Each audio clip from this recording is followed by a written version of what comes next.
I see. Thank you so much. The Adventurers Guild has been overwhelmed these days. No worries at all. We've always valued the strength of adventurers. Given the current situation, it's vital that we all work together. Since we're facing the same enemies, I'll send you the intel we've collected on the Abyss so far. Then we can take a look at how to coordinate our efforts. All right. Thank you so much. Hi, Catherine. It's us. Got any new commissions? You two have come just in time. I've got some good news. The Pyro Archon has finished assembling her forces and stationed them all across Natlan. Given how the Abyss has ramped up its activities lately, we can no longer afford to act only after receiving news of an invasion. So the Pyro Archon suggested that the Scions of the Canopy and the Adventurers Guild focus on collecting and disseminating intel. That way, we can stay informed of everything that's happening across the land. Once we receive word of enemy activity, we can notify the nearest camp and the stationed forces can take immediate action. Yes, precisely. This should also allow us to focus on gathering information rather than running around and trying to tackle everything at once. So please also take a chance to relax, you two. You've been working hard these days, and this will be a good opportunity for some well-deserved rest. So that's the plan. Whew, we can finally stop and take a break. Paimon knows that. It's not like Paimon just wanted to lay here and do nothing. The movements of the Abyss are always unpredictable. There have also been times when it suddenly became more active in the past. The people here generally see it as something like an acute natural disaster. Once the disaster is over, everyone will return to their normal lives. We just all hope that day will be sooner rather than later. Oh, right. Most people have no idea just how bad the situation has gotten in the Night Kingdom. Oh, hey, Kachina! Are you feeling better now?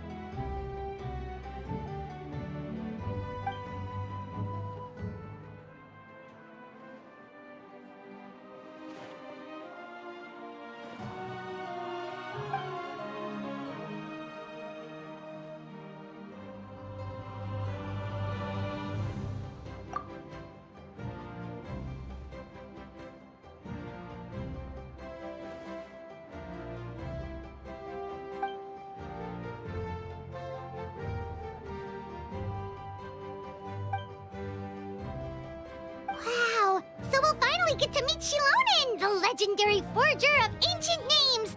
Paimon still can't believe anyone could forge those things.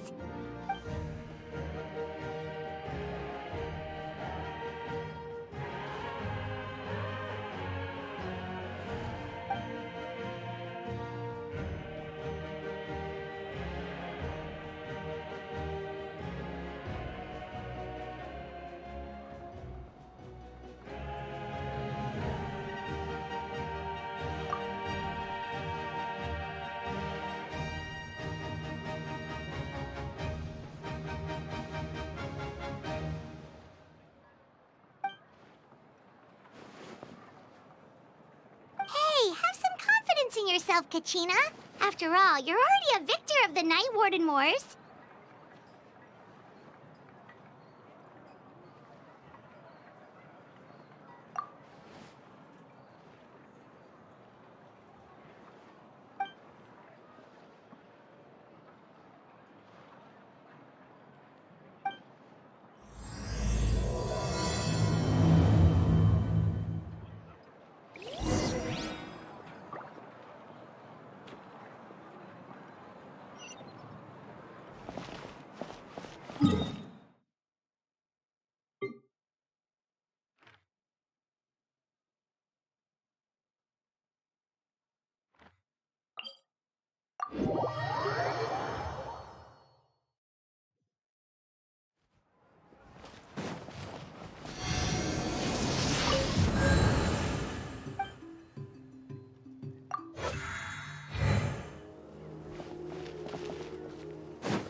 Ah, yes, so I've heard.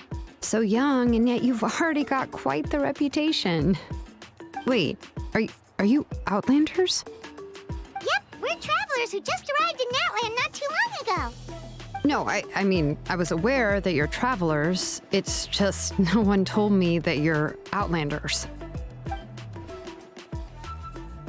No, the only thing she said is that a new hero had pledged herself to the plan, but we need to forge an ancient name to ensure she'd be able to return safe and sound. And she did mention that it would be quite difficult to forge an ancient name for them, but at the time, I thought she was just commenting on my skills. But I seem to understand where the true difficulty lies now.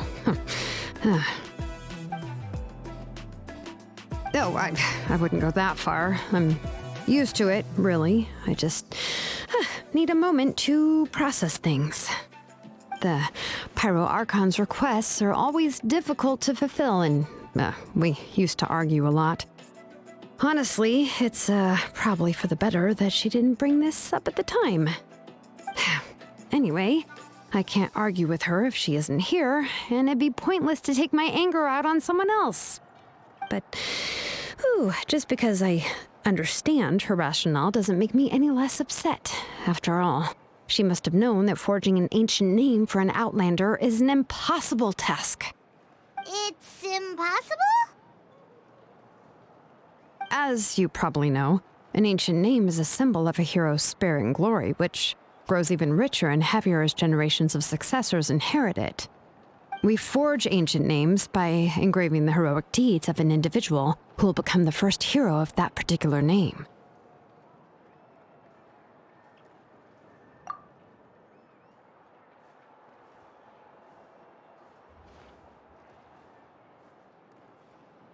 But they were all performed outside of Natlan, correct?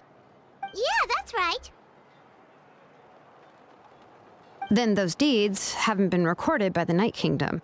To take it one step further, even if you had performed heroic deeds in Natlan, as an Outlander, your actions still wouldn't have been recorded by our lands. Only memories and experiences that have been acknowledged by the Wyab can be used as a basis for an ancient name. Even the greatest of craftsmen cannot create something out of thin air, you know. That's just how it is. Seems the Wyab don't want just anyone to get a name, huh? Mavuika, of all people, should know better than anyone, yet she's still entrusted the task of forging the ancient name to me. Oh, Paimon gets it. Nobody's happy being asked to do the impossible.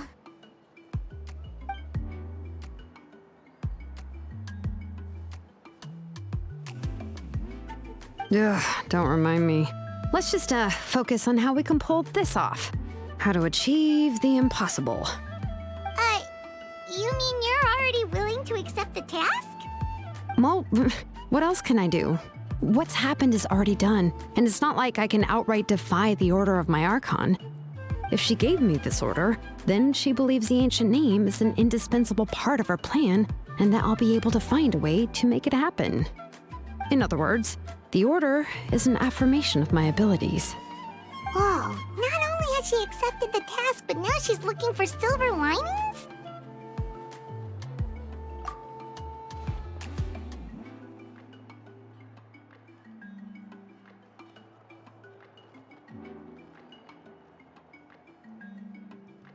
The key is getting the Wyab to somehow acknowledge the traveler's existence and record her heroic deeds.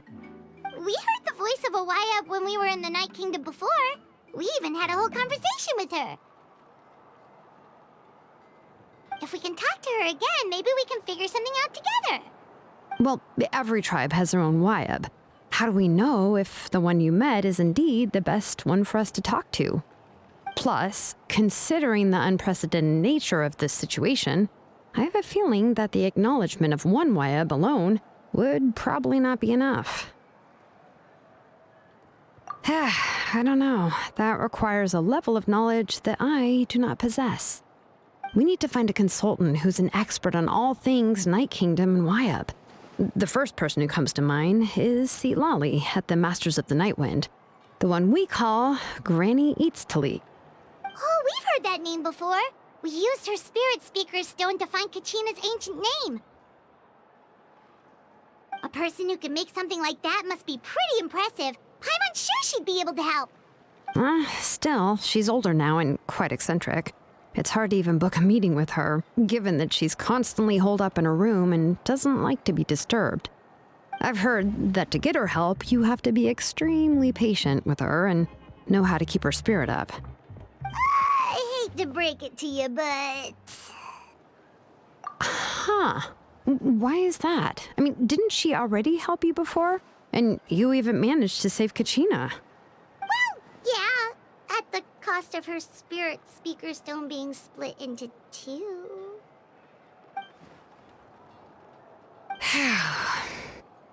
Great going, Mavuika. We're already off to a rocky start here.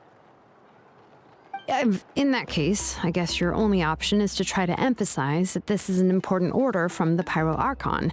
Hopefully, Citlali would still want to show respect to the Archon. I'll also write you a letter on your behalf. If you can find someone to deliver it and mention some good things about you, then that should help too.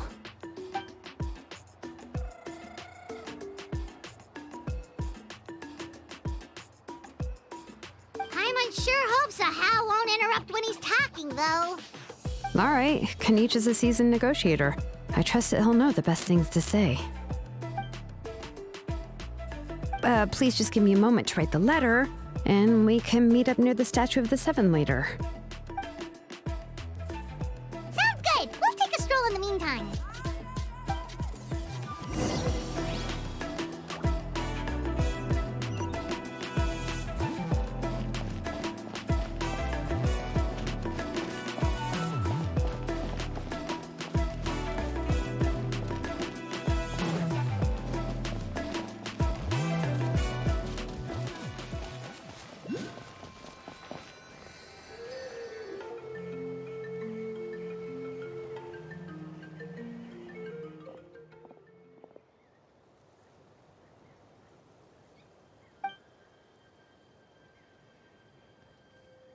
I'm sorry to put this on you, Kanich.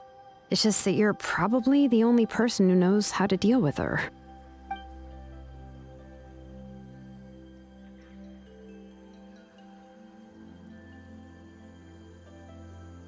Oh, wait, so Kachina and the Traveler also know about the plan?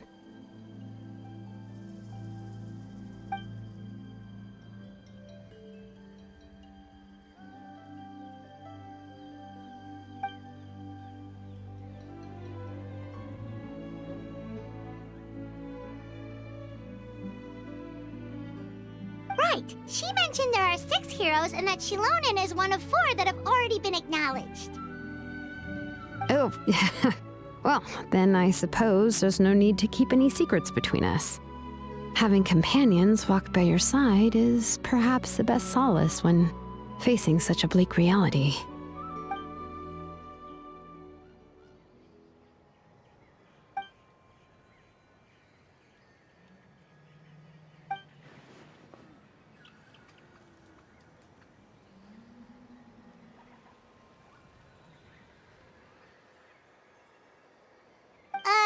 Citlali knows him too?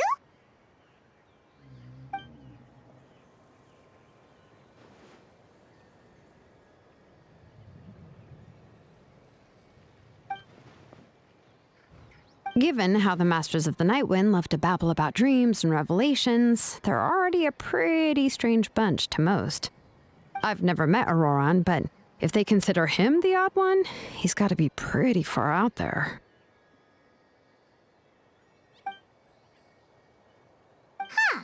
Makes sense. But Paimon wonders how Citlali could be the first one to notice Ororon's disappearance if she spends the whole day in her room.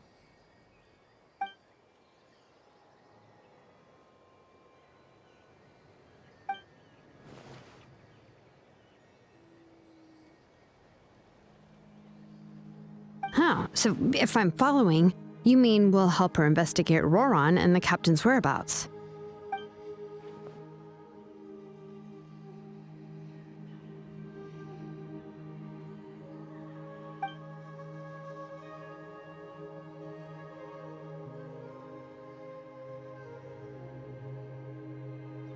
Yeah. Plus, we kinda owe her one fun anyway to make up for breaking the spirit speakers down? Ah, this is a pretty well thought out plan. As expected of Molly Poke Niche. Then, yeah, I'll leave my letter to you. Let's hope Citlali can meet at the stadium in 2 days.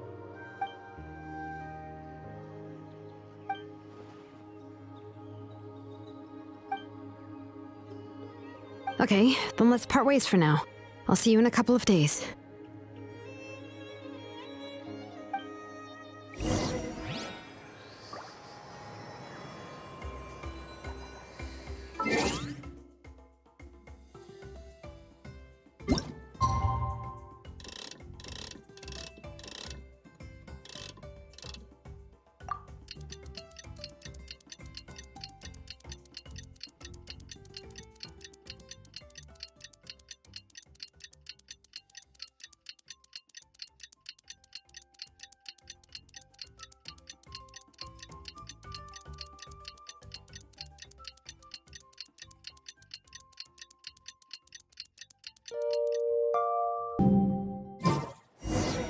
Oh, it's time to meet up with Xilonen. Let's ask her how things have been going.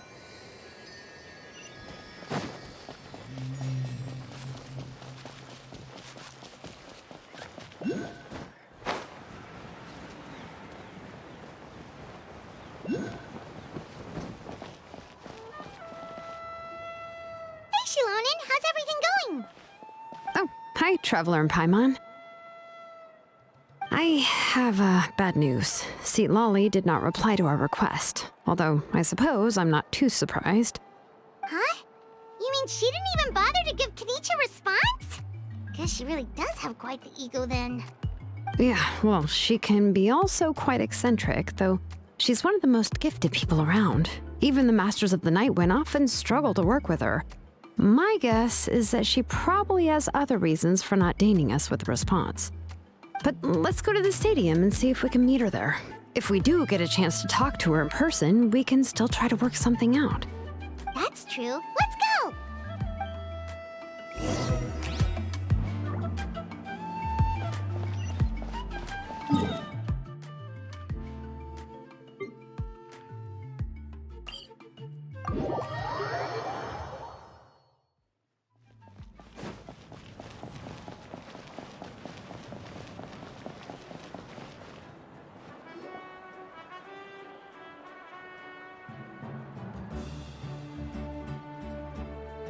Paimon doesn't see anybody. Seems she's just not gonna show up, huh?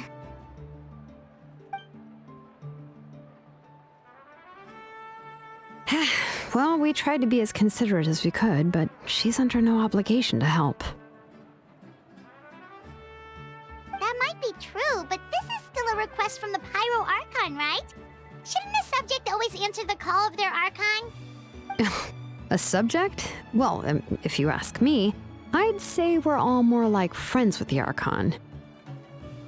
Yes, Mavuika is our leader, but that doesn't mean there's any kind of tall barrier between us and her. The only thing is that she often has very high expectations of us. Huh. So even though she's super powerful, it sounds like she's actually pretty down to earth and easy to get along with. Unlike that old hag Granny Citlali, right? Does she think she can ignore us just because she's famous? You all talk about her like she's some kind of huge deal, but she didn't even bother to reply to our letter! Seriously, if she didn't want to come, she could at least let us know. If that's what aging does to you, Paimon never wants to get old. Oh, really? So, that's how you see me? Huh? Who's there? Who's talking next to Paimon? Oh, don't mind me. I'm just a disgruntled old hag, right? Come on, relax. I'm sure my bark's worse than my bite. Huh? Citlali. Wait, you're Citlali? You're Granny Citlali? Yes, Granny Citlali. But emphasis on Citlali, not Granny. You must know this trope from light novels, surely. They use it all the time. The young man who's actually the oldest person in the room. the girl next door who turns out to be a seasoned veteran. The wise sage who looks like a little kid. Oh, wipe that look off your face! You've seriously never seen an older lady that doesn't look her age? Okay, well, don't go thinking it's a trick either. See? I'm barely wearing any makeup. Did I forget to mention, she's called Granny, but she's actually pretty young. It was an honest mistake. I guess we've just gotten used to it. I'm sorry. So, how old are you actually? What? How dare you? Don't you know it's rude to ask a lady her age? Paimon really didn't mean to offend you, it's just that your case seems really unique. Oh, Paimon just wanted to apologize, but now she's putting more and more of her foot in her mouth. Really, Paimon just got a little mad since we thought, well, you were gonna leave us out to dry.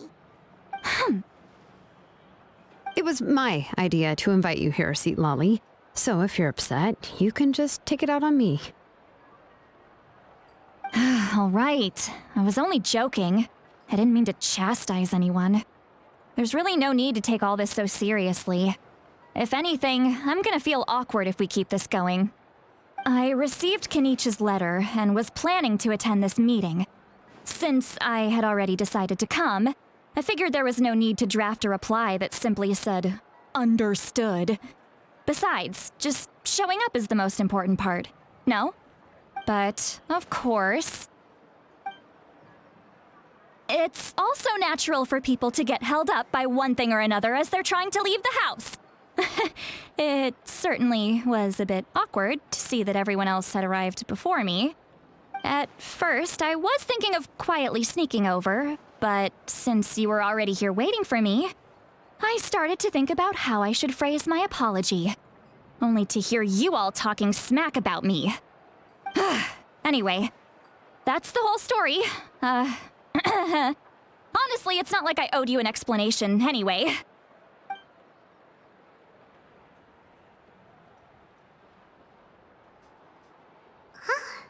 What's with that expression?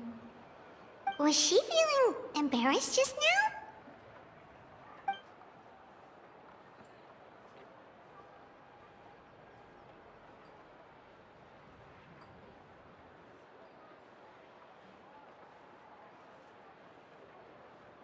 When the Masters of the Night Winds say they struggle dealing with her, I wonder if the feeling is mutual. She seems to be pretty awkward herself. Everything she does and says seems a little forced.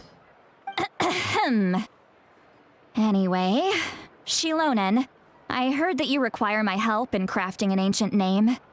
Correct. The situation isn't like anything we've handled before. Let me explain. I see. So Mavuika has asked you to forge an ancient name for an outlander. Well, that would be a first. And you've also heard all about Ororon. I must say, he's always been a good kid. I can't see him joining the Fatui of his own volition. He must have been coerced somehow. Yeah, that's why we came here to ask you. We'll help bring Ororon back if you help us solve the problems of forging the ancient name. What do you think? I suppose I'll just call you Traveler for now. Traveler, come here. Let me take a good look at you.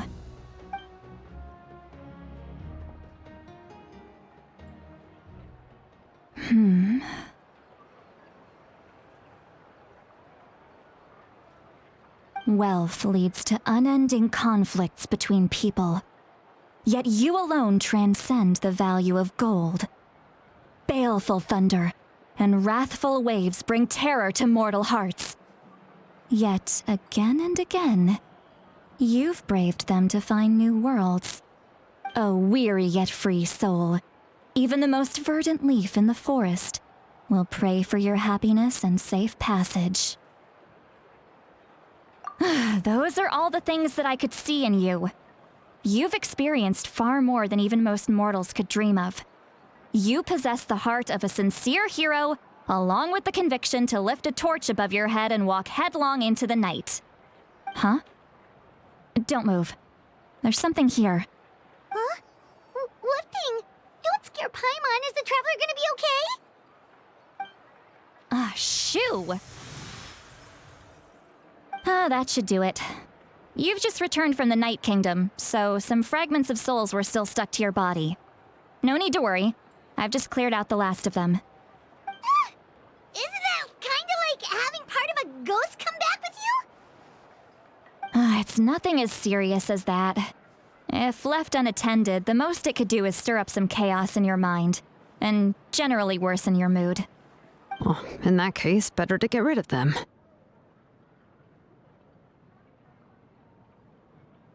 It was nothing.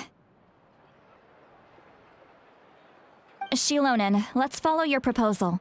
Once you've brought Ororon back, I'll take you to see the Lord of the Night. The Lord of the Night? But don't we need to talk to the Wyab of the tribes? Something this important is beyond their jurisdiction. Only the Lord of the Night can decide whether we can grant an ancient name to one who does not hail from our lands.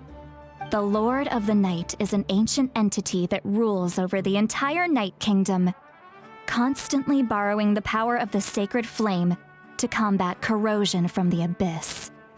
Oh, so you're basically saying it's even more powerful than the Wyab of the tribes.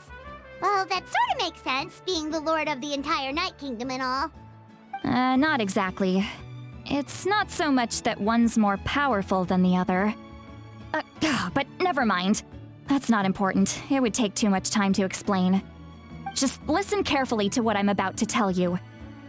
The Lord of the Night is currently in a deep slumber, and we can only communicate with its consciousness while in a trance.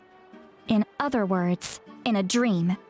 But I will need to prepare a few more things if we are to hold a ceremony to achieve the state of the trance. I'll make a list. Can any of you get everything for me? I can go. It'll probably be a long list, so better leave it to someone who knows all the local vendors. Sounds good. Then we'll go with Citlali to track down Ororon. Phew, the Fatui are nothing to scoff at, so please, be careful during your investigation. If you need any help, just come find me. Yep, we'll be sure to play it safe.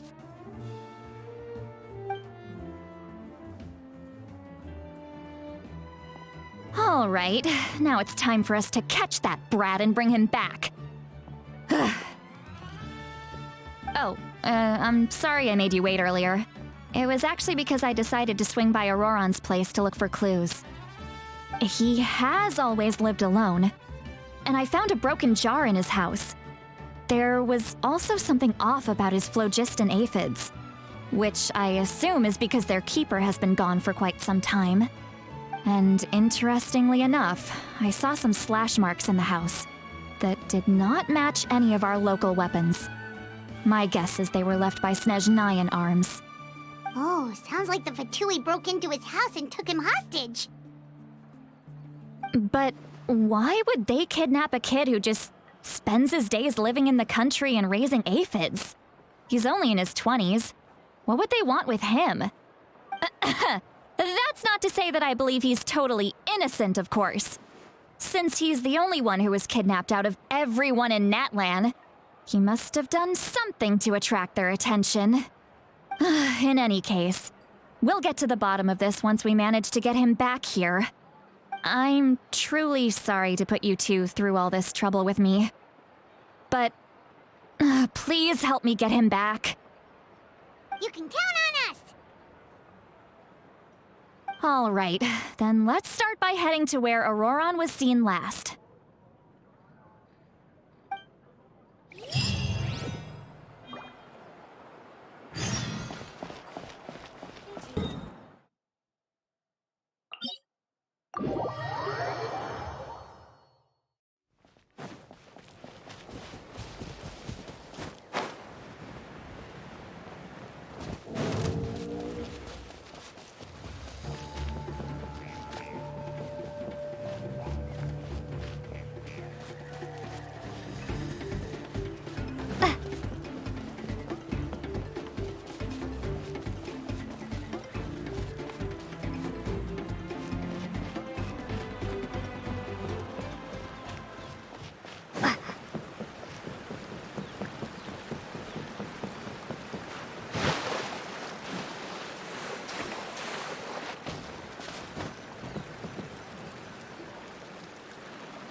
This is the spot.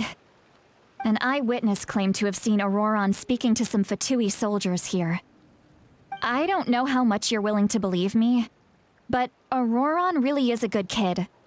I see no reason why he'd suddenly get involved with the Fatui. I'm convinced that what the witnesses saw was actually the Fatui coercing him, or perhaps trying to extract information. However, I doubt anyone would believe me, given there are no signs of a fight. Didn't Kanich say that she's a big name in Natlan? Feels kinda weird to see her so frustrated and helpless like this. Ororon? Well, he was left at the side of the road as an infant, and the people of the tribe took him in. You could say that everyone had a hand in raising him. He learned a lot from us, and once he reached adulthood, he built himself a house out in the countryside. He spends most of his days growing vegetables and raising aphids, living off of what he harvests from the garden. He's always been such a good kid. He would even get his friends to deliver whole bags of fresh produce to my place.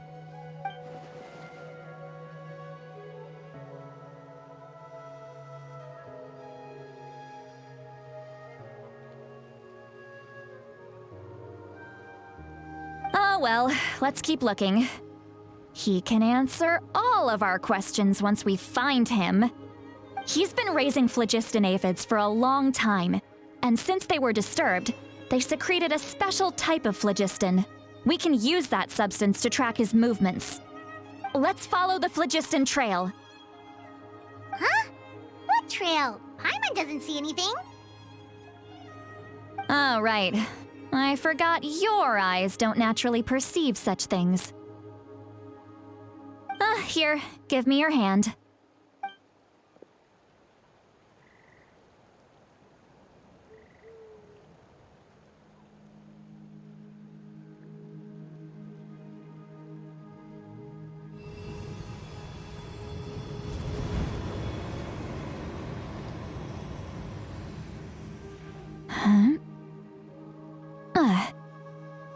How about now? What do you see?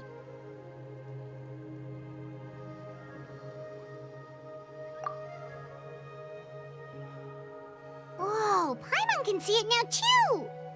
That's right. I used a spell to temporarily transfer a portion of my senses to you. For a short while, you'll be able to see the phlogiston too.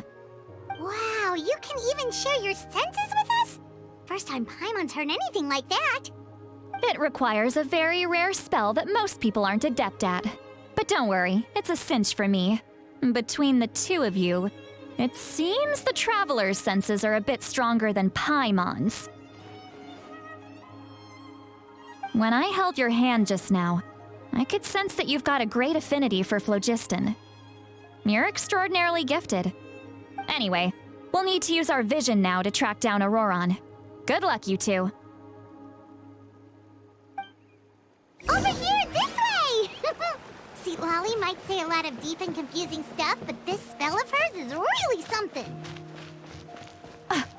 What was that? Oh, Paimon was just complimenting you. Really? What does she mean by deep and confusing? As far as elderly shamans go, I'd say that I'm already pretty easy to talk to. Is there any other old hag who's as fluent in the language of the youth as me? But is my way of speaking still not trendy enough? I've already tried my best to match their speech patterns. But given the looks on their faces just now, or perhaps I'm still not fashionable enough? But that can't be, right? Don't tell me they're still getting the impression that I'm super old-fashioned. Huh?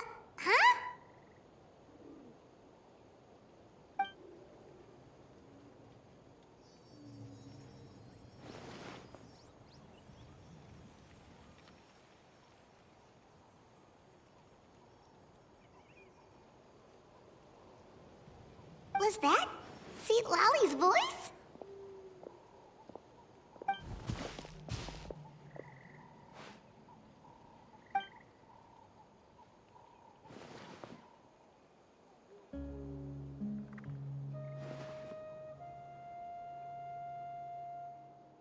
Now that I think about it, it's a good thing I found some helpers this time. Some things are best done with the help of friends.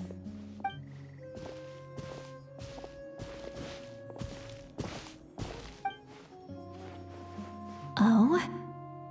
They appear to be feeling quite confident. Looks like our work will go smoothly.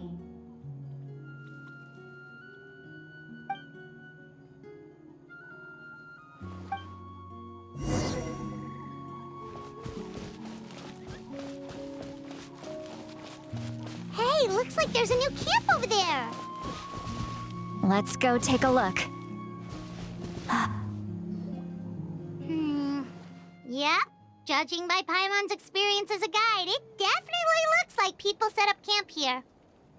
Wait. The phlogiston here is a bit odd. Let me see. Paimon sees a small shape here. Could it be some sort of symbol? This is a distress signal for the Masters of the Night Wind. Only someone from our tribe would recognize it. So Ororon was indeed being threatened. We've got to find him, fast. Leaving such a subtle mark implies that he was trying to be discreet. In other words, he was probably under the Fatui's watch. If they notice us, we can just charge in and fight them to the death. But what if my darling grandson is also there? I can't have him caught in the crossfire. No, I've got to be careful. Otherwise he'd get hit as well. How annoying. No, I've got to stay calm and keep my composure.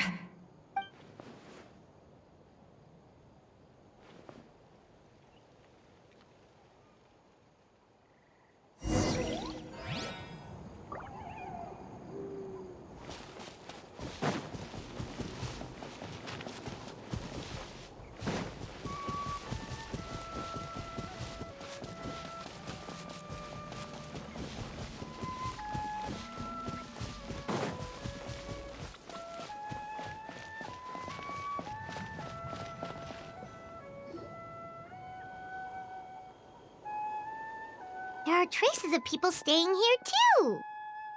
Wait a second. The phlogiston around here is jumbled up.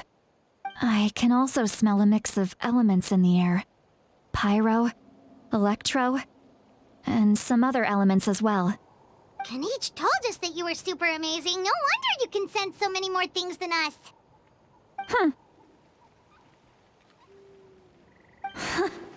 It's about time that little brat said something nice about me. There are signs of a struggle here. Judging from what's left on the scene, there must have been a fight. But after that, the factions seem to have gone their separate ways. Both the phlogiston and the elemental traces in the air support that.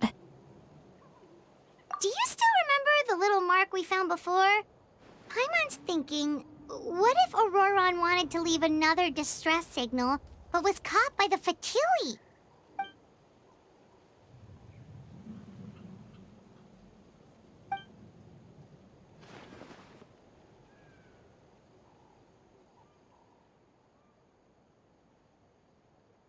Given there are two signals leading from here, we should split up as well.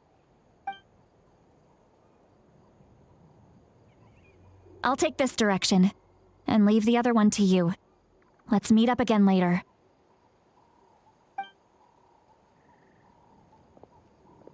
Ororon, what the heck were you doing? It's one thing to trouble me, but now I had to bring other people into this as well. You little brat. And off she goes. Traveler, did you hear all of that as well? Once Citlali left, that voice went away as well. Paimon even tried calling her name inside Paimon's head, but there was no response. So you were thinking the same thing. Paimon also thought that if we could hear what she was thinking, then she could probably also hear what we were thinking in our heads. She did say that she was quite adept at this spell, and it doesn't sound like she's had any trouble with it in the past. Maybe we're a special case and can hear her thoughts as a side effect. If you think about it, She's really got a lively inner world. It paints quite a different picture from Paimon's first impression of her.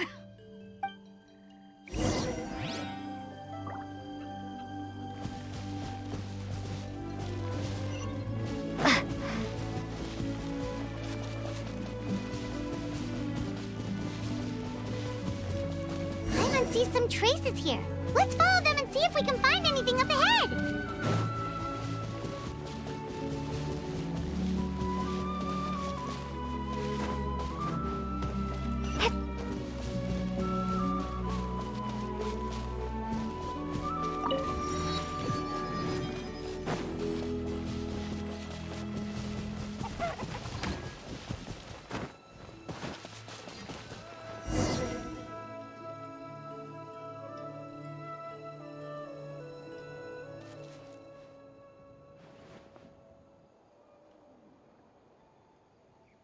Did you find something?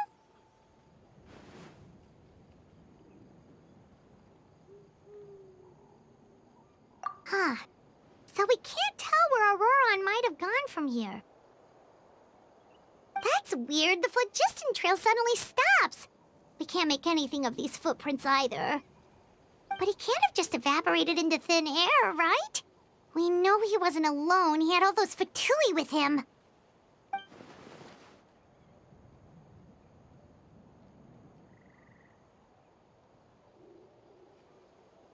So, you can hear the sounds of the wind from beneath the earth.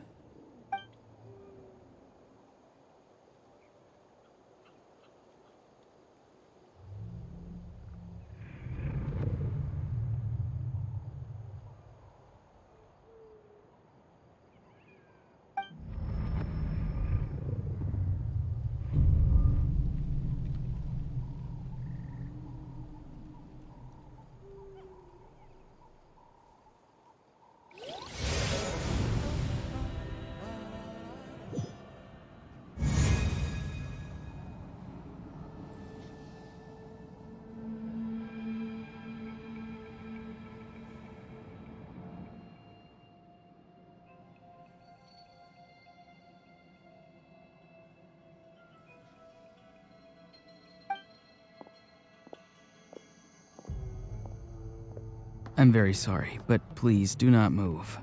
I have no desire to hurt you. I apologize that our first meeting has to take place like this. It's just that you're much like one of those animals with ears that perk up as soon as it senses danger in their environment. And given your combat proficiency, I would not have been able to gain an advantage over you if you were anywhere else in the world. However, you're now in the Night Kingdom, a familiar domain to the Masters of the Night Wind. Hello, traveler. I'm Ororon, the one you've been searching for. Ah, the Fatui's custody. I see. So even Granny has told you that I was coerced by the Fatui. I'm afraid you've been brought here by a lie, like a false omen in the lingering smoke. My friend and I only left those traces to lure you here. Deceiving you was never our true intent, however. It was simply the fastest and most feasible way for us to set up a meeting. Greetings, traveler from afar. Be careful with this traveler. Her soul is temporarily restrained by us, and it appears to have become more fragile in the process. It's taking all my concentration to hold on to her. It was I who tasked Ororon with leaving the traces to lead you here, and I who used the Master's ritual to bring your soul to the Night Kingdom. I've heard much about you from the past encounters you've had with my colleagues.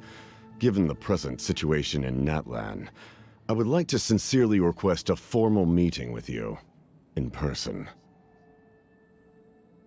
I will use the opportunity to explain my goals and motivations to you, as well as why I mistrust Mavuika, the Pyro Archon.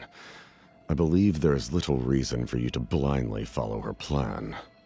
If you would like to hear our intel, then find us to the east of the stadium. But remember, not a word of this to anyone. I would like to avoid any further conflict.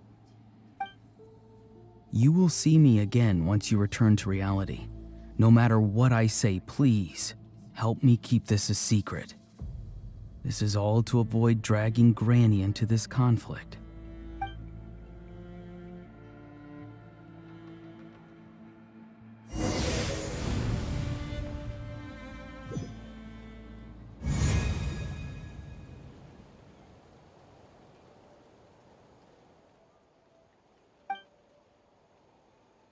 Hey, what happened just now? You suddenly collapsed and stopped responding.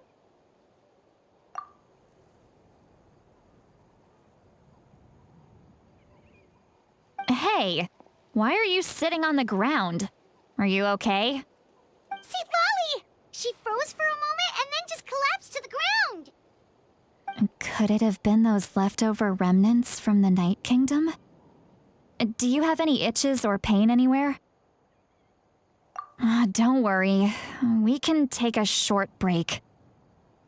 Sorry, I know I asked for your help. But had I known you were feeling unwell, I wouldn't have taken you on this trip with me.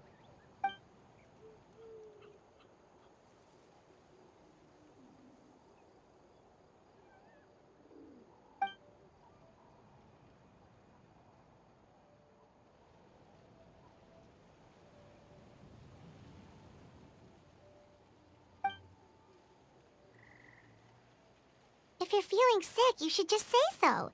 Citlali should be able to, exorcise any ghosts or weird stuff that you picked up in the Night Kingdom. A seasoned traveler must know the importance of not pushing yourself beyond your limit. If you need anything from me, just say the word. In any case, let's take a bit more time to rest now.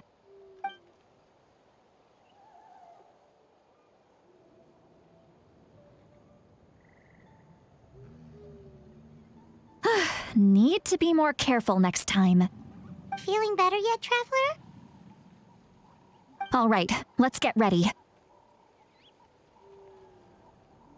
I followed my phlogiston trail earlier to a stronghold guarded by soldiers. I have a feeling that Ororon is probably being held inside. Oh, so it's close by. Then let's head over right away. Well, I recruited you to be my helper, which means we're in this together. Like the wind and the clouds. We either move as one or not at all. But if you want to make it up to me, then just be sure to fight extra hard when the time comes.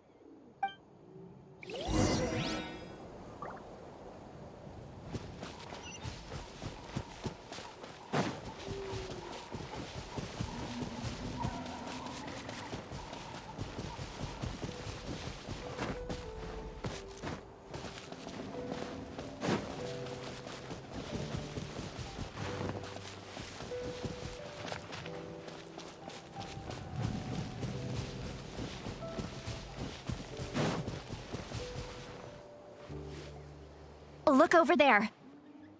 Huh? Paimon thinks she sees someone in the middle of the camp. That's Ororon. So he really was taken by the Fatui.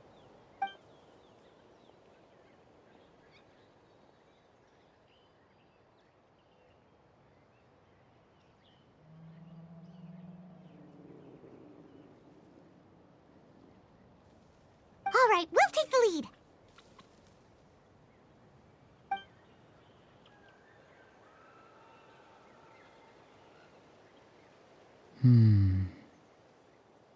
Hey, quit daydreaming. Don't you have work to do? I cannot see the sun. What? Without the sun, I cannot see the truth. You are currently blocking the light, so I must beseech you to move aside. Huh? Okay, Mr. Philosopher.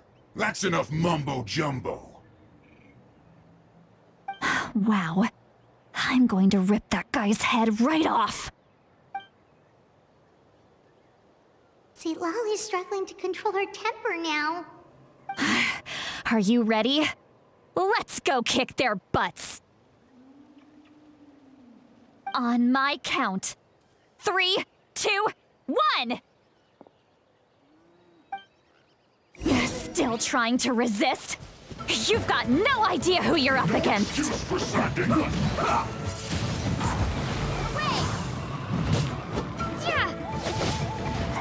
Go on, give me a go. Stay right there. Hey there! You can't run!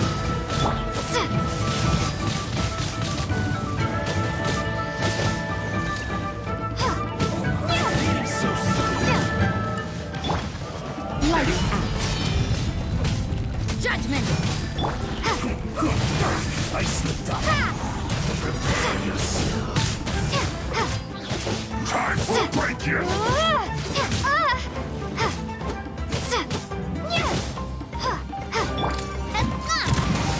Hey there! Leaving so time. No slacking off. Hey there! This should be fun. Attack! Turn! Bring refuge! It isn't time for a break yet. Prepare yourself. Let's end this quickly. No You can't slacking. run!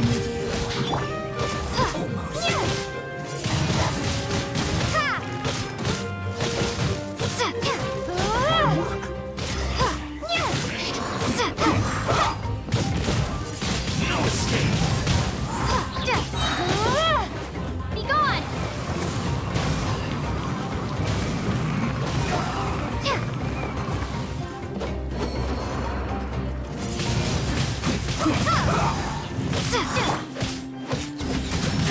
Punishment!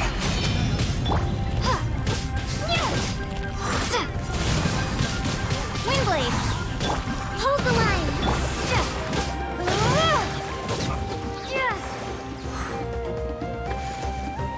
How's this? Let's go. Don't be a killjoy. We've only just begun.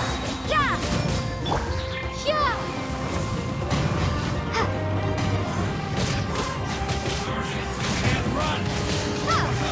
I miscalculated. Ororon! Granny! Paimon knows she's called Granny Eats to Lead, but it's still kind of weird hearing someone actually call her Granny. And greetings to you too, other Granny. What did you just call her? Granny. Is that not right? You are Granny's friend, are you not? You seem to be approximately the same age as her, so I figured you're also a Granny. How many times have I told you? It doesn't work like that. There are a lot of people who look about the same age as me. You can't go around calling everyone Gramps or Granny. Oh, wait. He's not a child, is he? Don't tell Paimon he's one of those people who look like an adult but are actually only 8 or 9 years old. Oh, your words have pierced my heart like a thorned vine. Given how hard those thorns are to remove, I may just need to find a pair of tweezers. Why are you so upset? You can just say yes or no. Of course I'm not a child. It's just Granny always taught me to show gratitude where it's due. And since the Masters of the Night Wind raised me collectively, I basically see everyone above a certain age as an elder I should look up to.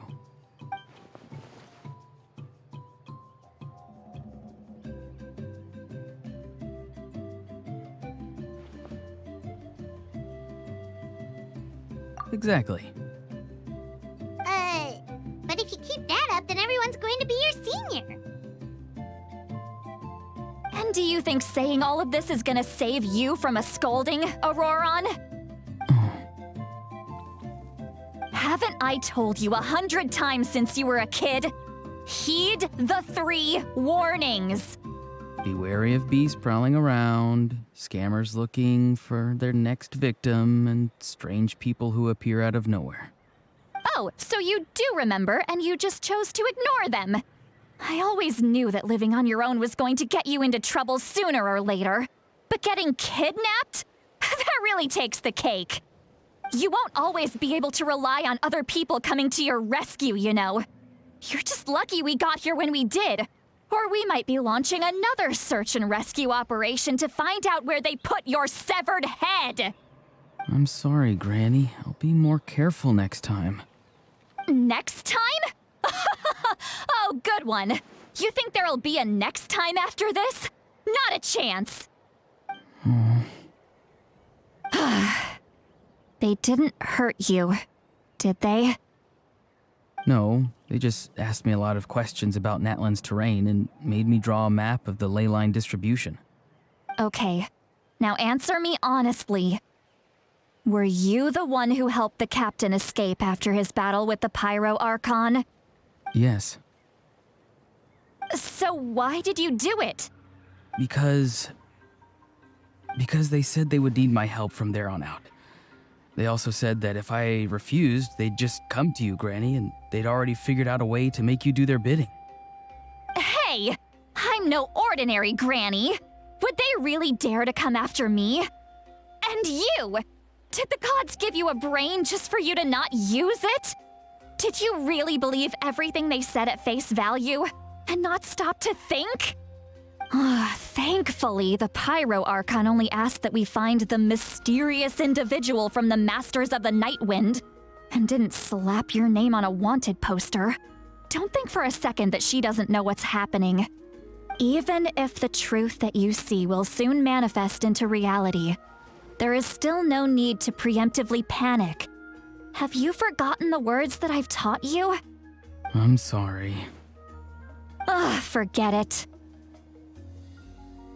We can submit the details of this camp and the defeated Fatui as evidence of your innocence. Let's clean this place up and get back to the city. Ororon, you better remember this lesson well and seriously reflect on your actions. Also, once we return to the city, come to the speaker's chamber with me. I'll need you to explain everything. Sounds good. Should I bring some of my homegrown vegetables as well? Your vegetables? Yes. I grow a lot of fresh produce in my garden. I hope the Pyro Archon won't be too picky about the selection. Now's not the time to be thinking about that. If you do come face to face with the Pyro Archon, the first thing you should do is... Recite the 3 warnings. Huh? No! You should emphasize that you were not in cahoots with the Fatui! How exactly did the Masters raise this guy? Oh, right.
I see. So Ororon came to the captain's rescue because he promised to help him in exchange for Citlali's safety. That's right. I'm sorry. Now that you know Ororon was only trying to protect another member of his tribe, could I ask you to petition the Pyro Archon for her forgiveness? We'll give her a full report. We'll let you know once she's reached a decision. Will I need to stay here? Technically, yes. But if Miss Citlali is willing to serve as your guarantor, then we can release you from custody. Sure. I'd be happy to do that. I don't have any more time to waste here. I still have other things to do. Understood. Thank you very much. Mr. Ororon, please report back to the Speaker's chamber as soon as you've received notice of the Archon's decision. I understand. Thank you. And thank you too, Granny. Well, at least you won't need to hide your face anymore. Traveler, Paimon, Thank you very much for your help.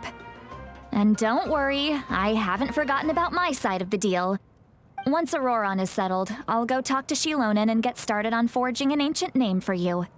Oh, thank you!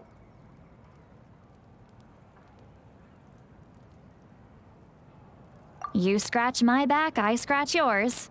It's as good as done. You can just go twiddle your thumbs or something while you wait for the good news. Bye for now. Come with me, Ororon. We've got to find you a place to stay for the night.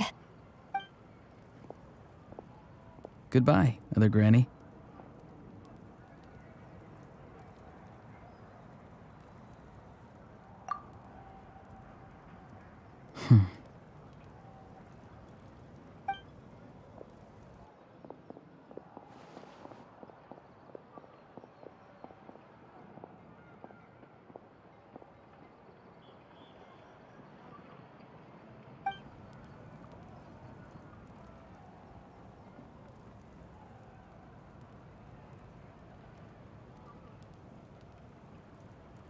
Oh, we're finally done. Alright, it's time to find some grub. Huh? What is it, Traveler? What? The captain?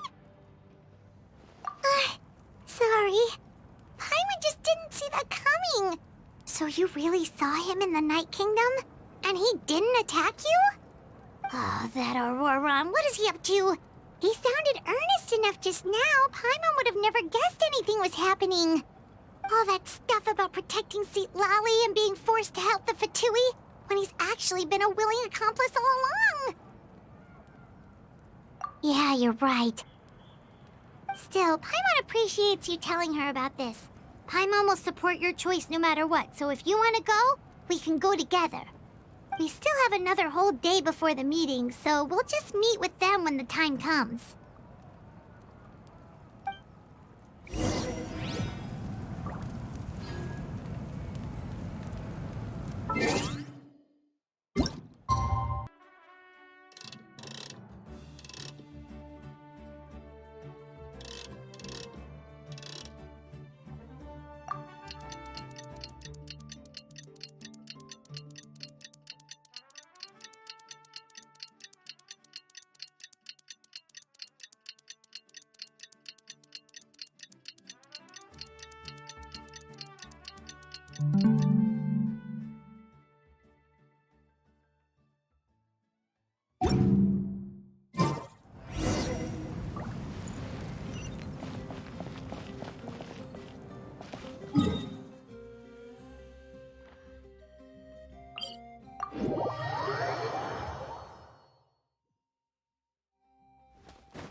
Weird. Paimon doesn't see anyone. Oh, please don't let this be a trap.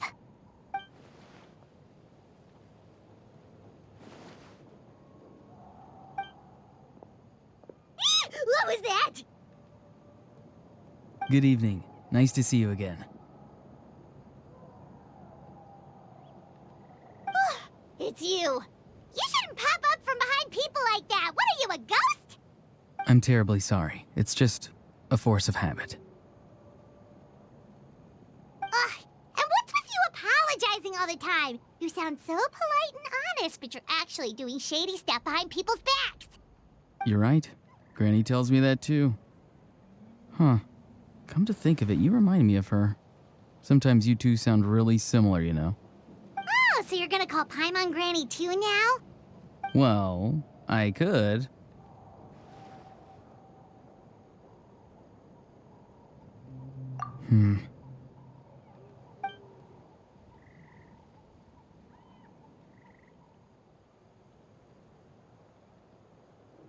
It's all clear. Over to you. Excellent. The fact that you showed up proves that I was right about your character. Yet, there's been a lot of talk about you.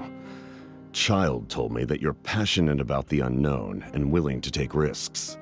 Rather than facing you as an enemy, I would much prefer to bring you to my side. If we allow the current state of things to continue, we will inevitably clash, and that's a scenario that I'd very much like to avoid. I've long heard of your exploits across the nations. Though you have crossed swords with my colleagues many times, I know that you are by no means an unreasonable person. And once you've learned the truth that the Pyro Archon Mavuika would never willingly share with you, you may just find it in your heart to consider my proposal. I assume you've already been informed of the Pyro Archon's plan. In order to defeat the Abyss and save Natlan, she still needs 2 more heroes to appear. Wait, how did you know that? Never mind. Guess that's not important now. I've long kept a close eye on her plan. To be frank, it's an exceedingly risky plan. Will the heroes really appear? And even if they come to her, will their power be enough to drive the Abyss back? If any part of the plan goes awry, all of Natlan, even all of Teyvat, will pay for her mistakes. Now, you may have been led to believe that this is the only plan available to her. But what if I told you she's had another emergency plan all along, the details of which she has chosen to keep hidden from you? An emergency plan? Yes. A way to keep Natlan intact, even if her original plan fails. But given the painful cost of its execution, she has chosen to keep it as a mere backup plan.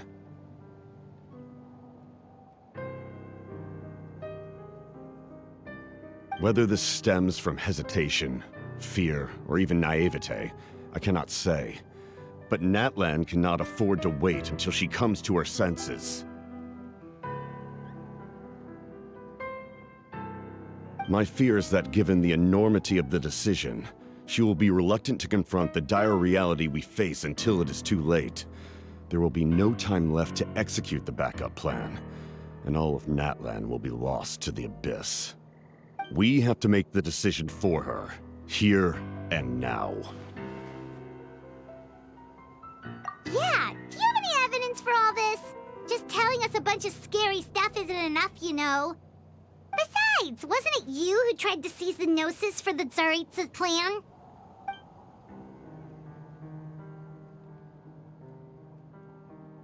I knew you'd be clever enough to see. That's right. I did not seek the Gnosis for the Tsaritsa. Since I was defeated in battle, I must put to rest my thoughts about the Gnosis. But even so, my desire to save Natlan remains unchanged. And now, I have found a new way to solve the crisis. We can implement it immediately if we reach an agreement. Someone's here. Huh? The captain disappeared! Something is rapidly approaching. Oh no. Something? Bad news, chump! It's your granny! Citlali! When did you get here? I knew something was amiss after we were separated. Hidden ceremonial tools, an unconscious traveler. I must say, I'm very curious about what you're up to. How dare you go behind our backs like this, Ororon? Colluding with the Fatui? Really? Oh, here we go again. Cat got your tongue, huh? You really think you can avoid a scolding just by staying quiet? I'm not trying to avoid anything. Oh, and now you're talking back. Well, go on then. Explain yourself. What the heck are you up to? I'm sorry, Granny. I feel so guilty. You! That's it! Where are my tools? I swear if I don't teach you a lesson right here and now, I'll... Wait, Citlali! Please, calm down. We, still learned a lot of info, didn't we? Like the fact that the captain isn't trying to seize the Gnosis anymore. So, So maybe just save the scolding for later, okay?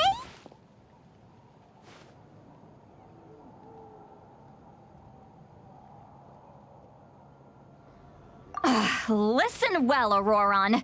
You're only getting out of this now because of the Traveler's plea. This isn't over. You hear me? You're right, Traveler. Let's go. We can discuss this more back in the city. You two keep an eye on Ororon for me, okay?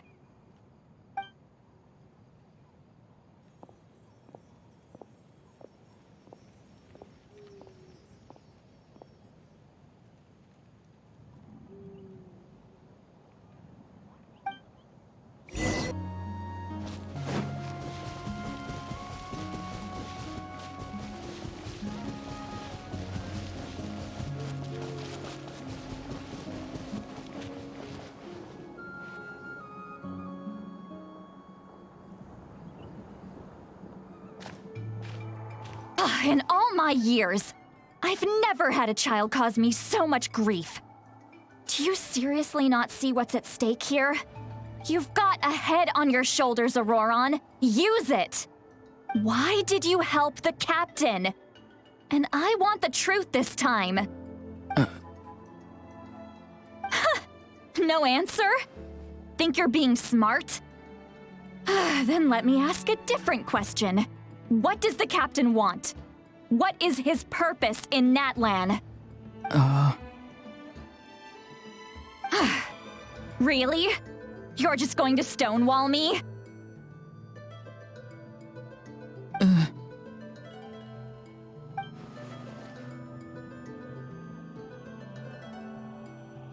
Just use your brain for a second. What do you possibly stand to gain by helping the captain? Only endless trouble awaits you and everyone in the tribe. You've always been a good kid. Why would you throw that all away now? If you're worried about something, just talk to me. Granny would much rather we had a conversation instead of constantly clashing like this. Why is he staring at us all of a sudden?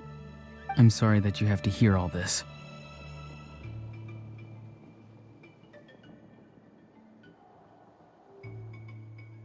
You're very kind.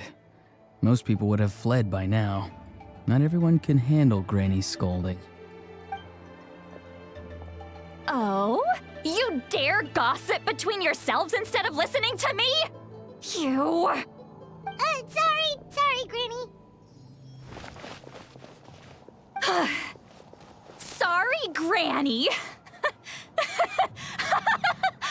Sorry, Granny. You know what? Fine. I'm perfectly aware that everything I say goes in one ear and out the other. You're all grown up now, so why would you listen to an old hag like me? You say all the right things, but then you go and completely ignore me. Well, if that's how you're going to treat me, you can stop sending Aoife over to my place to deliver your stupid vegetables! I don't need anything from you! Who's Aoife? A delivery person? That's irrelevant.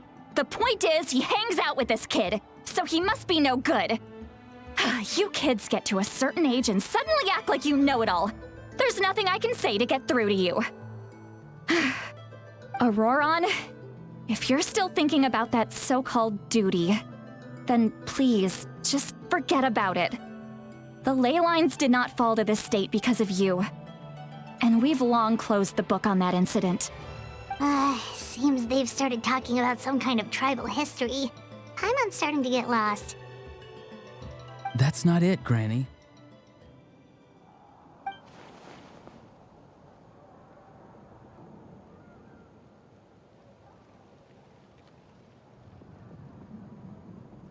I know you tend to get down on yourself when you're upset, but I can tell I really hurt you this time.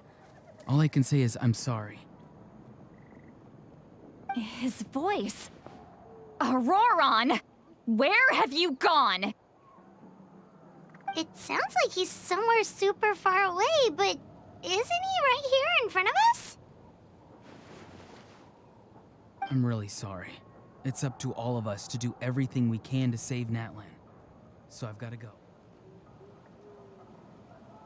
Get back here this instant! Ororon!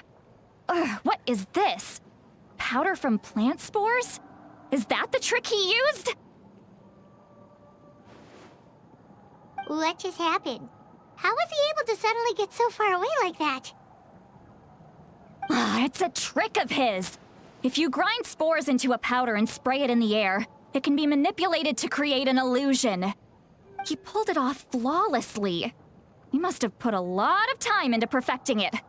Don't tell me that's how he's been hunting in the fields these days. Oh, couldn't he have picked up something more useful? Ugh, little brat. That's it. The next time we meet, I'm definitely going to break his legs. Whoa, that's a little extreme. But still, why does he feel like he needs to run from us?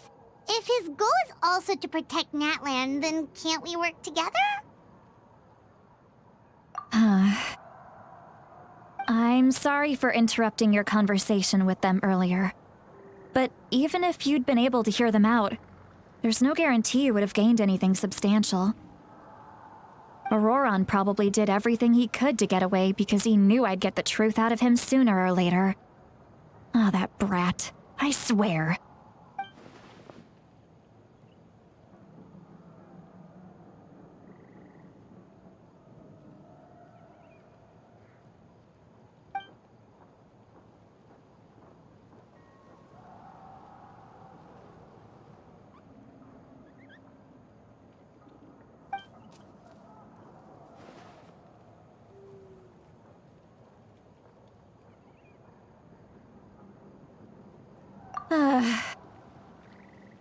We've got quite a long walk back to the city. Let's take our time. It'll give me a moment to figure out how to explain all this.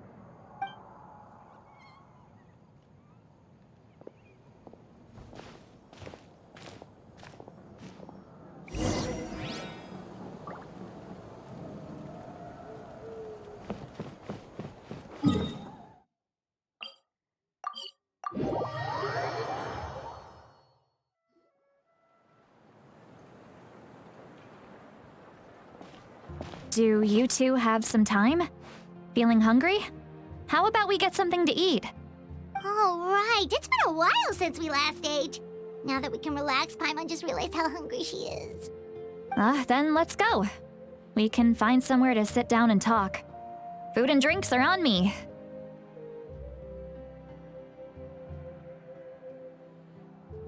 How did this become Paimon's bill? Citlali looks quite down on herself. All right. It's on Paimon this time. What's one meal to the best guide into that? So you can just sit back and enjoy, Citlali. Paimon will take care of it. Hey, come on now. You won't even let me take you out for some food and drinks? I just wanted to treat you to a meal. Are you sure? We can save you some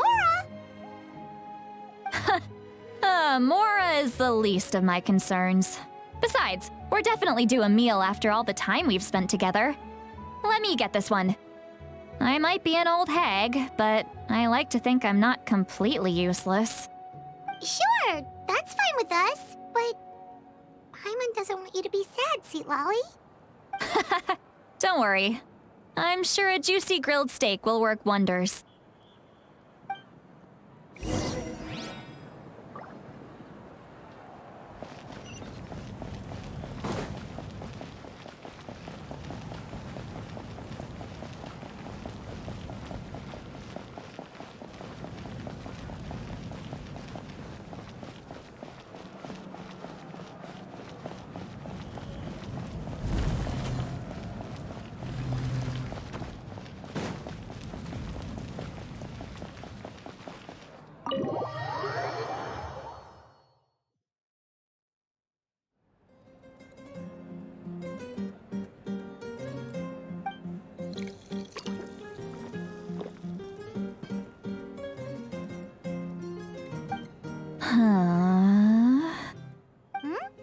What are you looking at? Do you see two people standing by the door? They look like spitting images of each other. Are they twins?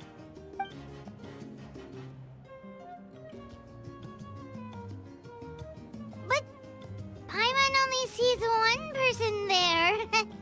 Huh? How could that be? I guess my mind isn't as sharp as it used to be. Give me another bottle, boss! Do you think she's drunk? There you go, miss. Oh my! It's not every day you get to see Granny Itzley here with some friends. Not to mention ones who've made a huge name for themselves recently. Oh, so you've heard of us? Of course I have! Aren't you the ones who saved Kachina and brought her back? No wonder you hit it off with Granny Citlali. She wouldn't spend time with just anybody, you know. I don't even remember the last time I saw her with a new friend. Wait, so you call her Granny too? Well, given our ages, it'd probably be more accurate for me to call her my great-great-granny. She's one of the most famous people at the Masters of the Night Wind. Most days, hardly anyone even dares talk to her. Huh? Gossiping about me right in front of my face now, are you, Chonka? Oh, please, Granny, I wouldn't dare.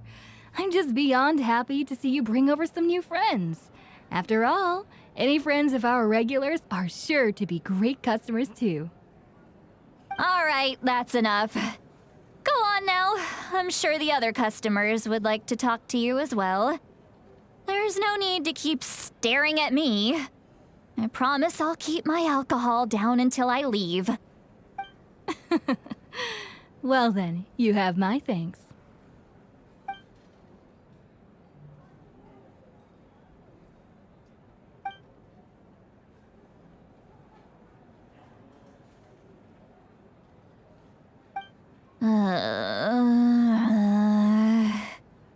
Citlali?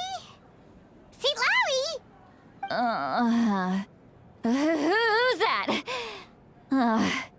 You got some gall calling me by my first name. Let me guess.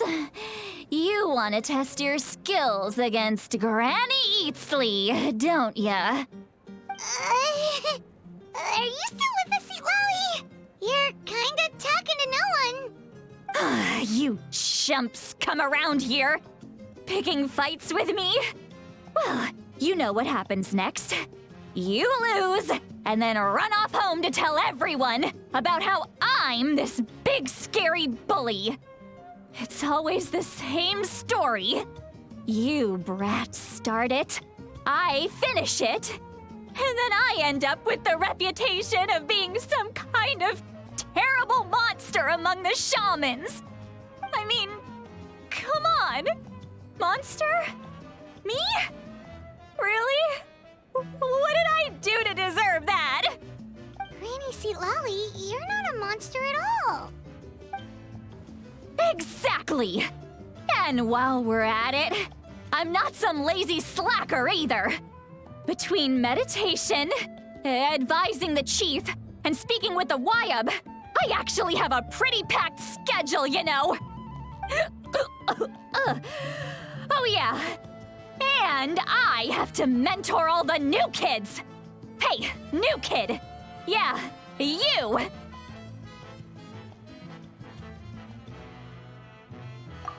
Don't play dumb.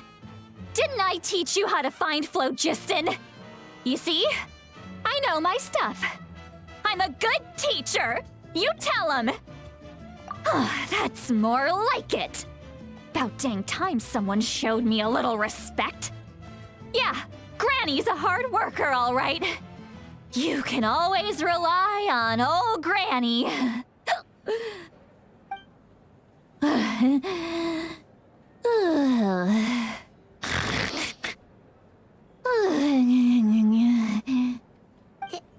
Did she just fall asleep with her eyes open? Oh, jeez. Behind this pitch-black curtain, a chapter of hatred reveals itself. Behind the smoke, the lingering smoke. She's meditating again. She does this whenever she's had a few too many drinks. Her mind's actually racing at this point. It's quite the opposite of sleep. Is this another specialty of the Masters of the Nightwind? No, I'd say it's an ability that's unique to Citlali herself. While she can easily pick up everyone else's skills and tricks, few have been able to master hers. Warning, warning. Red, the color of danger, has now arisen within that pair of eyes. Huh?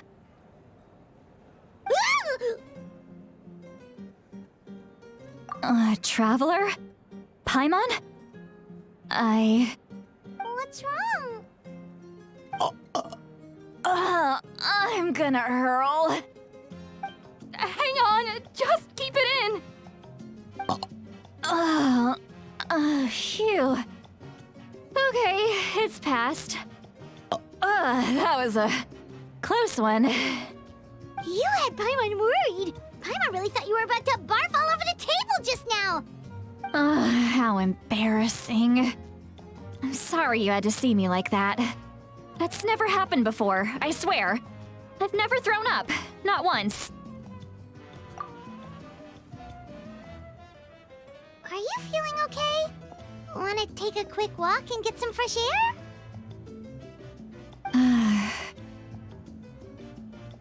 There's so much that I want to say, but I can't. Why not? Of course you can. Just say whatever's on your mind. Please, Paimon, it's not as simple as you think. We've only known each other for a few days, right? What would you think of me if I were to start dumping all of my complaints on you after we've only just met? Oh, Paimon gets it. You're hoping that we wouldn't think less of you no matter what you're about to say. No, that wasn't my point at all! Seriously, don't you youngsters know anything about shame? I'm talking about shame! I've lived all these years and still can't get rid of it! Surely, you know the feeling too? Actually, about that. Huh? Tell me what? Yeah, this is as good a time as any.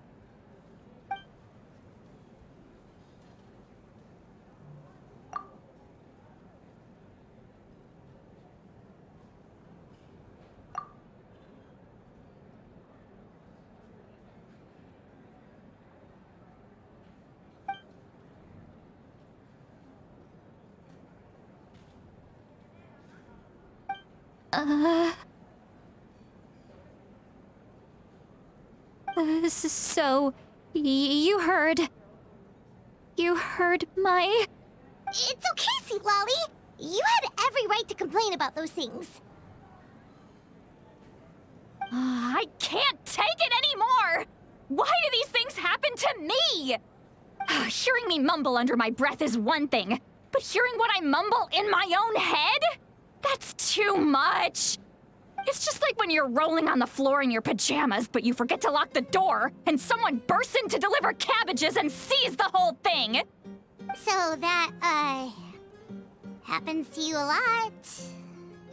It happens to people in general, okay? Doesn't matter if you're 200 years old or 1,000 years old.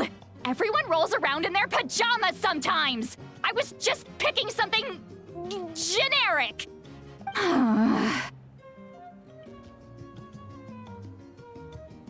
Take a walk with me.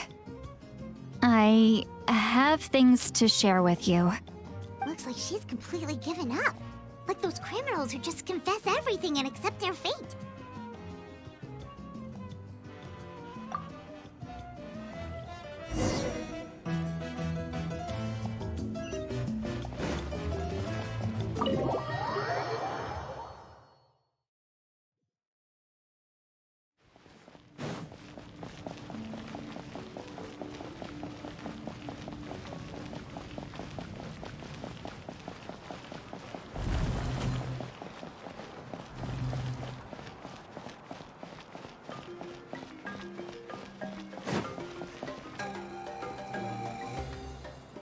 Well, great view, right? I love coming here by myself. Wow, it's beautiful!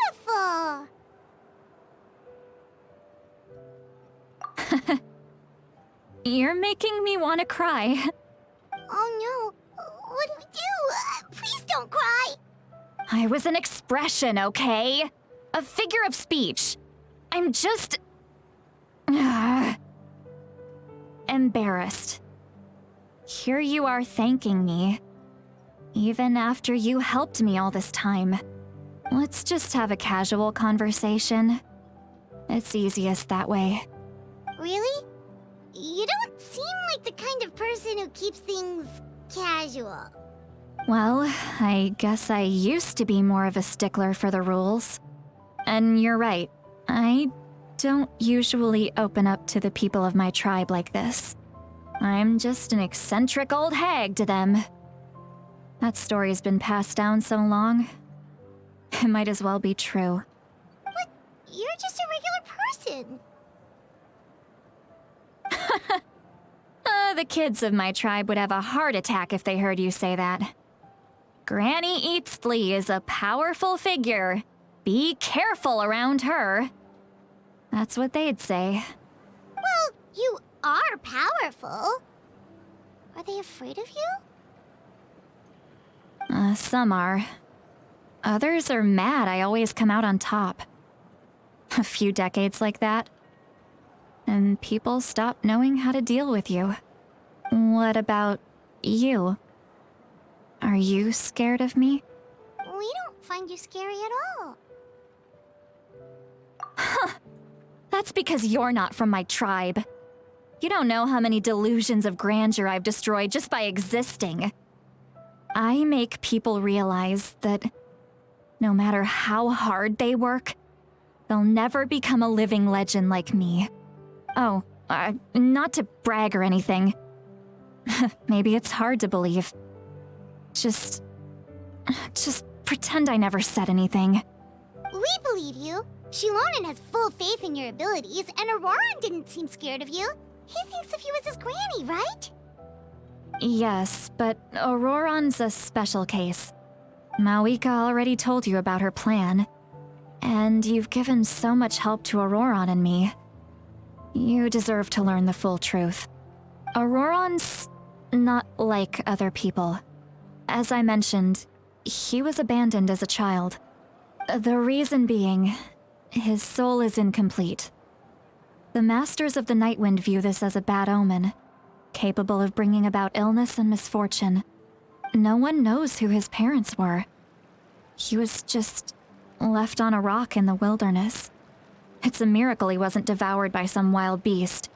The Masters of the Nightwind believe they can see human souls, and in Ororon's incomplete soul, they saw a possibility for Natlan. A possibility to turn Ororon into a vessel for lost souls. The ceremony would allow lost souls to gather within him. Ororon would then be sent to the Night Kingdom to return the souls to their rightful place, strengthening the ley lines and completing the ceremony. Wait, that doesn't sound right.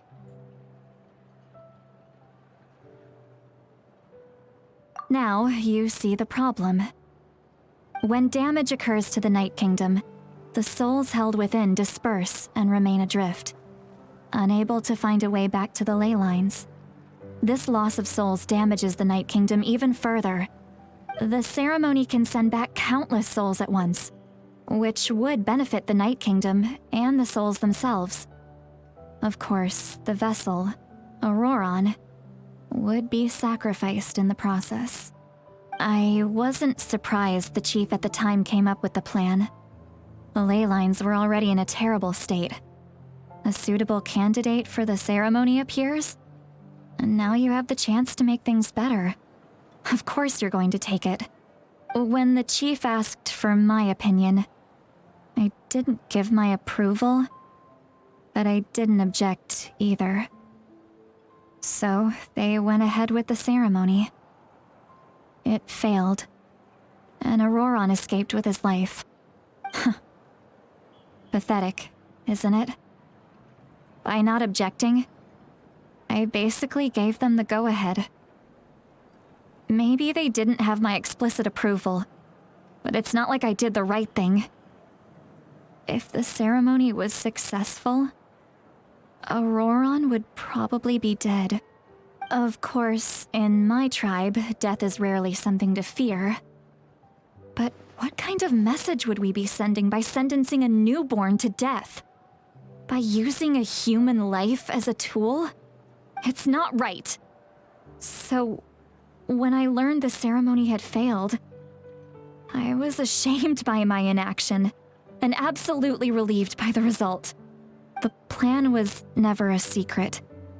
Or, I guess I should say, there was no point to keeping it a secret.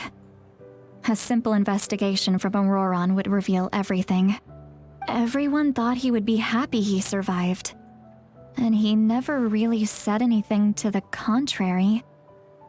But just as I was about to put all of it behind me, he asks this question.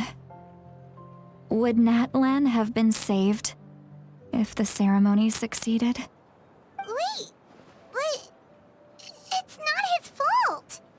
He knows that, but he still feels guilty. Ororon has a strong ability to perceive souls, more than any of us. He understands just how dire the situation with ley lines has become. Maybe he chose to work with the Fatui because he still thinks he owes a debt to Natlan. I can only imagine what they told him. Traveler, didn't the captain say he found a way to solve the crisis? Maybe that's what brought Ororon into this. Anyway, we can't just let things go on like this. We have to convince him to come back! You don't look so good, Citlali. Maybe you should head back and get some sleep. Probably drank too much. It's okay. The fresh air is doing me good. Okay. Forget that. I need to go home. I hit it a little too hard. You've helped me so much already. How do I even begin to thank you? Hey, we're friends, aren't we? Besides, you already said you owe us a favor, so you don't need to worry about us. Good point. Well, I'll go home and get some sleep. We can figure out our next move in the morning.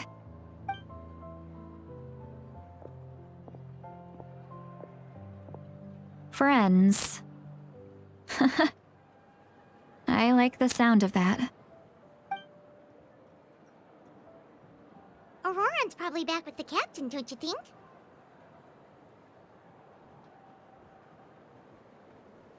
You mean about the backup plan?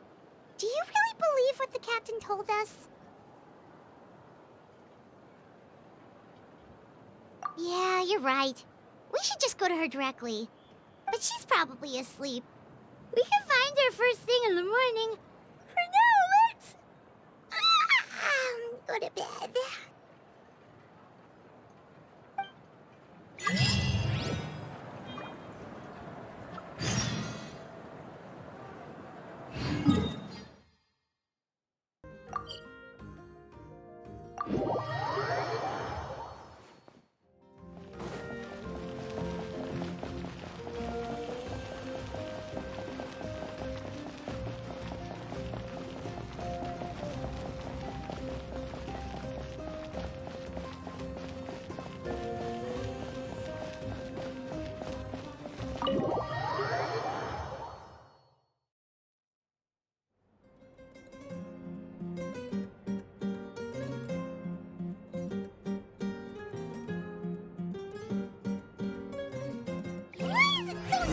Outside.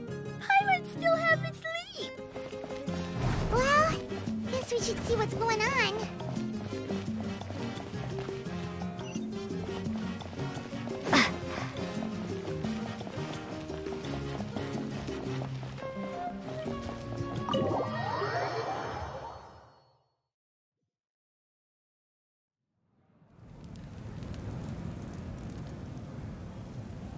You're already here. I was just about to come get you. Wow, you're up early. That's impressive, especially after all the drinking last night. Let's not bring up last night. I'm embarrassed about the whole thing. Anyway, I was also woken up by the commotion. Looks like all the warriors from the stadium are on the move. I heard many areas have been attacked by the Abyss, including the Masters of the Nightwind. I need to head back right away. The Abyss attacked again? Are you sure you can handle it on your own? Do you need our help? I'll be fine. We also have the support of the warriors stationed at the various outposts. Given the quick response, things shouldn't get too serious. The stadium could always use more manpower, so you should join the forces here. I'm done making excuses for him. He's not a child anymore. He needs to take responsibility for his actions. I was the one who vouched for him, so I need to report back to the Speaker's chamber. I'll accept however they choose to handle the situation. But I should be able to convince them to let me go back to my tribe first to deal with the attack. As for the ancient name, once we handle this crisis, I'll talk to Xilonen right away. Don't worry, I never forget a promise to a friend. Thank you. All right, I need to start heading back.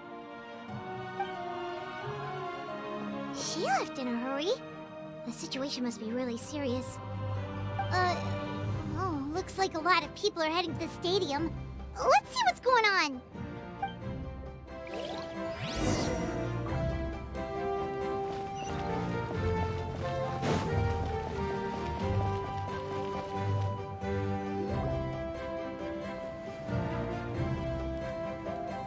Traveler, over here! Perfect. Our Star Outlander has appeared. Oh, you're all here! But, what's with the whole Star Outlander thing? Just my way of saying how awesome you are. We've got a real emergency on our hands, so this is the perfect time for you to show off your skills. Alright, but can we get a quick rundown of the situation first? The Abyss suddenly attacked the Collective of Plenty, the Masters of the Nightwind, the Children of Echoes, and a number of our camps and outposts in the wild. Yes, and the attacks are increasing in frequency. The tribes have plenty of defenses, so they're safe for now, but I can't say the same for the adventurers and merchants stuck in the wild. Chaska and I have been searching for survivors and treating the wounded. We just got back, but we need to head out again soon. I plan on heading back to the Collective of Plenty, just in case my tribe needs me. What about you, Mualani? Where are you gonna go? I'll go help the Children of Echoes. They're the closest, so I can start fighting right away. What about you guys? We could go together.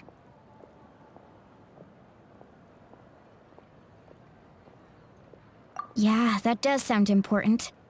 No worries. Just leave the Children of Echoes to us. Who knows? Maybe yours truly will have the Abyss on the run by the time you're finished. That would be pretty great, actually. I hope my tribe gets through okay. It'll be fine. Your tribe doesn't do all that bodybuilding for nothing. Let's part ways here for now. And most importantly, be careful, everyone.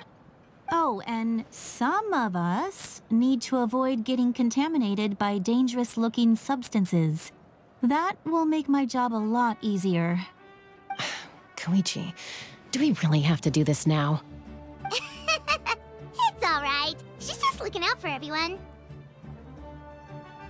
Alright, let's hurry up and talk to the Pyro Archon so we can help the others.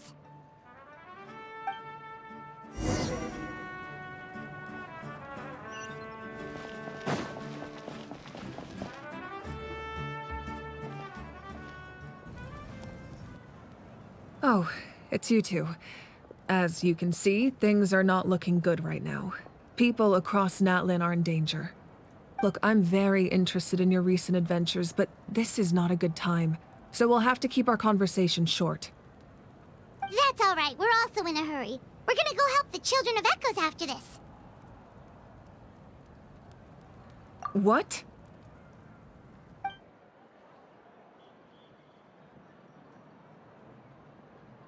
So he thinks my plan is too risky. He thinks I'm being stubborn.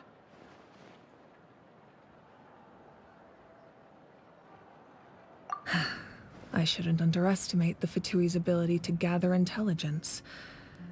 The Gnosis does have that function, but there's more to the story. I will answer you honestly, but you must help me keep this a secret. I can use the power of the Gnosis to save Natlan, but it comes at a heavy price. The Gnosis would drain all the souls and memories from the Night Kingdom and weave them into a giant net, which would surround the ley lines and protect them against abyssal corrosion. Wait, you can use souls to weave a net? But does that mean... Yes. It means sacrificing those souls in the process. Souls are just another form of life. The cruelty of this method is self-evident. The Night Kingdom not only houses the souls of the dead, but also our memories and legends. Using the Gnosis means converting all three into material for the net, erasing our history and culture. Even then, the net can still become corroded. If we cannot find a way to repair the damaged ley lines before that happens, then all those sacrifices are for nothing. Given the enormity of the price, it's a solution I refuse to consider right now. I want us to win, but I also care about how we win, and what that means for us in the end. Now it's true, both plans come at a risk, but after weighing our options, this is our best bet. Natlan is unique among the nations of Teyvat. Given the ever-looming threat of the Abyss, the Pyro Archons had to account for the worst-case scenario. Having a contingency plan is our duty, not just to the people of Natlan, but to all who live on this continent. Still, this has always been a well-kept secret. I'm very curious how the captain learned this information. Oh, one more thing? The captain said he found another way to solve the problem. Could be equally as extreme, though. Without the Gnosis, he should have no other option. But I see no reason for him to lie. Seems like our only path forward is to track him down, so he can answer that question for us.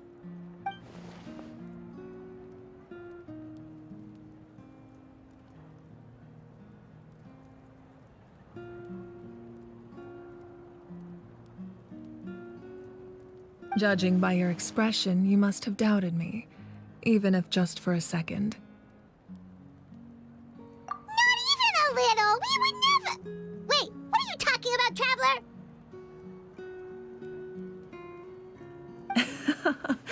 Just as expected. I appreciate your sincerity. Maybe it was out of caution, anxiety, or simple curiosity, but know this. No matter what, our goal remains the same. We both want to save the people of this land.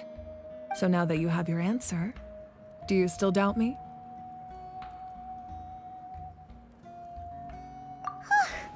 You scared Paimon. You've really got a lot of guts, Traveler. That's a good thing. Oh, and feel free to call me Mavuika. It's what all my friends call me, and I like it that way. As for the captain, the intelligence officers we assigned to the Fatui should be back soon. We'll get our answer then. That's great! Sounds like we just have to wait a little longer.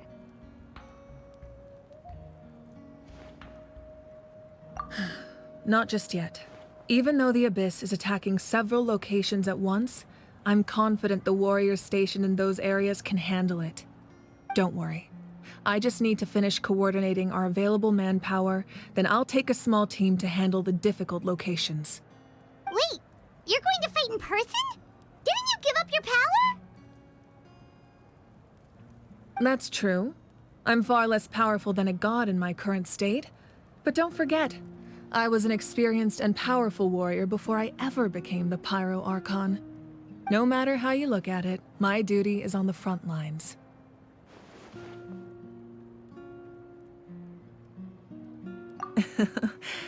I just think there's strength in numbers. If the people feel emboldened, that's just a bonus. Anyway, even if we respond to these threats in time, it's not a permanent solution in the long run. I've considered moving my people to other nations, but given their close connection to the Night Kingdom, a forced evacuation would have devastating consequences. I've told the chiefs of each tribe to strengthen their defenses and advise people against leaving their settlements. Now, I just need to find the right time to disclose the true nature of the crisis to the people of Natlan. Paimon's a little worried about how people will react. Yes, but that won't be the only response. In any case, that's for me to worry about. I'll let you know when we have more information on the captain. Alright, we should head out. Maybe we can join up with Moani. She can't be too far ahead. No need to worry about me.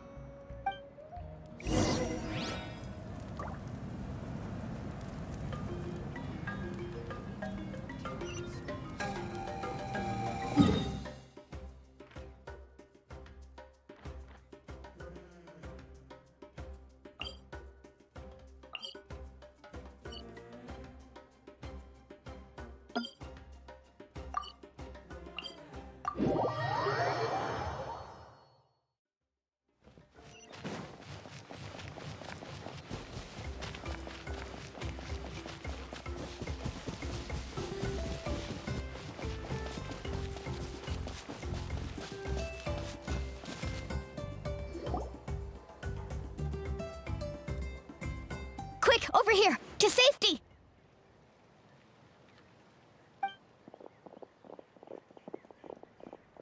Kachina, how many people do you have left?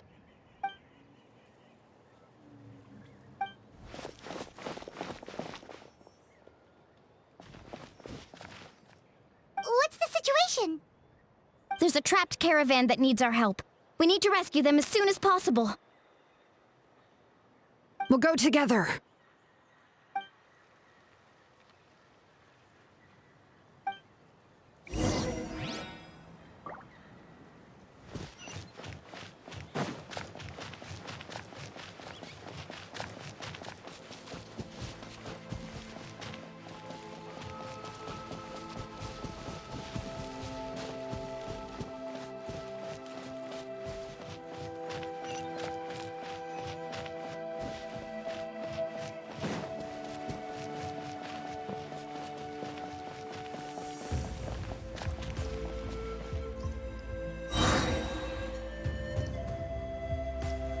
Stay safe. We've got this.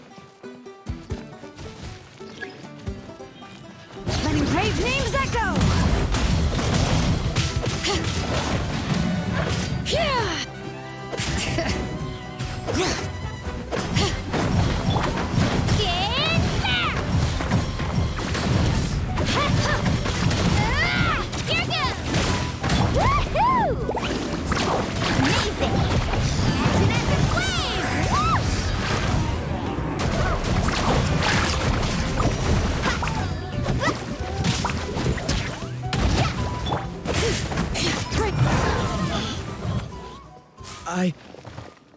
I really thought I was done for. I can't thank you enough. Don't worry about it. We're just glad you're okay. Let's see. Your goods look fine too. Guess the Abyss isn't after Mora. That should be the last abyssal pylon near the Children of Echoes.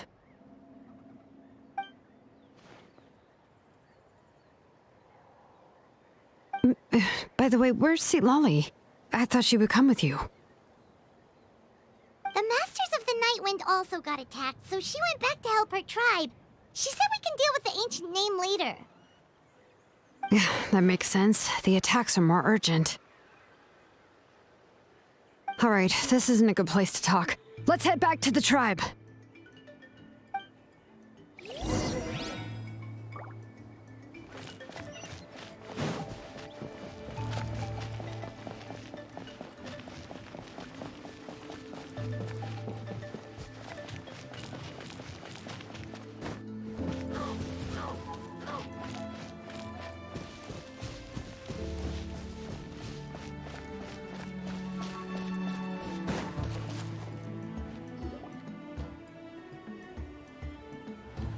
Looks like a few people were hurt after all. Oh, I should have got here sooner.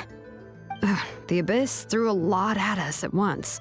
I rushed out as soon as I heard the alarm, and there were already so many monsters. Before long, Kachina brought over a whole group of warriors, and just like that, we destroyed several pylons as a team.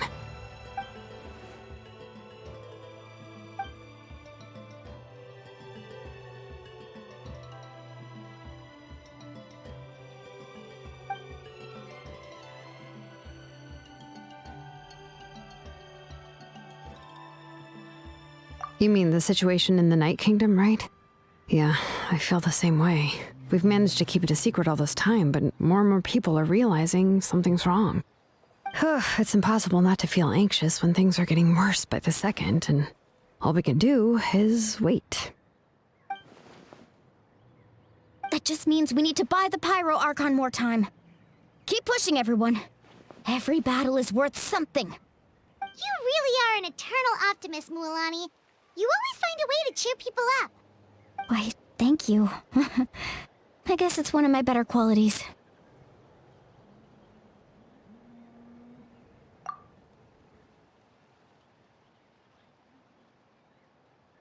So, specifics aside, the Pyro Archon confirmed the Gnosis can resolve the crisis, but it comes at a huge price.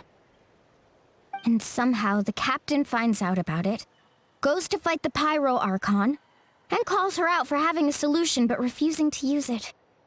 Honestly, if he has the same information as us, I can't really blame him.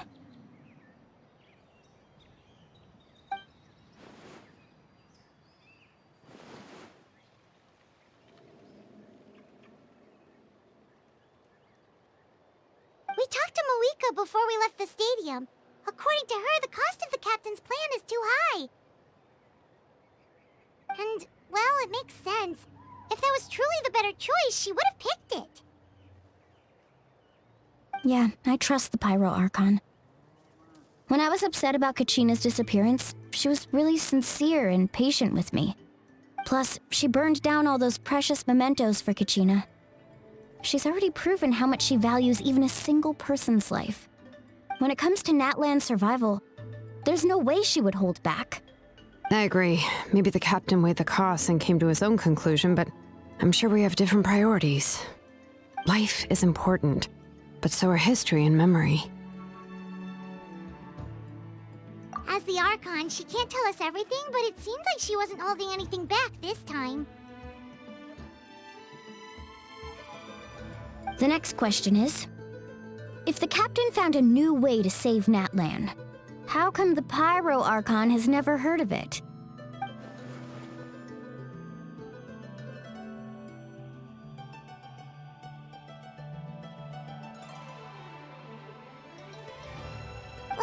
This is all super confusing. We still don't have enough information. Once we figure out what the Fatui are doing, we'll have our answer.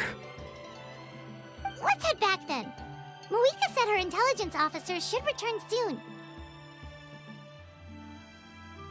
With how many Fatui there are, someone's bound to give something away. Sounds good. I have a few theories of my own. With a bit more information, we just might get to the bottom of the whole thing.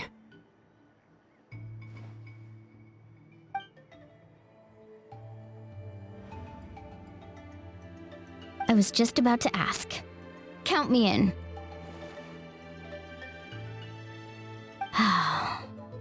If I was just a bit faster, we could have prevented a few people from getting hurt. People who could help us in the next battle. It's all a chain reaction.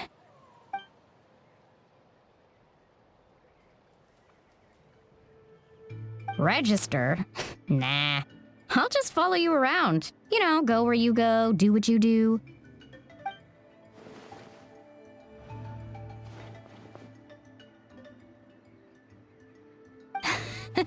You got it. I just don't want to make the trip back. It's so far. All right. See you all later. Let's get together and celebrate once this is over. Oh, you betcha!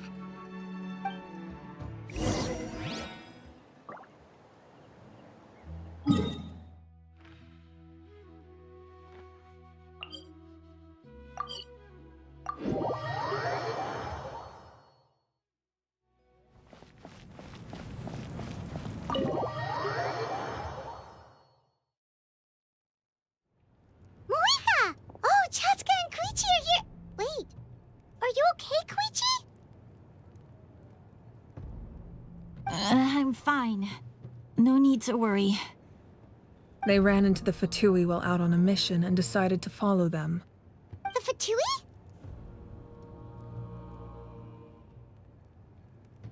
Calm down and let me explain.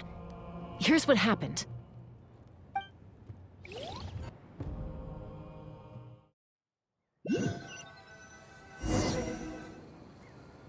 Watch out. It's the Fatui. Were they attacked by the Abyss? No, wait. It looks like they're protecting a group of travelers. Over there. Do you see? You're right. That's a traveling group from Natlan. Could they be trading for something? Let's keep observing for now. We're glad you're okay. Given the appearance of abyss monsters all over Natlan, you should cancel your journey and seek shelter at the stadium or one of the tribes. Thank you so much. I wish there was something we could give you.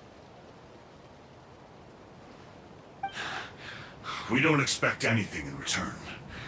We were out on a mission and saw you being attacked. It was our decision to help. If you truly wish to repay the favor, you can keep this a secret. If anyone asks, just say you were saved by warriors from Natlan. Oh, okay. We can do that. But... We're not asking you to cover up our activities. We haven't done anything illegal. Our captain simply wishes to remain undisturbed. Nonetheless, the decision remains yours. If we wanted to keep you quiet, we would have employed a harsher method. Got it. We'll get going now. Did you hear that? They mentioned a captain. Isn't that who the Pyro Archon is looking for? Exactly. We could be onto something big. Still, there was no trade. They were just helping people in need. I didn't sense an ulterior motive. I didn't believe the captain when he said he wanted to save Natlan. But based on what we just saw, it's possible he was telling the truth. Maybe we've been wrong about the Fatui this whole time. It's too early to say. Let's follow them and see what's really going on.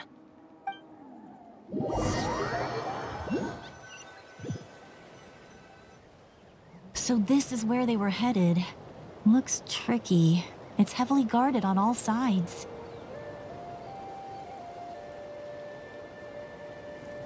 Koichi, wait for me here. I'll go in and check it out. Oh, no you don't. How are you planning to get through all the guards? Look, I can use this terrain to my advantage. With our tribe's special way of getting around, I doubt they'll see me coming.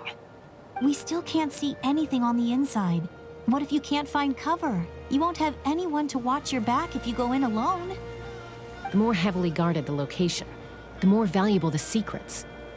Even if the captain isn't here, we can still figure out what the Fatui are planning. That intel is worth the risk.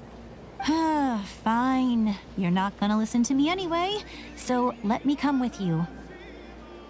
That's even more risky. You've been running around saving people for days. You're already at your limit. I'm confident I can protect myself. I'm not sure you can say the same. At least right now. I can. You really believe that? Fine, don't believe me. But you can't honestly tell me infiltrating a heavily guarded Fatui hideout all on your own sounds more reasonable. You know, growing up, even if I insisted on doing something, it never gave you any trouble. I'm not sure you can say the same. All right. If we start arguing, this will never end. We can't let this opportunity go to waste. Guess that means I win. Don't worry, you're not the only capable young person from our tribe. I can handle this. All right, same plan as usual. We split up, communicate with hand signals, make sure our blind spots are covered, and support each other once we strike. Got your ropes? Yeah, let's go.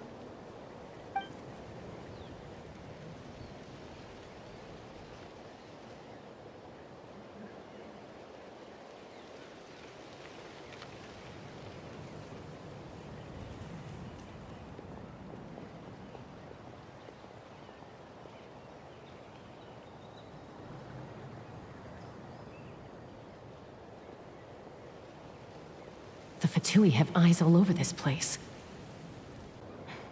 I should wait for Koichi's signal.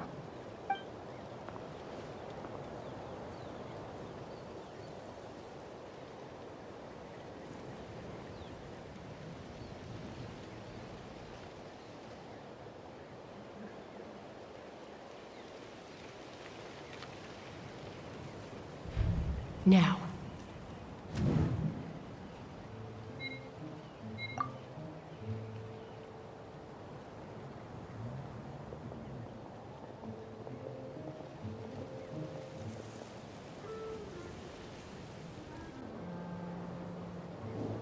Not sure how many chances I'm gonna get. I need to act.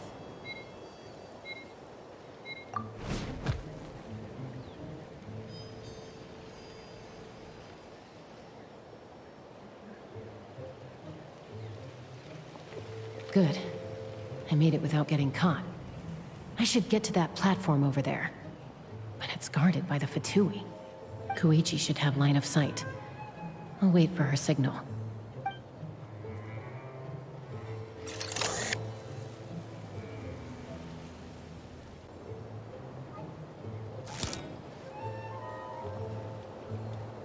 That's it.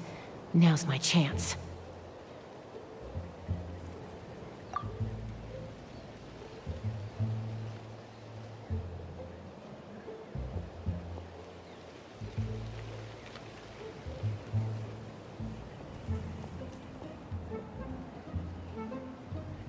It's no use staying in one place. I should keep moving.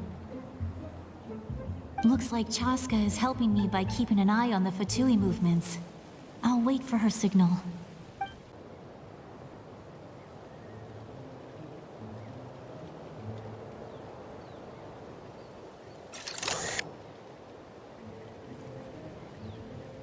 Time to move.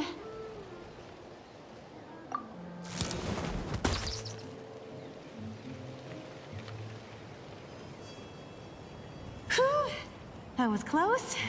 Almost got caught. Probably can't make it over in one go. I'll wait for my next chance. Now's my chance.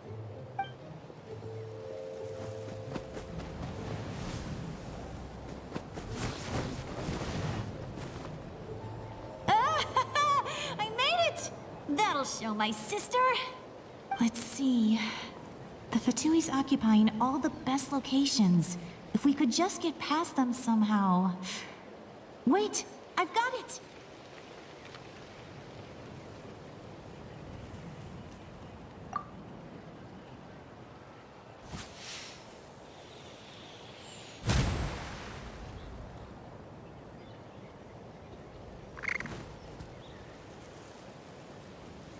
Huh? What's that noise? Did something explode?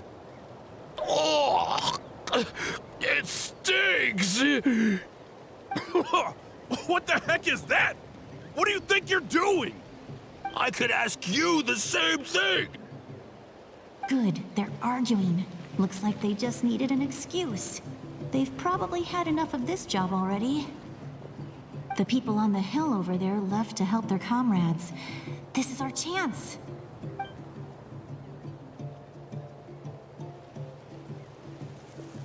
Come get me, Chaska. I hope she gets this hand signal. That's Koichi's signal.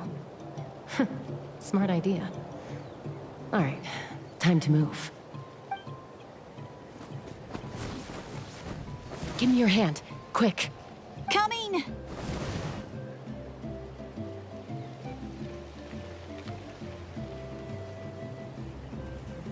I checked, and this way is completely clear. It should lead us to the deepest part of this place.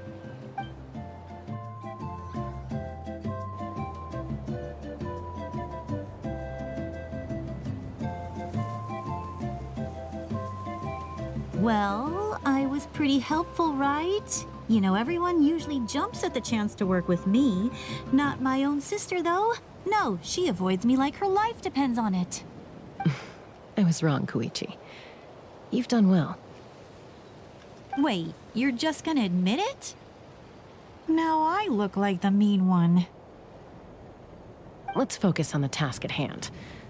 We're in the heart of enemy territory. The more time we waste, the more dangerous this becomes. All right. If you're not gonna take the bait, then I'll drop it. Looks like the Fatui are here to dig something up. I'm surprised they mobilized this many people. I doubt it's because they're interested in our culture and history. It seems like they're looking for a dragon relic called the Source Mechanism. The device is ancient. Barely any information survives to this day. And even people from Natlan don't know how to use it. Why would this be the Fatui's target? Not bad. Looks like it's in good shape. This should be what our Lord's looking for. Took us long enough. Come on, let's get this thing back. Back? Back where? Should we keep following? You really want to keep going? Of course. We make a good team, don't you think? No reason to stop now. What was that sound? Uh-oh. We've been spotted. Time to go. Falling rock incoming! Watch out for your gadget! What? You'll regret that! After them!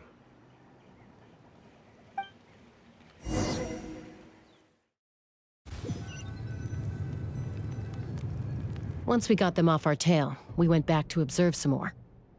They'd collected several identical pieces of something. It looked like they were waiting, though. So we decided to come back.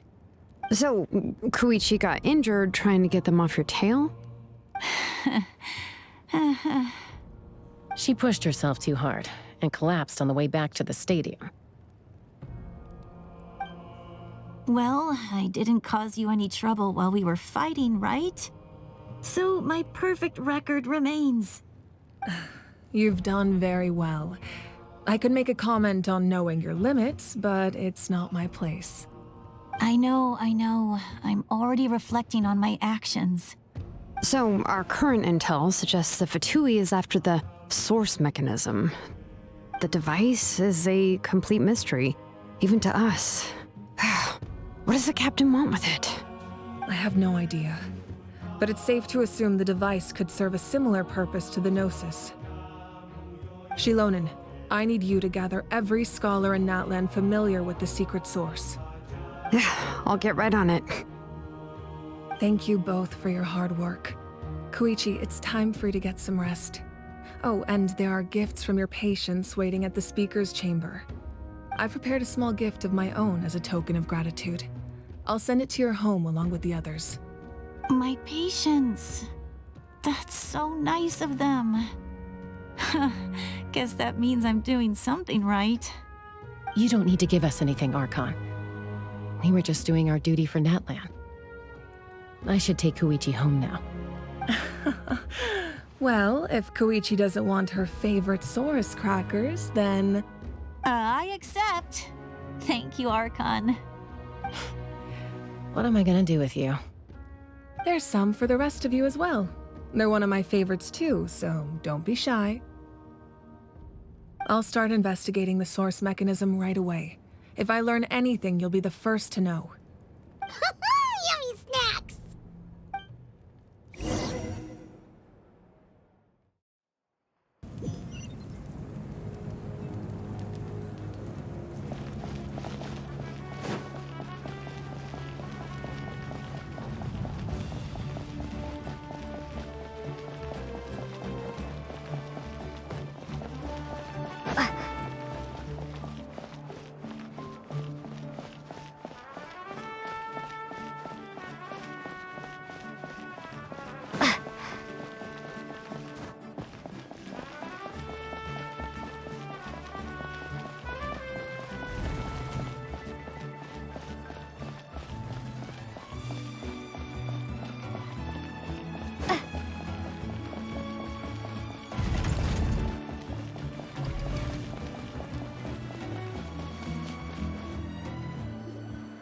What's next for you two? I'm taking Koichi home. With our parents there to keep an eye on her, I can make sure she actually rests. Hey, it's not like I'm some kind of prisoner. I'll be fine in a day or two. There's no need to go all the way home. That's what you always say. Everything's no big deal until you collapse. What if the Abyss attacks again? You're saying if I let you rest in a hotel, you're not gonna rush out the minute you hear the alarm? I won't. Triple promise I won't. Mm-hmm. Fine. On the off chance something like that were to happen, I might. But I'm a doctor. I have a duty to help people in need, no matter how hard or tiring the work gets. I guess you're right. But I don't have to like it. This reminds Paimon of when we first met. Except you were the one trying to stop Chaska from doing something dangerous. I'd do the same for anyone trying to put their life in danger. As a doctor, I don't want people to get hurt because of a rash decision. Then try to see things from my perspective. You clearly want to protect your patients. So can't you understand why your own sister would feel the same way about you? The two of you are the same, you know? I disagree. I understand the risks and costs of my decisions. Who wants to be like her? Overconfident, always making excuses when things go wrong. That's just not true. You think I don't have proof? Okay, don't get into another fight. Just pretend Paimon never said anything. Don't worry, Paimon. You didn't do anything wrong. Arguing is just how we communicate. Neither of us really takes it to heart. Plus, I guess we are similar in some ways. Maybe I rush into things without thinking, but I learned that from her. We're family. I can't help it if my older sister is a bad influence. Okay, you don't have to put it that way. So, you're all good now? Neither of us are really the type to back down, so we'll always have our differences. But still, we get along in our own way. Plus, I know you'll wake up one day and realize I was right all along. I just need to wait. Be my guest. Come on, let's get you home. See you later, Traveler and Paimon. I'll be back once everything's settled at home. There's no rush. At least grab a nice meal with your family. Bye, you two. Take care of yourselves out there.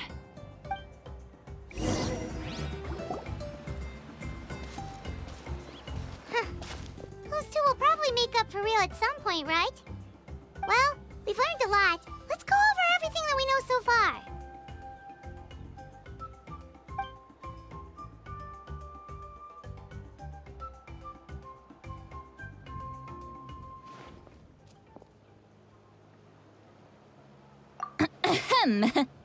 Sorry for popping up out of nowhere. Again. Why do you look so awkward? Oh, is there something you need from us? Okay, I won't beat around the bush. Oh, and I'm sorry for interrupting your rest. I'll treat you to some charcoal grilled steak to make up for it. Awesome! Just give us your orders! Hey, friends don't order each other around. I'm just here to share some news. Remember what we talked about before parting ways? Oh yeah, you mentioned how Ororon has always wanted to save Natlan, and something about his soul being fragmented. Paimon and the Traveler discussed it after you left, and we think Ororon is probably back with the captain. What do you think? I agree with your hypothesis. And just now, I confirmed it myself. Ororon came back. He helped the Masters of the Nightwind defend our camp. What? He came back? I told him to give up whatever he's doing, but he refused. He said they're just one step away from success, so there's no way he can back out now. Apparently, he came back to fulfill his duty to our tribe. When he left, he said it was because he still has a duty to Natlan as a whole. I'm surprised you let him go at all. I had to prioritize my tribe. Besides, the situation was intense. I couldn't focus on outside and inside threats at the same time. Plus, he was on guard. He knew I would try to go after him, so he made sure to keep his distance. I kept an eye out for a good opportunity, but it never came. All these years of calling me Granny, and I couldn't do a single thing for him in the end. Don't say that! Your tribe all raised him together, right? That couldn't have been easy. You're right. Seeing him come back reminded me of when he was little. Running around the tribe, dropping by random houses right and left. He's not only a child of the Masters of the Nightwind, but a child of Natlan. It's only natural for a child to want to do something for their family. Besides, Ororon is my apprentice. He might have a few tricks up his sleeve, but I guarantee I know every single one. Wait, what are you saying? Look. Remember how I said Ororon's soul is fragmented? This is the talisman I created to keep it stable. And this gem is what makes the talisman work. It just so happens that Ororon is due for a gem replacement. Since I can't get close to him, I put the new gem in a supply bag and asked Aoife to bring it to him. You guys know Aoife, right? No? Well, he's a pretty famous vet around these parts. He's always bringing me all sorts of things, and he happens to be very good friends with Ororon. Aoife doesn't know what's going on, so he agreed, no questions asked. Ororon would find the gem as soon as he opened the bag. He knows how important it is, so I knew he would make the switch. He probably suspected that I tampered with it. But here's the catch. The trick is on the bag. The moment he touched it, a portion of his memories were copied onto the old gem, which he no longer needed. That's amazing. You can do something like that? Most people can't, but I can. That trick he used to bring you to the Night Kingdom isn't anything special, by the way. My technique is much more subtle. He won't notice anything. So in other words, we have a whole backup of Ororon's memories in this gem. The kid thinks he can take me on? Like I wasn't the one who taught him everything he knows? That's amazing, Citlali. Let's take a look right away! Once we get to the bottom of this, we can finally track him down. I know he thinks of me as his grandma, but do you think he'll get mad at me for this? You can be honest. That's a tough question. Paimon doesn't have a grandma, so she's not the best person to ask. To be honest, I've always doubted my ability to look after him. I didn't stop the ceremony all those years ago, and now I'm useless again. But if I stop here, it will haunt me until I'm 500 years old. Every night I'll wake up in a fit of anger. I don't scare that easy. Still, if I back away from this and something happens to Ororon, I would never forgive myself. I need to look at his memory. Even if he resents me, refuses to see me, or runs away for good, I don't care, and I won't blame him. A family does whatever it takes to protect their own. You sure you'll be okay? We can come with you if you want. Did you just say you'll come with me? Is that okay? We have a pretty good reason to see it too, don't we? Because, right, we need leads on the Fatui. You really mean it?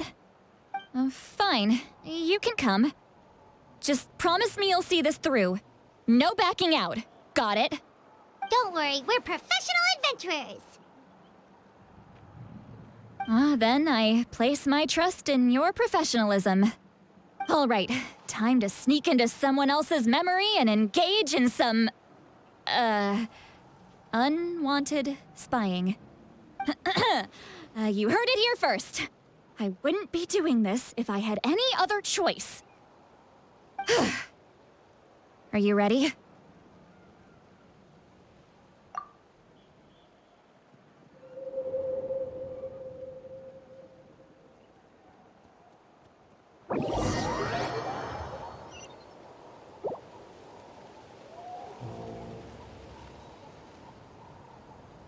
Look how good you're doing.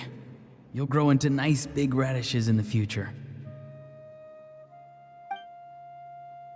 And you? Aoife says you're taking up too much space, but I think you're a good tree. What do you think?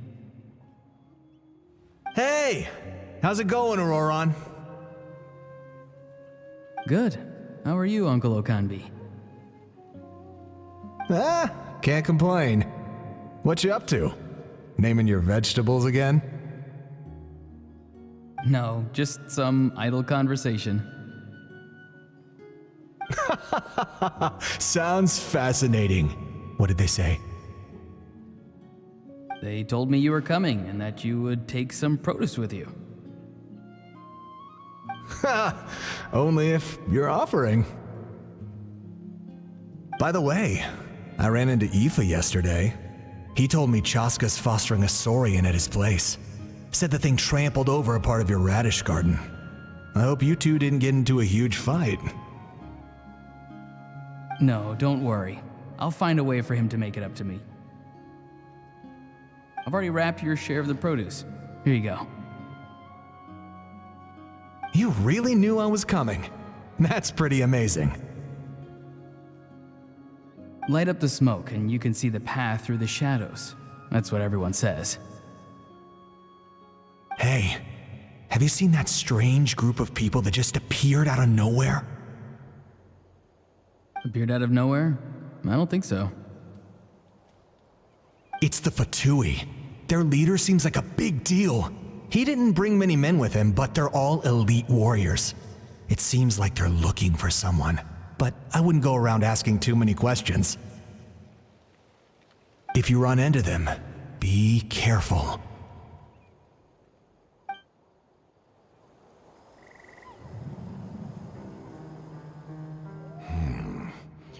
You're from the Masters of the Nightwind, are you not? Why do you live here alone? I enjoy living by myself out in the wild. I guess you're from the Fatui, the one everyone's calling a big deal. Not an inaccurate description. I'm looking for someone who may be known to you. Citlali is her name. Granny? What does an Outlander want with her? I've heard the name. You have business with her?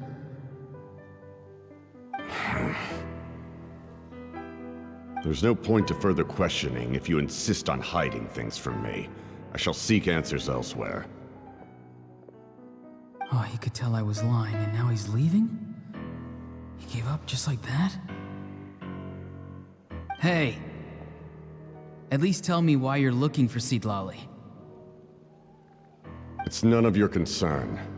I have my own means of tracking her down. Why are the Fatui looking for her? What does she have to do with them? I can't just let them go like this. I have to figure out what they're planning.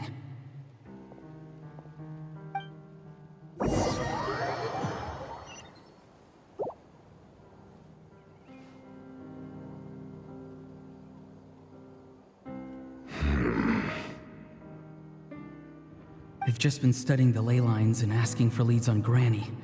I can definitely rule out some sort of invasion. The situation has seen no true improvement. The Pyro Archon did not fulfill her promise. My lord! Ignore him. He is no threat. He knows I'm following him, but he doesn't seem to care. He's strong, I can tell. But there's something unusual about him and also familiar in some way. I can't describe it. What is it? My lord, I feel dizzy. A ley line disturbance. Certain presences have been forced to wander outside their rightful realm.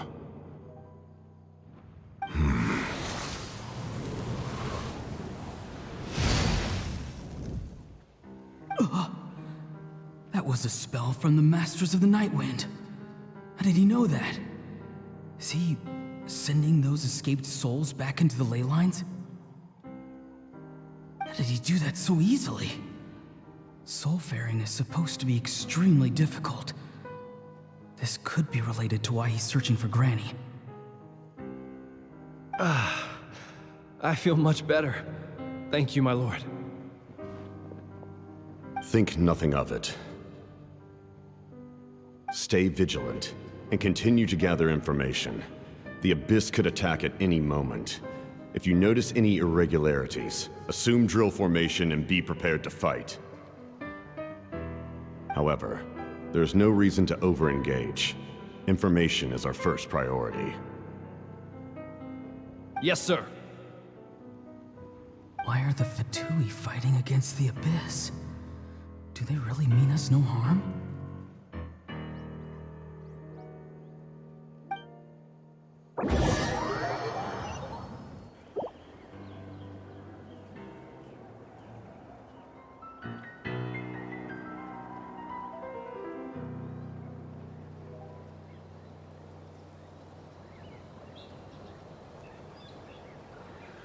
I've been following him this whole time and still they ignore me?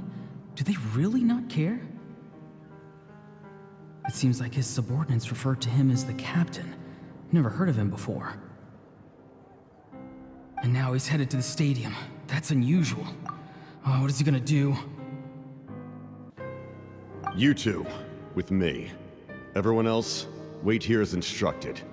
Send word to the other teams to retreat immediately if this fails. Yes, sir! He's going inside? But the Pyro Archon is in there. What does he want with her? Forgive me, my lord. Allow me to check one more time. Do you truly wish to do this? The time for idle observation is over. It now falls on me to act. This nation is out of time. Yes, sir.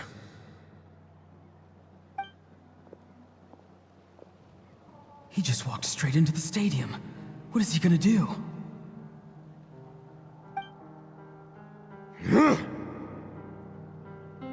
They're both incredibly strong. How long will they have to fight until someone comes out on top?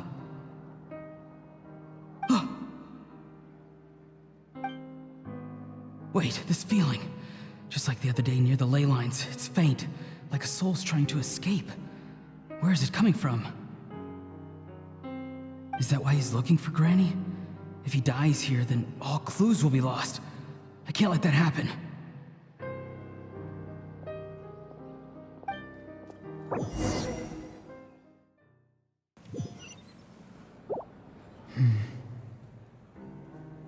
As for you, I must confess, I did not expect that little trick of yours to save the day. No matter how dense the fog, as long as the sun remains, we cannot turn day into night. She could have dispelled it. She simply chose not to. You don't have much time, and you're injured on top of that. What do you plan to do next? I'm beginning to see just how useful you may turn out to be. You heard something from here, didn't you?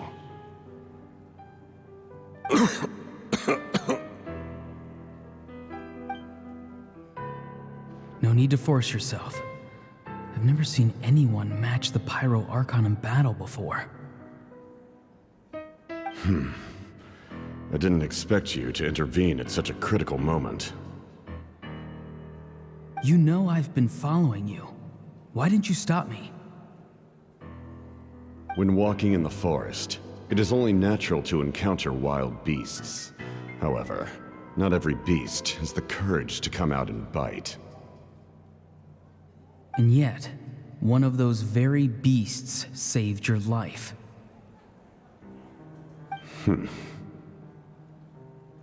Then speak. What do you want? I didn't save you because I wanted something. My soul is more perceptive than others. I can sense that the ley lines are extremely weak. I don't know what the Pyro Archon is planning. Can she really save us? The questions you asked her just now, well, I've had very similar doubts. So I felt like I had to help you.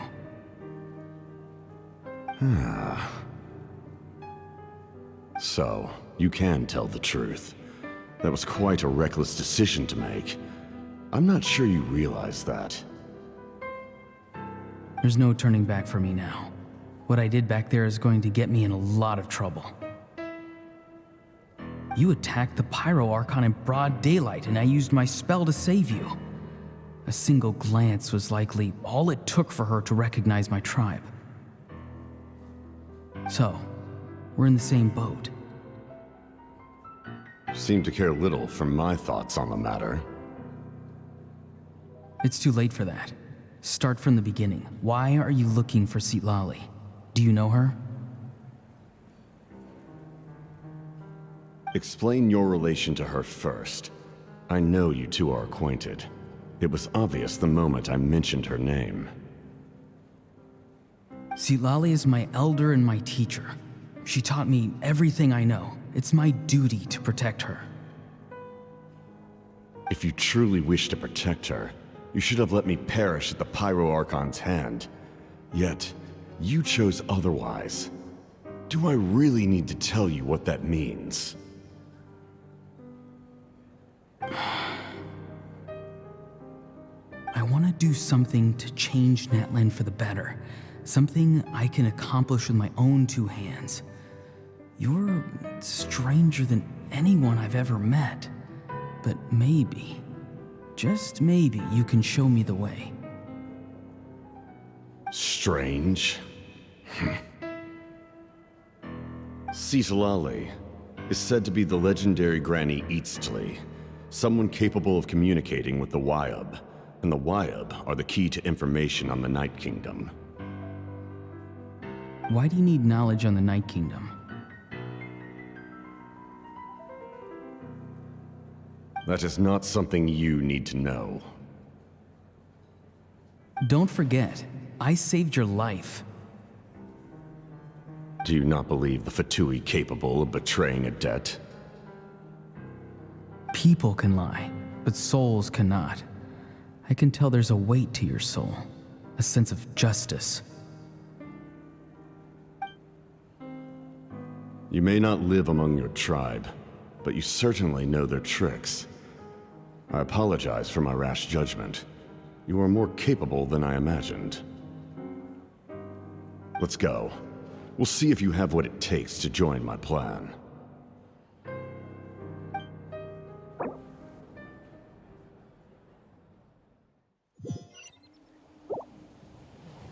I see. Interesting approach. Worth trying, I think.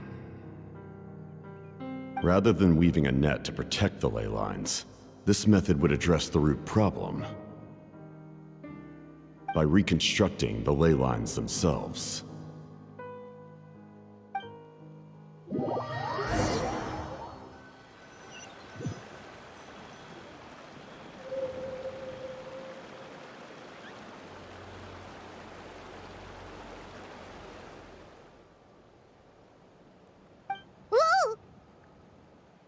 Traveler, Paimon. Are you two all right? Paimon's fine, just, a little dizzy. Of course. I'm so mad at him. After everything, he still can't let go of the past. For some reason, he thinks he owes something to the people who cared for him. Stubborn, self-righteous fool. Where's that gonna get him? Now that he's all grown up, he thinks no one can tell him what to do? He thinks he can just run away whenever he wants. I'll show him. If he tries to run one more time, he's got another thing coming. Maybe stubbornness runs in the family.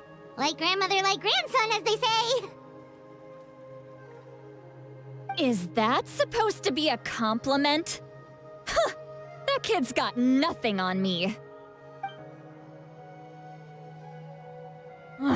Anyway, back to what we just saw. I don't even know what to make of it. Yeah, the captain seriously wants to reconstruct the ley lines? What does that even mean? Something like the loom of fate, maybe? But how does that help with the abyss? The loom of fate? Oh, it's kind of hard to explain. Basically, it's a device from Conrio that has unbelievable power. Anyway, if he really wants to manipulate the ley lines, everyone in Natlan will be affected. Oh, this is big. Which means the captain has been honest from the very beginning. Ororon's memory proves that. Why is he so obsessed with saving Natlan? Oh, we've got to tell Mavuika about this right away. Yes, she needs to know about this. Now.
Mavuika!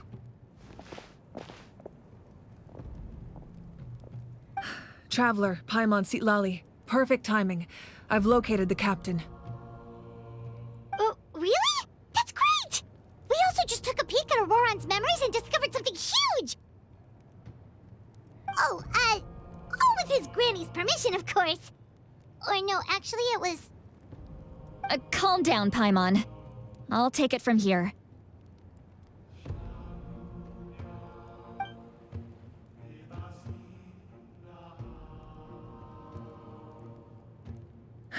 So the captain was searching for the source mechanism to reconstruct the ley lines. If his plan is already in motion, that means he knows exactly how to accomplish his goal. We have to stop him.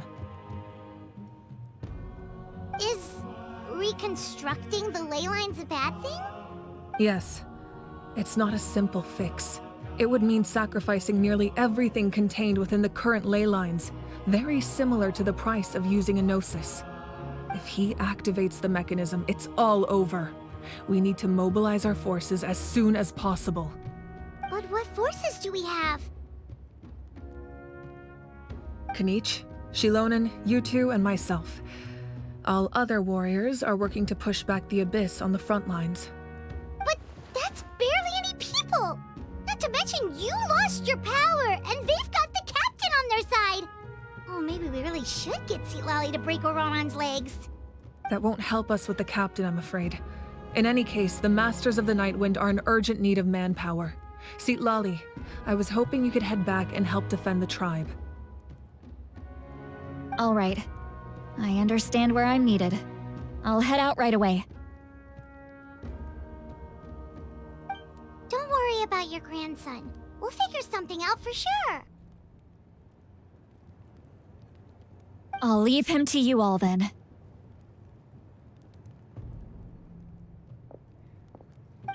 All right, back to the matter at hand. I don't believe defeating the captain needs to be our ultimate goal. Let me grab Xilonen and Kanich, then I'll tell you my idea.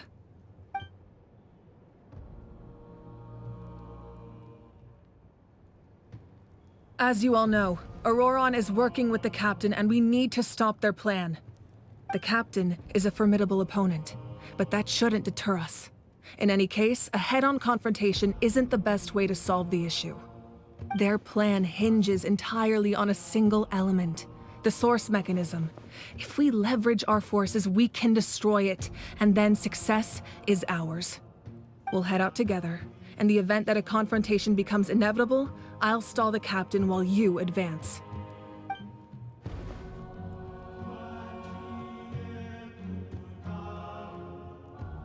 I agree with Kanich. The two of us can handle it. Listen to my plan first. Kanich, I want you and Ahau to launch an assault from the front and break through the Fatui defenses. The captain won't be on the front lines. As a seasoned warrior, he'll be stationed in close proximity to the device to ensure its protection.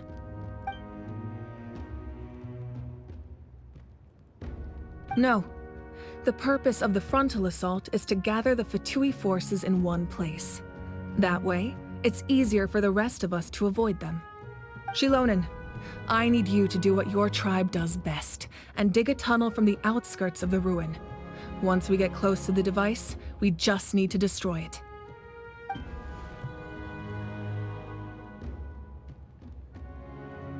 Exactly. The Traveler and I will join her as well. No one can create a distraction better than you, Kanich, not even myself. By combining our strengths, we just might manage to break through the captain's defenses. Understood. Then we should head out now.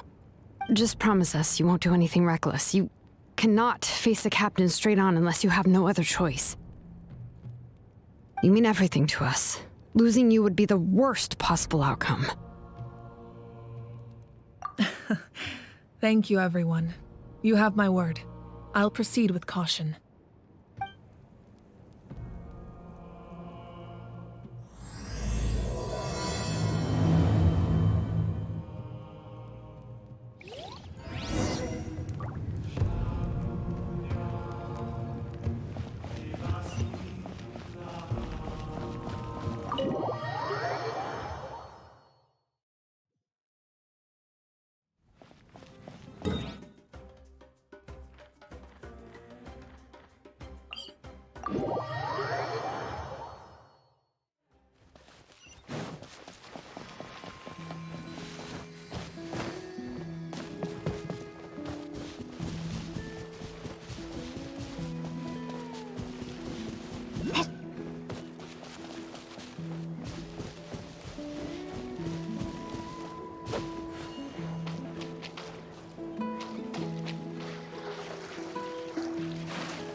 All right, this is the place.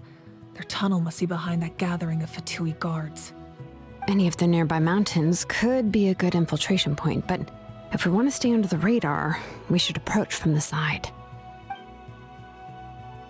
There are only a few Fatui stationed around the perimeter. We should take care of them first so they can't alert anyone.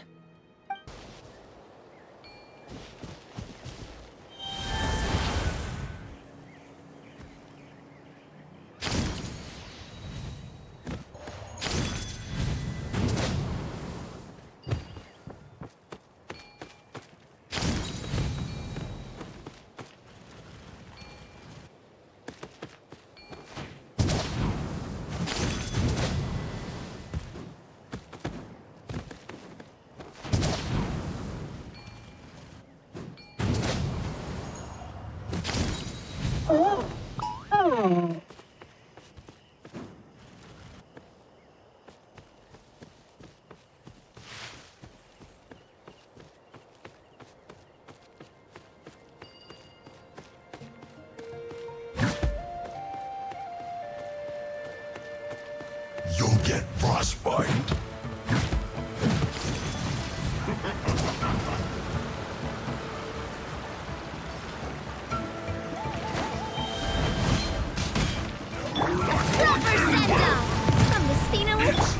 You can't run! Flash freeze!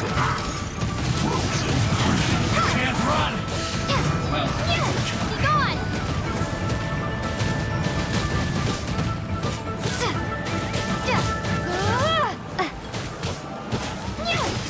Judgment! Lights out! I see through you! Windblade! I miscalculated. Covenants of the Deep!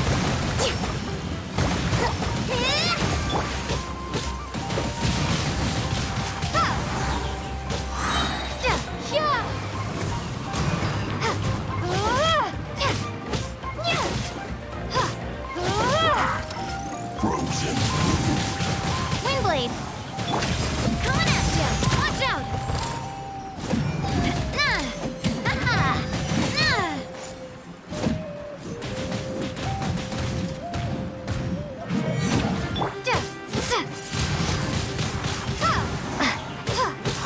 You can't run!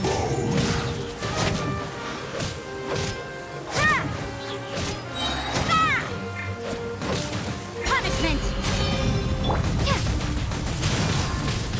Windblade! Coming at ya! Coming at ya! Fire! Well...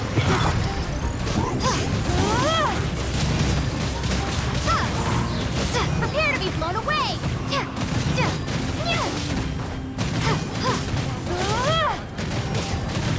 All right. What do you think, Xilonen? Is this a good spot? Yeah, looks good. We'll take it from here.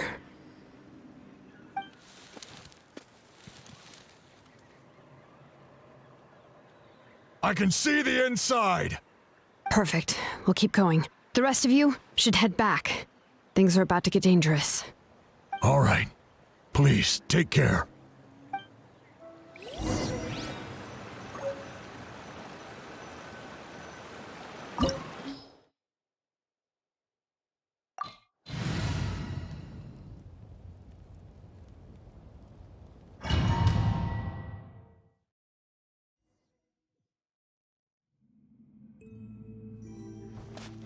The Fatui wouldn't concentrate all their forces in one place. There's sure to be guards on the inside, so stay sharp. Oh, nice job smashing those rocks, Mavuika. You look super cool. Ah, that was some expert level rock clearing, even by my tribe's standards.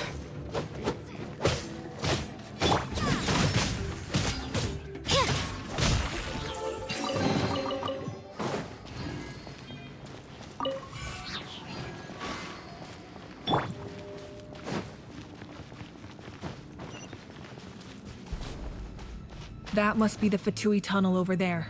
We should steer clear and approach from the side.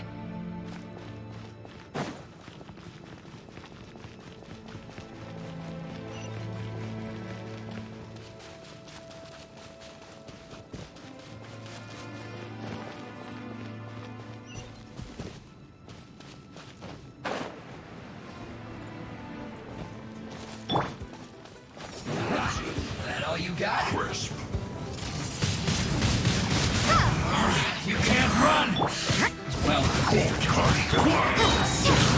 be a killjoy. We've only just begun. Freshness preserved. Can't run. Well, Windblade!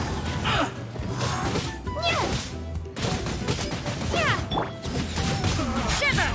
looks like I went too far. You can't run! Rest and rebuild!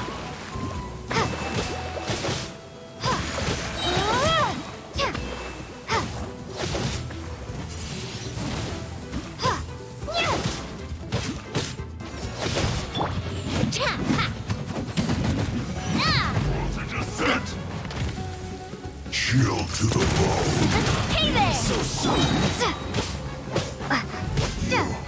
Can't run from death. Fire! Well, with turret, bring refuge! Yeah! Windblade! Prepare to be blown away!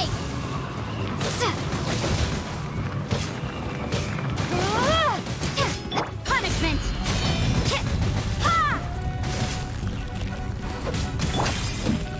Watch out! Coming at ya! That's not! Chill to the bone. Hiya! That's not!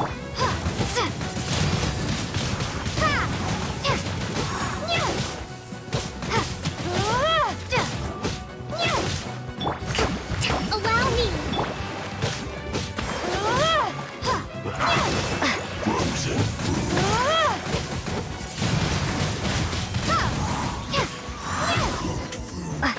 disgusting.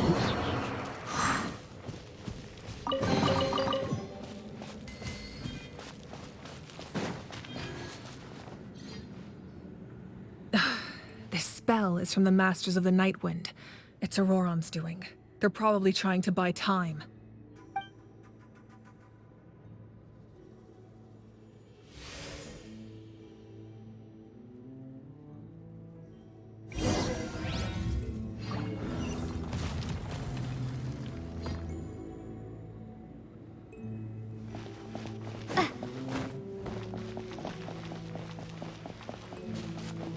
These wheels are relics from ancient times. We should try to restore them. These mechanisms probably control that wheel, right? Let's give them a try.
This must be it.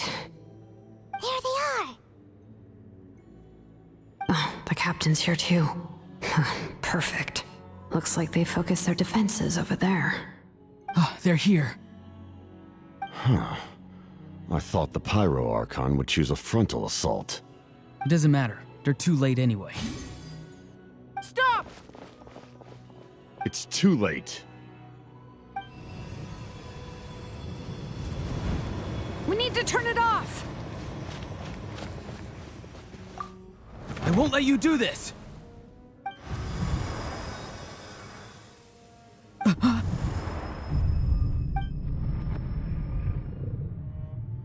The sound of lament?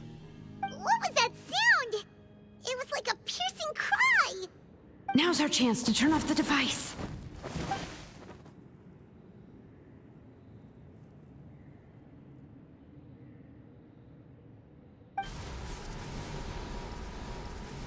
Oh, Ororon? How did he just... His movements have gotten a lot faster. Was Ororon always this good in battle?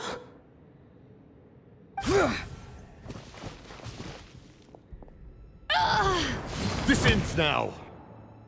Huh?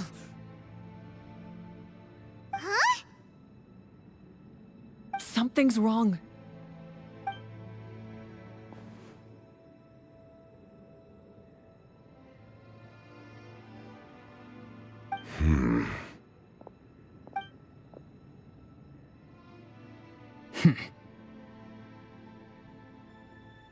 You are not Ororon.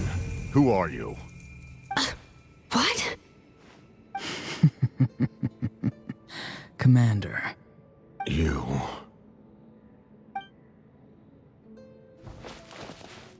So, you still recognize me, Commander? I'm glad. Although, I believe you have some more pressing concerns at the moment.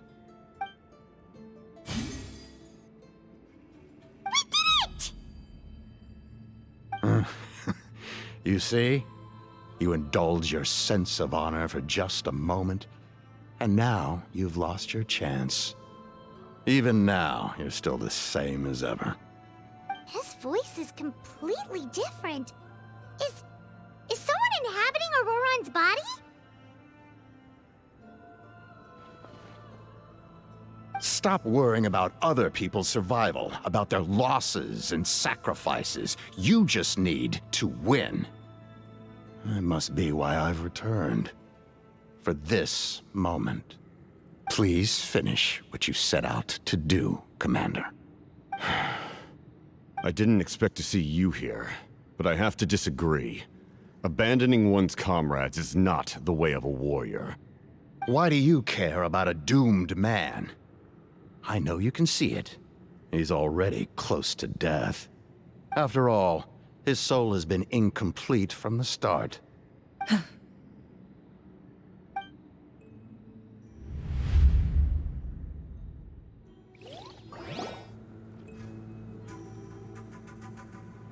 someone said I'm close to death.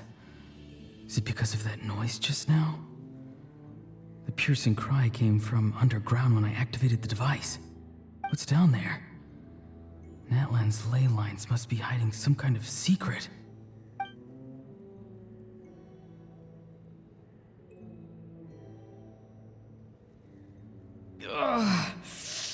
Am I dying? Oh, no. It's too soon.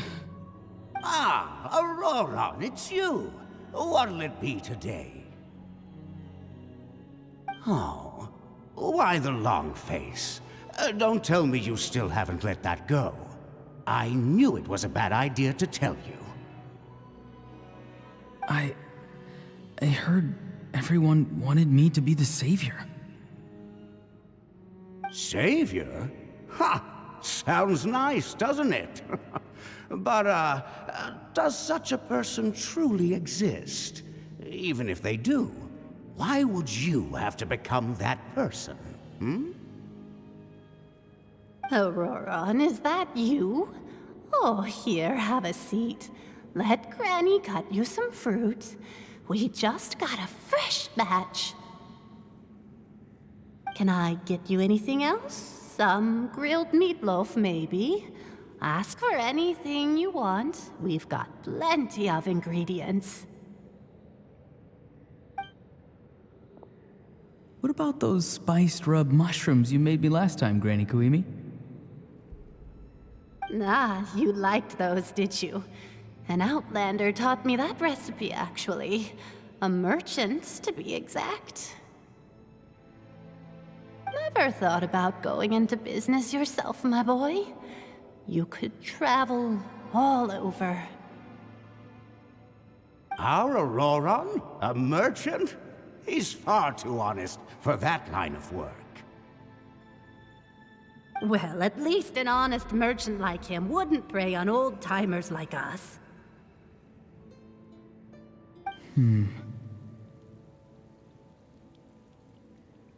Everyone said a true savior does not really exist, but then why did my birth open the door to the possibility? Why give people false hope? Maybe I don't need to sacrifice myself, but surely everyone is born for a purpose. So, what's mine? If I had succeeded back then, would the world have become a better place?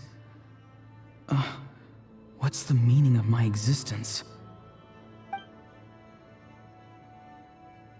Done spacing out, Ororon? Did you finish your homework? Yes, Granny, it's just...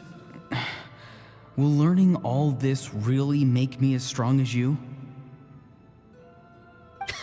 Of course not. I'm a special case. Other shamans study their whole lives without reaching a fraction of my abilities. Because you're a genius, right? You could say that. Or maybe I've just been alive longer than the rest of them, and picked up a few tricks that they didn't want to touch. It's rude to bring up a woman's age. Never do that again, no matter the circumstances. I wasn't the one who brought it up. Anyway, class is canceled tomorrow. Go have fun. What about my homework then? Do what you want. What use is it being as strong as me anyway? You've seen how the tribe treats me. They're all afraid. I try to go about my business, and they practically tremble in fear. Not the most fun way to go about living one's life, I'd say. Take it from me. The happiest people are the ones who do their own thing. So do what you want, Ororon. No matter what anyone else has to say. Granny didn't say it outright, but I think she was trying to comfort me. Don't force yourself. Don't beat yourself up over the past. That's what she always says. But I never forced myself. I never even got the chance to try before it was all over. Hey, you zoning out over here again? There's such a thing as overwatering the radishes, you know. I was just looking at the aphids. Something interesting about them today? I noticed some on the ground. Maybe it got too cold yesterday and they couldn't handle it. Bummer. Guess that means less honey this year. Aoife, do you think being a vet is fun? Fun? I'm not sure about that. Do you think planting vegetables is fun? Fun enough, I guess. I don't have anything else to do. Exactly. Most people live like that. No special purpose or calling. That's just how the world works. Oh, jeez. That troublemaker's at it again. Ororon, my man, come inside and give me a hand, would you? Why should I? I thought being a vet was no fun. Well, I guess there is a fun part. Trying to outsmart these rascals. Come on, give me a hand. Maybe Aoife was just too nice to tell me the truth. that attempting something above your capabilities will kill you.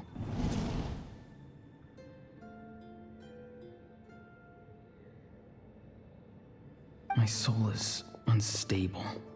I only survived because I had people to help keep me in one piece. A part of me has always been missing. That's why the other spirits said I was close to death, but... Why struggle? It's a miracle you were even born. Just close your eyes and wait for death. It was you, the thing that came out of nowhere. Thing? I'm a warrior, far stronger than a weakling like you. I'm not weak. There's just a limit to what I can do. And that's exactly why your fantasy is so ridiculous. You really think a useless thing like you can save the world? Useless? Savior? Ha! Sounds nice, doesn't it? But, does such a person truly exist? Even if they do, why would you have to become that person, hmm? Exactly. Most people live like that. No special purpose or calling. That's just how the world works. Take it from me. The happiest people are the ones who do their own thing. So do what you want, Ororon. No matter what anyone else has to say. But I don't want things to end here. Ororon? It's all right. We'll take things from here. Every time they marched into battle, I had to stay behind. Don't worry. With the Archon on our side, the Abyss doesn't stand a chance. All the best warriors are fighting on the front lines. I want to do my part too. Both of us are bound to disappear.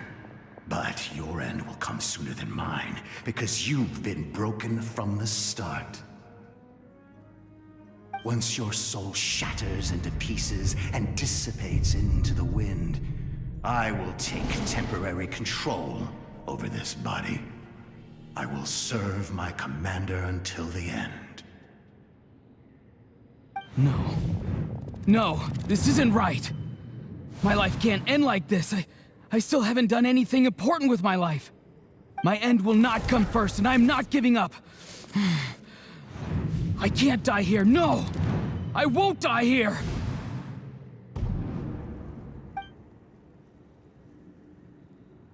Ororon! Ororon!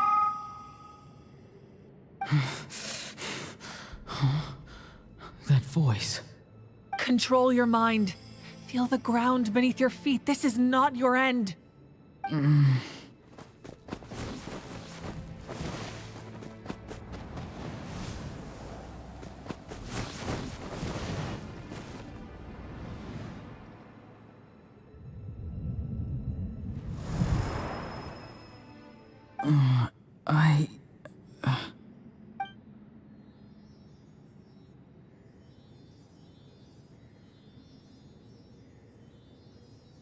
His eyes are open! He's alive!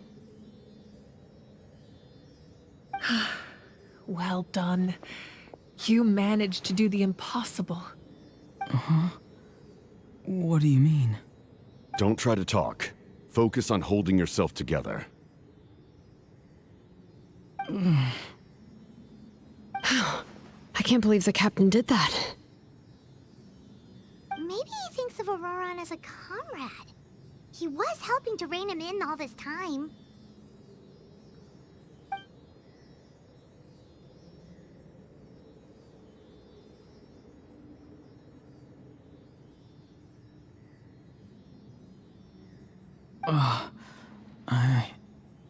I'm fine now. Damage to the soul is a tricky thing. The pain almost consumed you for a moment, but you managed to hold on to yourself. That's no easy feat. The worst appears to be over. I'm sorry for causing so much trouble. We can talk about that later. Our plan, it failed, didn't it? I'm sorry. We were so close. You saved my life, and now the debt is repaid. Ororon, I never thought you actually wanted to sacrifice yourself in that ceremony. But you never gave up. Have you come to a conclusion on what it is that you truly want? I just want an answer. A reason why I exist and why everyone always did so much for me.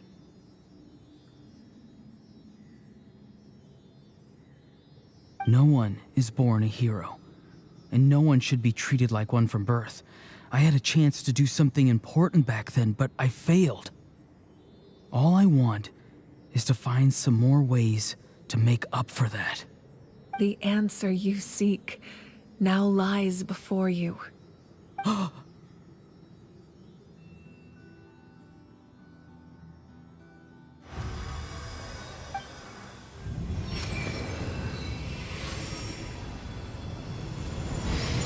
You are the inheritor of my name.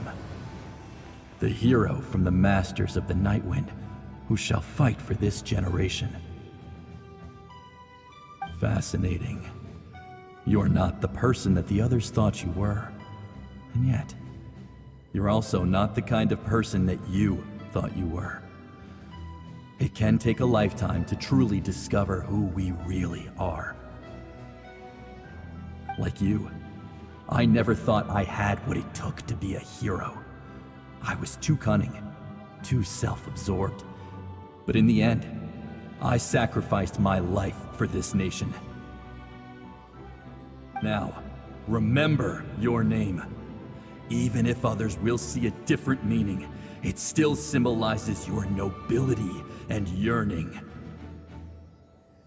My ancient name. BD.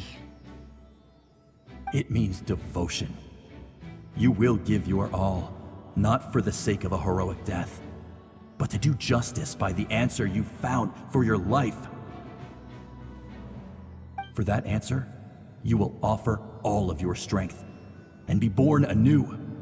Through your devotion, you will prove your worth. Having foretold his own death, the omniscient man holds a feast in celebration. Let us raise our cups in honor of his heroism and send him off with this final tribute. For at last, his wish is now fulfilled. It's nice to see you again, Sunhudge. With your recognition, we now have the 5th hero of this era.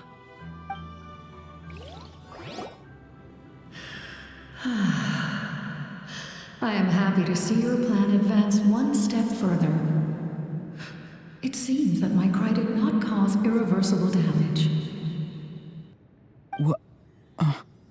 What is that voice?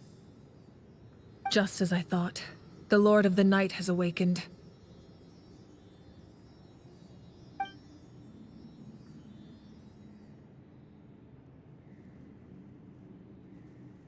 The Lord of the Night? As in the one who rules over the Night Kingdom? I preside over a realm of souls. Due to my limited power, sleep is the only way I can extend my existence. When you activated the device, I awoke and could not hold back my cry. It is a sound that agitates souls. Most of you are unaffected because your souls are intact. But with a damaged soul, the effect on your friend was heightened, and his soul almost shattered as a result.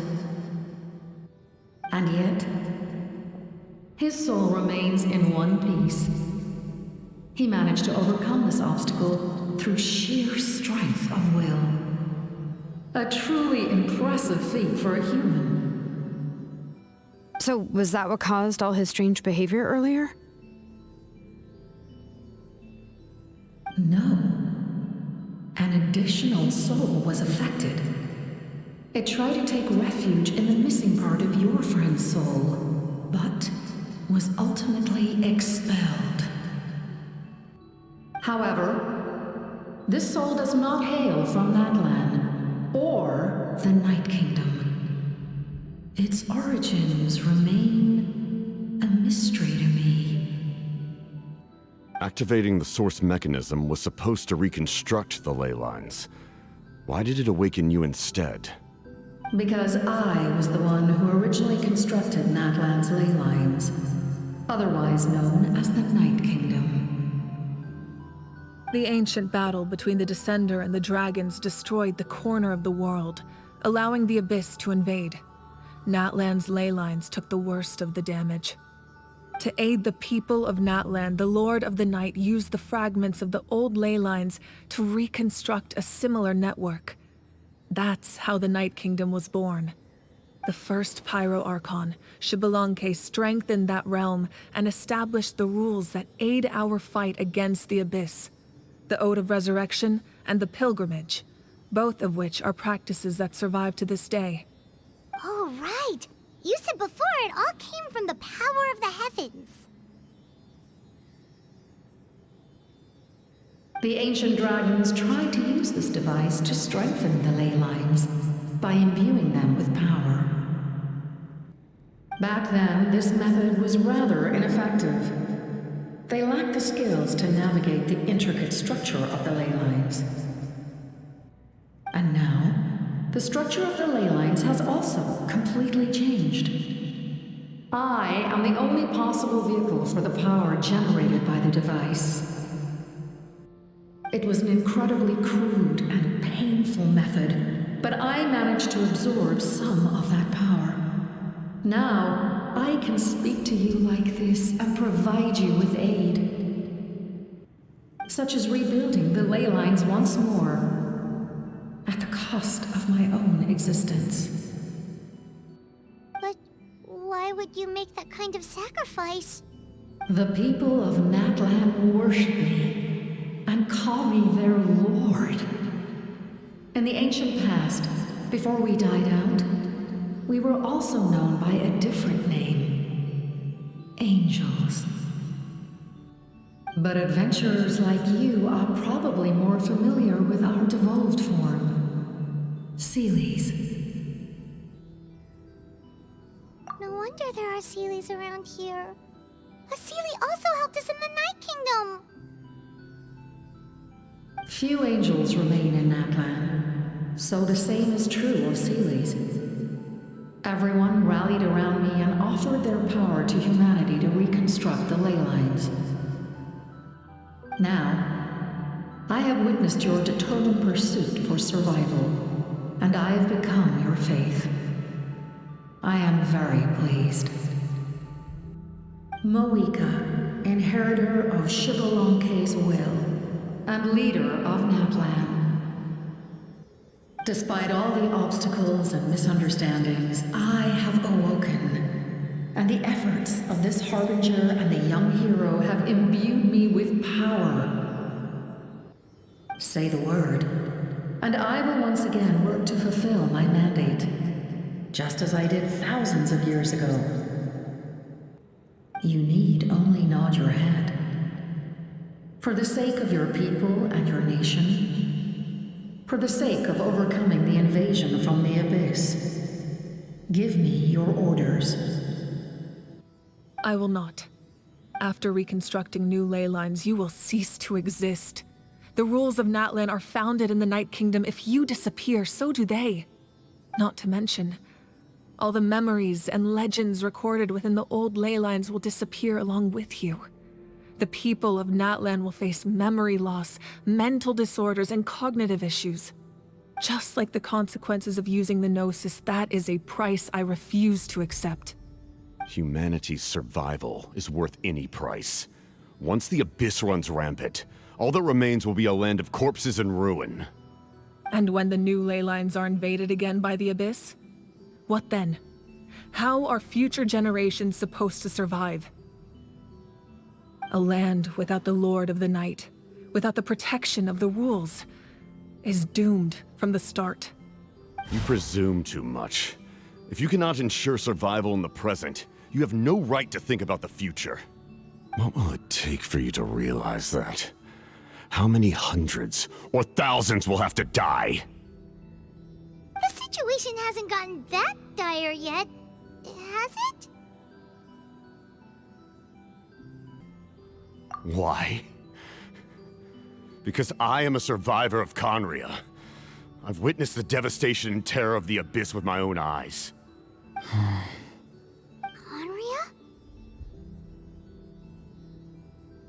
That's right. My family, my comrades, my homeland, were all lost to the Abyss. It is an unforgettable pain.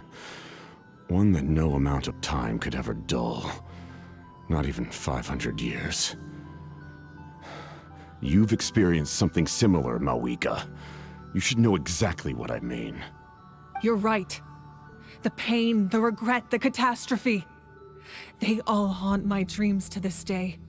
If I could go back, I would reject all false hope. I would do whatever it took to ensure their survival.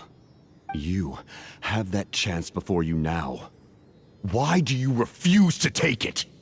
Because we don't have the right to make that decision. We love this world because it contains everything we hold dear. Everything that has happened here has moved us, shaped us, and turned us into who we are today.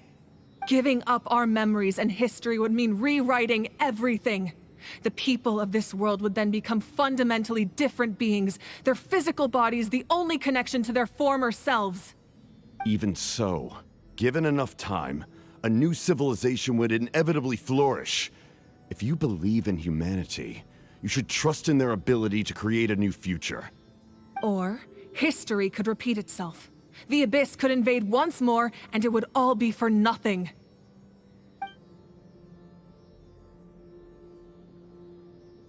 Can I say something?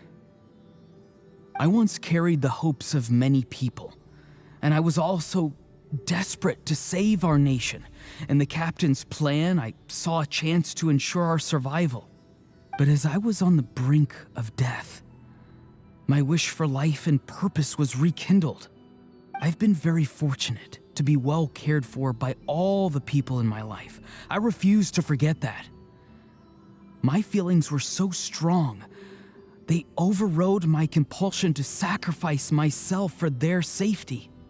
No matter what path lies before us, we still have a destination.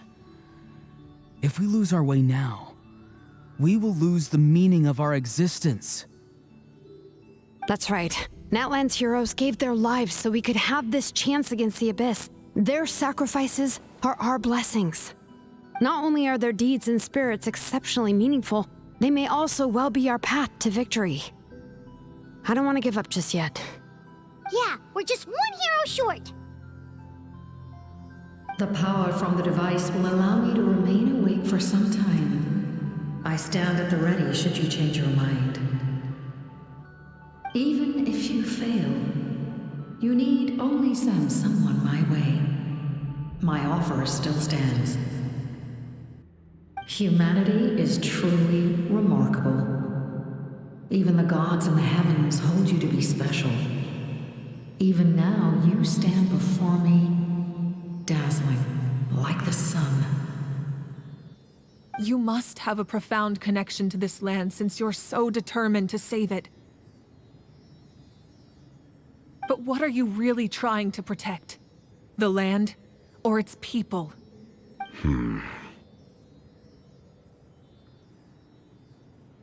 Pretty sure he wants to hear what you have to say, Traveler.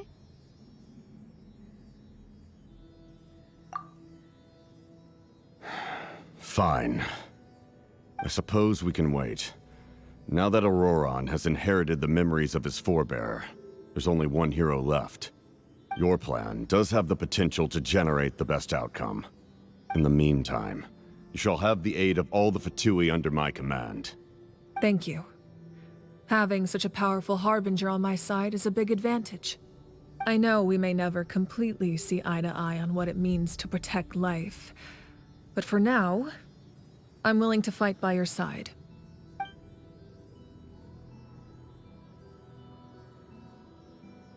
All right, we should let everyone else know about the plan. They're probably still at each other's throats outside. Good idea. We need to explain the situation.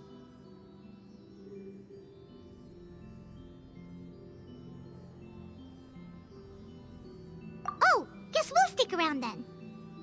I'll update everyone outside. Let's meet back up at the stadium.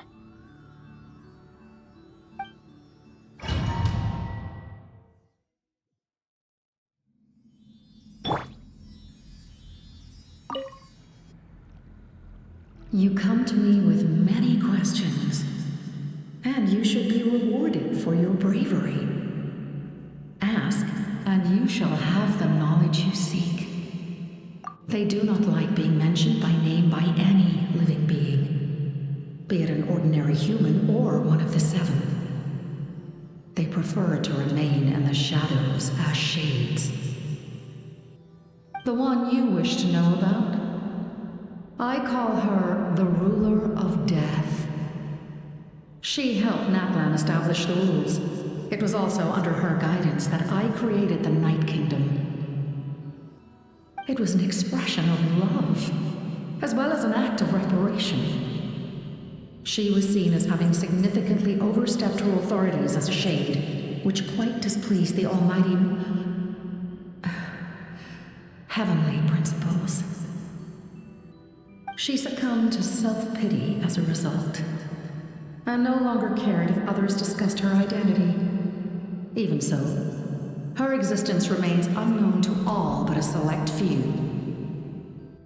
Self-pity? Please don't tell anyone I used that word. I'm just trying to speak plainly to conserve energy. You come to me with many questions, and you should be rewarded for your bravery. Ask, and you shall have the knowledge you seek.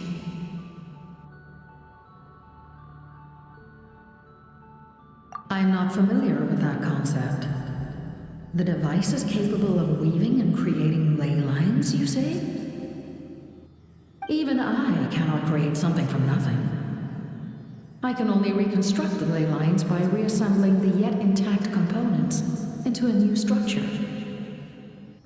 If that power were available to the people of Natlan, they might have a new option against the Abyss.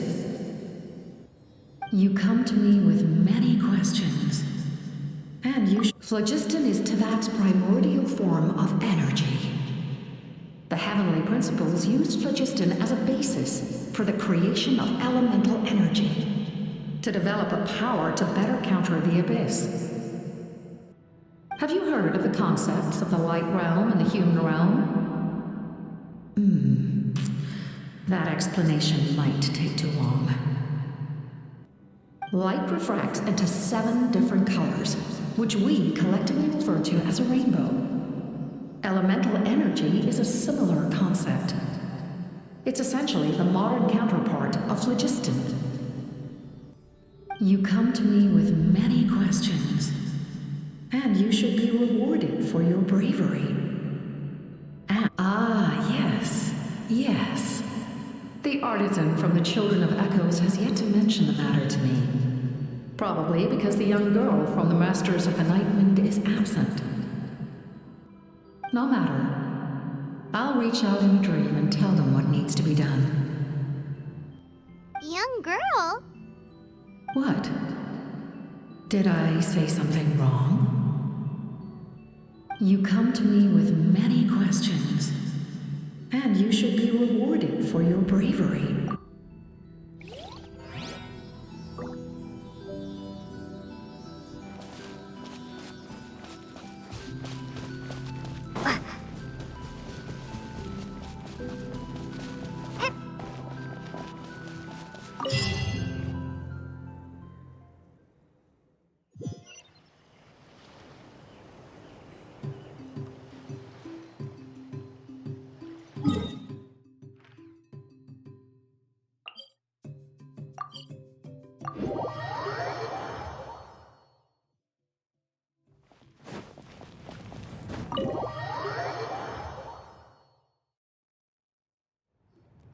In that case, allow me to formally welcome the Fatui to our cause.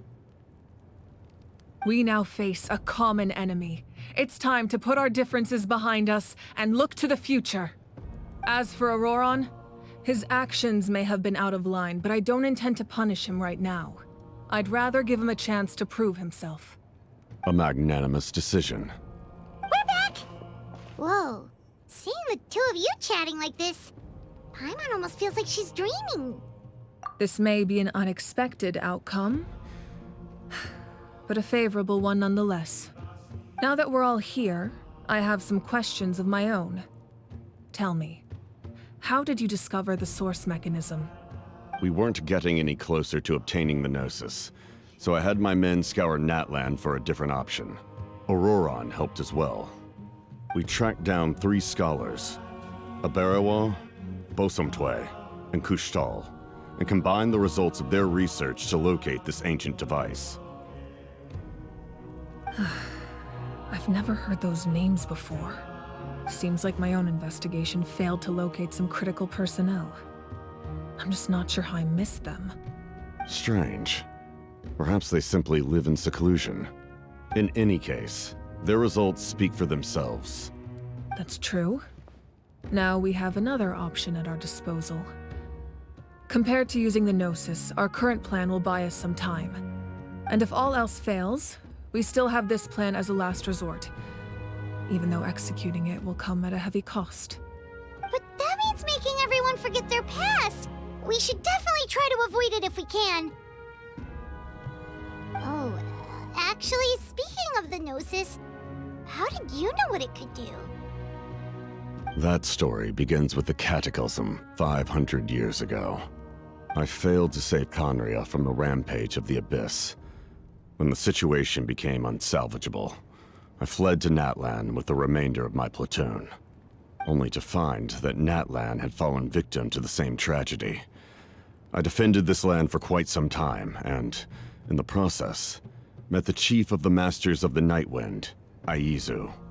I'm sure many people viewed Conria as the cause of the tragedy, but Aizu was kind to me all the same, and even helped me in my time of need. From that moment, I made it my mission to aid Natlan. In battle, a warrior fights to win. Even though my homeland was lost, I was already committed to this fight. Together, Aizu and I fought many battles and overcame countless hardships. However, he was unable to escape his fate, and, in his final moments, told me the secret of the Gnosis. So it was him. He recommended using the Gnosis on several occasions, even before the tragedy. But I turned him down each time. You knew him, and you fought for Natlan all those years ago. Why don't I recognize you? It must be the mask. Even without the mask, my past appearance is long gone. Even with the curse of immortality, the flesh still rots. Wait, do you know someone named Dainsleif? That problem doesn't seem quite so extreme for him. You've met him already? Yeah, a bunch of times. Sounds like you know him too. During the age of Conria, all I knew was his name. The last time I saw him in person, he was traveling with the prince. He carries a degree of pain and hatred that far surpasses my own. Yes, you're the sister of the prince. Given the role I held in Conria, I would prefer not to harm you. Although, this is likely a self-imposed burden. If the prince saw me now, I doubt he would even recognize me. As for your question, I don't know how Dane managed to slow the deterioration of his body. My appearance is much changed, and that's not the only thing. Even my physical strength is a shadow of what it once was. I would have never known. During our battle, it felt like I was fighting against the pinnacle of human strength. And I still lost. I deserve no praise for that outcome. Still, it's a shame we never faced off 500 years ago. You could have seen what I was truly capable of. I agree. Had we fought then, I'd also have been more motivated to go all out. So, all that commotion back at the stadium, and you're saying neither of you were using your full strength? I'd say we're evenly matched. If we face off again, victory will come down to who wants it more. I imagine you held back since there were spectators around that could have gotten hurt. But capitalizing on that situation would have only led to a hollow victory. It would have been no different than taking hostages. My goal was the Gnosis, and I failed to obtain it. That means I lost, plain and simple. Her Majesty the Tsaritsa allows every Harbinger the freedom to pursue the meaning of their existence. When the time comes, that freedom can take precedence over her orders. That's why our methods can be so radically different, despite sharing the same goal and the same sovereign. I needed the Gnosis because I came here to save Natlan. That was my primary motive. Once Natlan is saved, if the Gnosis still remained in my possession, I could bring it back to Snezhnaya. My decision regarding the Gnosis will not change. So let's focus on the Abyss for now. Right! What happens when all 6 heroes are together? We will unleash a great power that can be used to thwart the Abyss. But only once. It's a power that Xbalanque gained from Renova. Renova is a god whose existence predates any Archon. You can think of her like an emissary of the heavenly principles. She controls the power of death. Wait, is that why you have the Ode of Resurrection? Yes. Renova also orchestrated Natlan's rules. As for the Divine Throne, like I said before, when a human ascends to the Divine Throne, their inner flame will awaken. The size of the flame depends on the person's potential. The same principle applies to the Ruler of Death's power, with one notable distinction. The amount of power inherited will not change depending on your ability to tolerate it. In other words, it's a kind of power that not everyone can withstand. But if you survive the trial, you will gain unprecedented strength, and the ability to harness powers more formidable than any Archon. That still sounds really risky. We cannot walk this path without accepting risk. Mualani charged into the Night Kingdom despite the abyssal contamination. Ororon fought back from the brink of death. In the face of their bravery, I must respond in kind. That is my duty. Spoken like a true leader. All right, that's enough for one day. You should head back and get some rest. I'm sure you're exhausted. The Abyss will likely sense the change in Ororon. It's possible the frequency of the attacks will increase. There are many challenges to come, so we need to be prepared. When you put it that way, Paimon feels even more exhausted. All right, let's head back.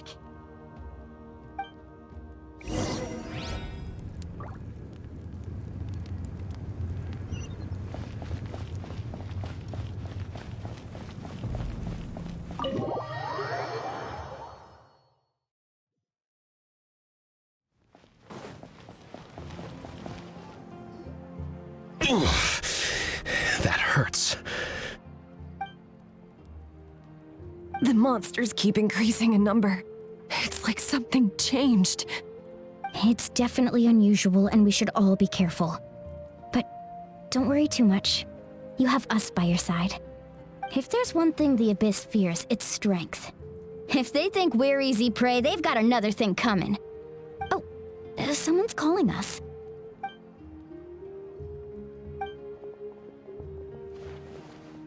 Something wrong, Traveler?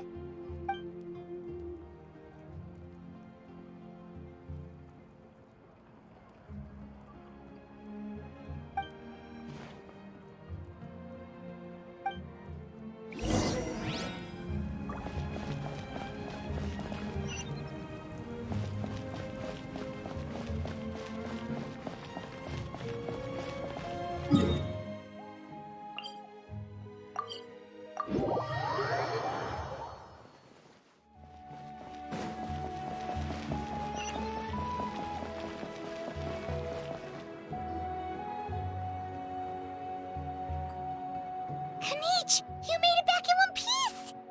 Oh, these must be friends of yours. Well, head out then. See you later.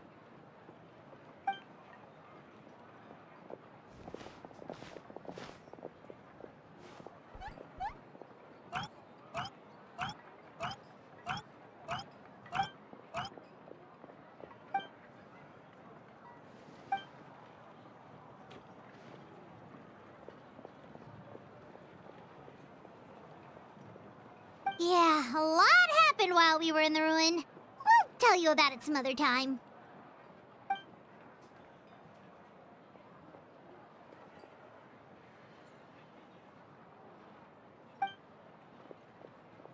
We won't keep you then. Let's talk later.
Nope. We can't give any of these to our soldiers. They were not tempered correctly at the forge.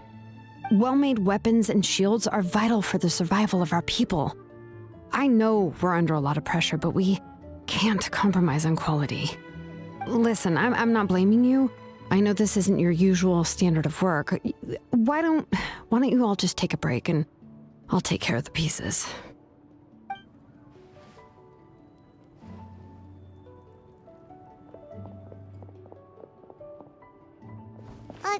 Hey, Xilonen?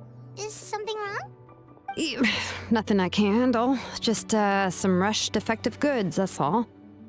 Even the most skilled craftsmen make mistakes under pressure, and if you two want to avoid the same fate, you should really get some rest. You must be exhausted too. Don't worry. I like it that way.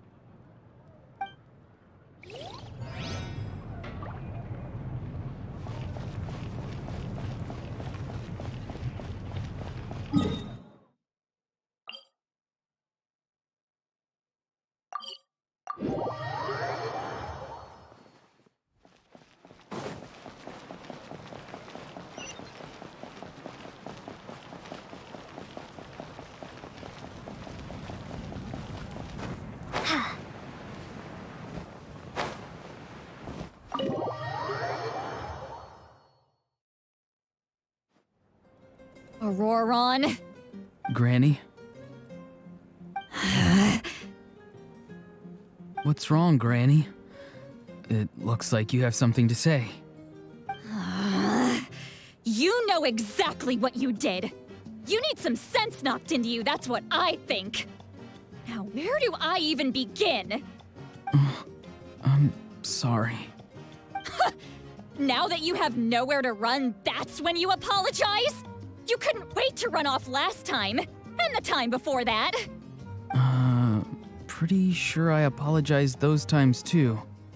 What exactly were you thinking? Being a wanted criminal is one thing, but then you also tried to pull off that whole thing in the ancient ruin. I'm not the one who needs an apology. Apologize to yourself for risking your life. Okay. I'm sorry. I don't have anything to say for myself, Granny.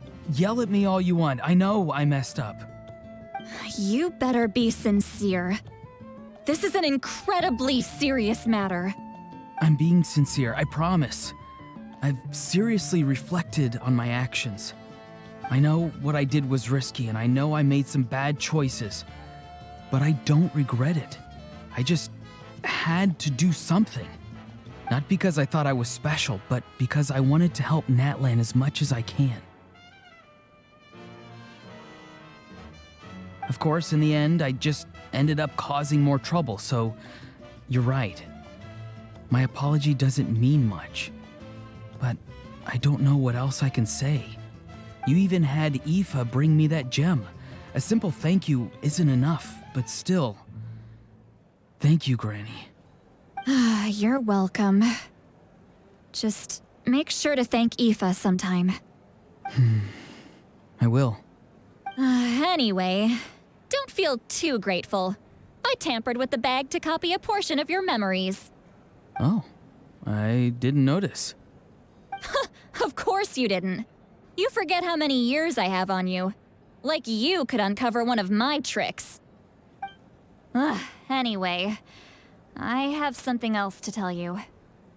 The Pyro Archon has discussed your case with the others. Many of your actions violated the rules of Natlan, and you should understand you'll have to take responsibility for that. I understand. But your efforts weren't entirely meaningless in the end. In addition to giving us another failsafe, you saved yourself with sheer force of will and managed to become a hero. Not too shabby, grandson. Did the Traveler and Paimon tell you to say that? What? No! I said that because I mean it! I can't believe you're complimenting me at a time like this. You normally let your fists do the talking. You're not off the hook just yet. I told the Traveler I was going to break your legs, and I meant every part of it. Could you not? I still need them to walk. Trying to negotiate, are you? All right, make me an offer.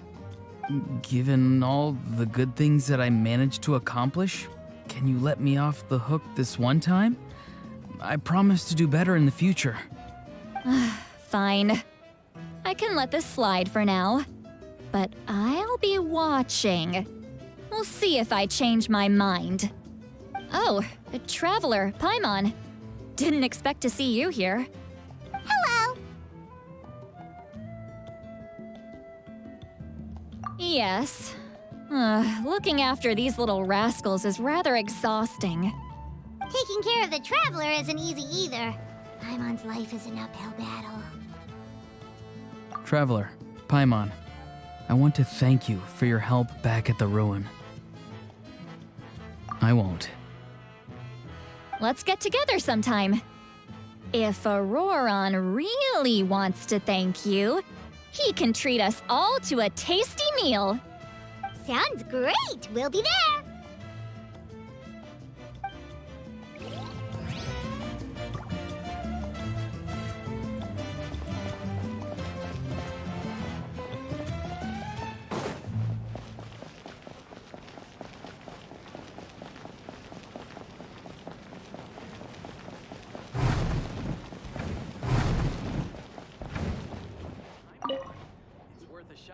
If you're done for the day, we should get some rest. Paimon has a feeling we'll need it for tomorrow.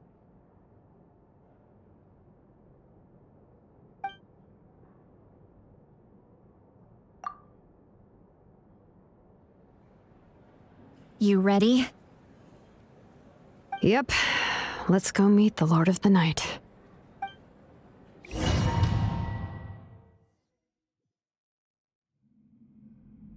So, this is where you heard the Lord of the Night? Guess that means she really has awakened. Hopefully we made it before she falls asleep again. Fret not. I'm still here. For a weak life form, falling asleep is no less taxing an exercise than staying awake. I'm sorry for disturbing your rest, but there's something we didn't have the chance to ask you earlier. We need to forge a new ancient name for the Traveler. But we ran into a problem. She's not from Natlan, so there are no records of her in the Night Kingdom. I see. Mavuika must hold her in high regard. It would seem the two of you are not simply here on her orders. So, What say you? Do you believe this traveler to be deserving?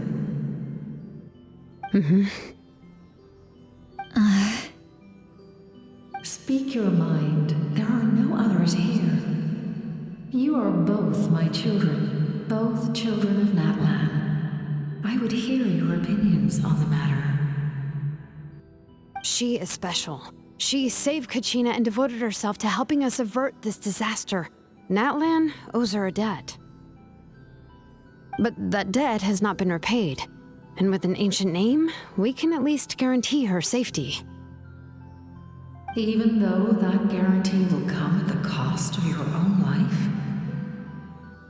Yes. So, it's true. Forging an ancient name consumes the life of the craftsman.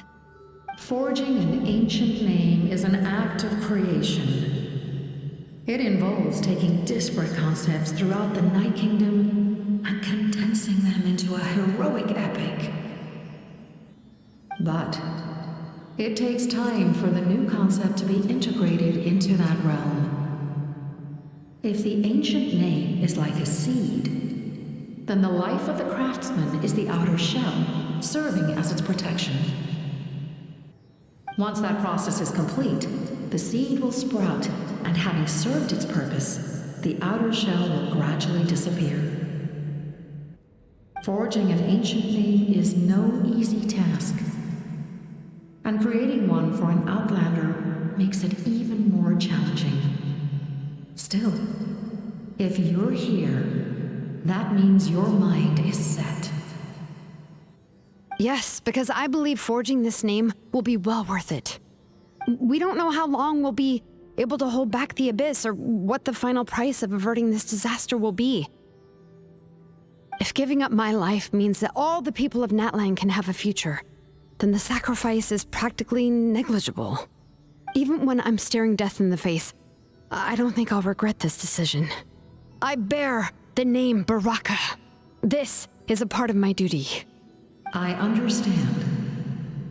The chance may be exceedingly slim, but you still want to seize it, because this could be the final step to victory. And you, Citlali, the anxiety you feel, it's because you saw something, yes? Something you were not meant to see. So, you know about that too? What is she talking about? I've had concerns for a long time. Mavuika's plan needs too much time, and too many things can go wrong. The Masters of the Night Wind have a ceremony that can be used to glimpse the future. It's just... using this power on the Pyro Archon has always been seen as a taboo. And you did it anyway? What did you see? Death. How? A key part of Mavuika's plan is using the 6 heroes to release the power Xbalanque obtained from the ruler of death. Considering its origins, the price of using that power is death. You're saying Mavuika is going to die in this war against the Abyss? Yes. I can't just ignore what I saw. That's why I need the Traveler's power. I need the power of a Descender. Don't forget, Citlali. Even if it may seem like someone is fated to die, the nature of death and fate are different. Fate indicates what will happen in the future. The time, manner, and place are all predetermined. But death is different. Death is a rule. The ruler of Death's power will allow Mavuika to triumph over the Abyss, but she must offer her own life in the process. The ruler of Death cares little for the time and manner of a death. She simply guarantees that it will occur. Fate may be able to influence the timing, but that is all the Traveler can change.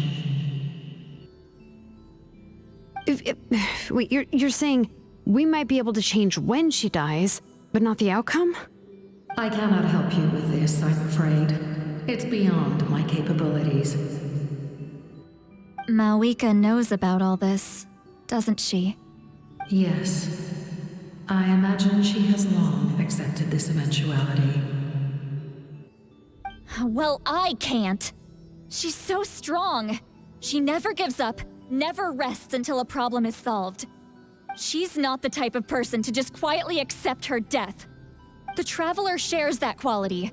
That's why I think this gamble is worth it. Together, I know they can overcome the impossible. Be it fate or death.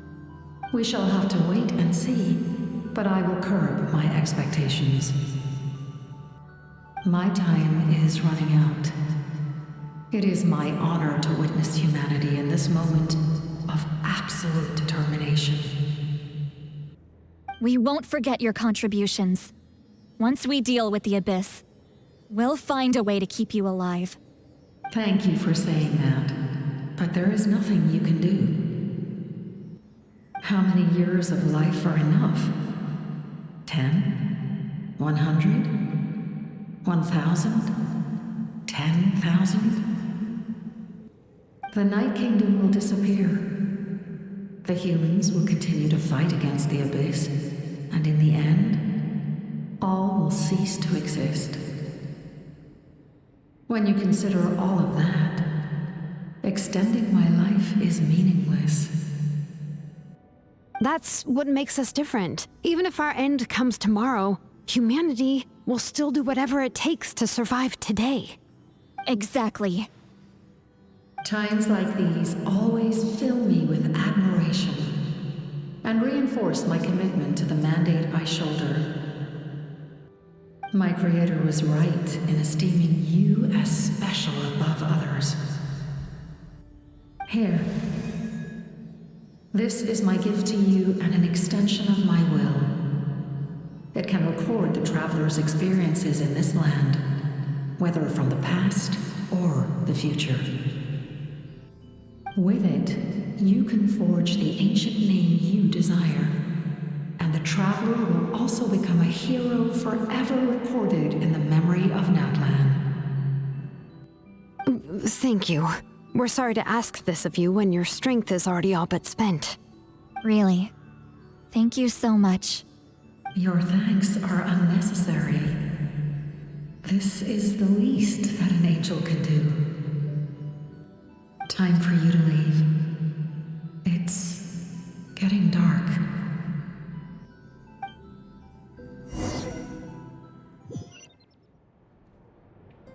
I can't sleep with all the noise outside. Forget it. Let's go check it out.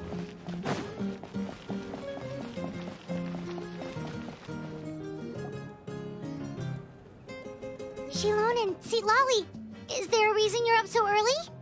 We went to see the Lord of the Night, and she gave us this.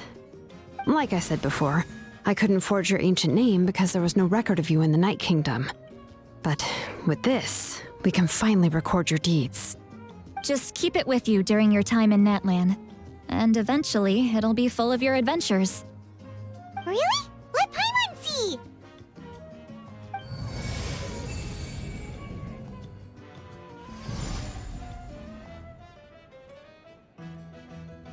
Oh, it's the two of us! And a sun in the middle! Oh, and that must be... Kachina? It's not a concrete medium. It reflects the Lord of the Night's will, and shows what she wants you to see. Oh, in other words, don't worry about its form. When you want to check the contents, just take it out and have a look. Sounds convenient! It's also super light and doesn't take up too much space. This is a really awesome gift. Oh, yeah. We'd feel bad accepting something like that. Oh, yeah, don't worry, you two. It's, like you saw yesterday, aiding humanity is the Lord of the Night's mandate. She would have willingly reconstructed Natlan's ley lines at the cost of her own existence. She wouldn't ask anything in return for this. Exactly. Just take it. Well, if you say so.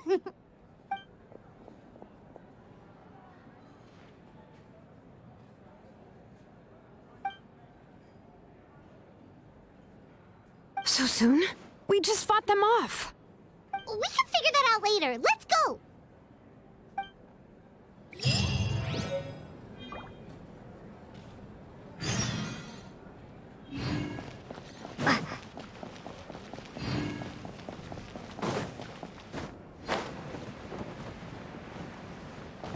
A time trial.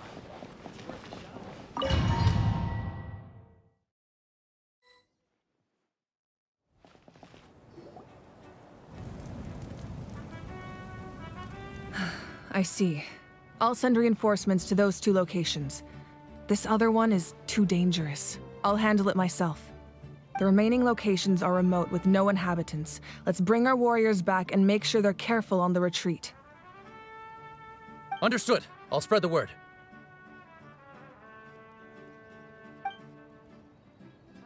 We're here. What's going on? Kachina said the Abyss attacked again? Yes, it's not looking good. Our forces have always been able to handle the sporadic attacks, but now, there are more monsters than ever, and the attacks are more frequent. What about the scale? What areas are they targeting? All of Natlan. Not just around the stadium, but even the remote areas of the Collective of Plenty are reporting attacks. Could this also be some kind of omen? If things continue like this, then... We won't last much longer, I know. What we're seeing now is the desperation of the Abyss. It knows we're only one hero short. I don't have the strength to fight it right now. This is its best opportunity and its final chance. You're saying we just have to hold out for as long as we can? It'll be a long fight. Our current focus needs to be on protecting civilians and conserving manpower. There are caravans and adventurers trapped in the wild. Many of our warriors have already left to rescue them, but they'll need reinforcements.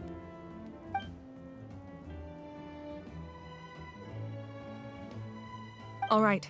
Xilonen, Kachina, head to the camp near the Children of Echoes. Citlali, you're needed in the Masters of the Nightwind. As an important figure in the plan, Ororon will stay here. Your tribe is too far from the stadium. Understood. I'll leave right away. I prepared a hot air balloon to take you where you're needed. Messengers from the Scions of the Canopy are traveling all around Natlan. Update them once you've completed your mission, and they'll compile the information into a battle report. As I receive intel from the various regions, I'll plan your next move. All right, no time to lose. Let's go!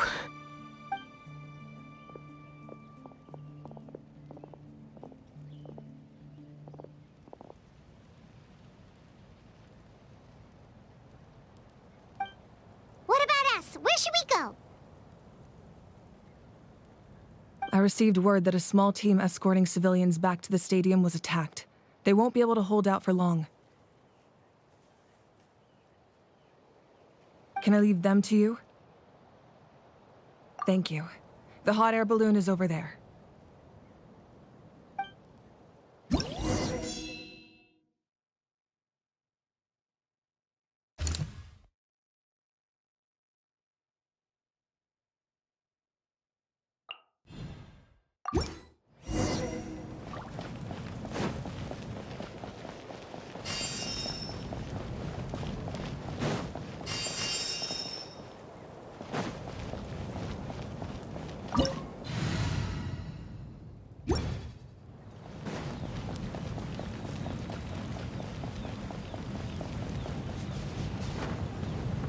And we're off!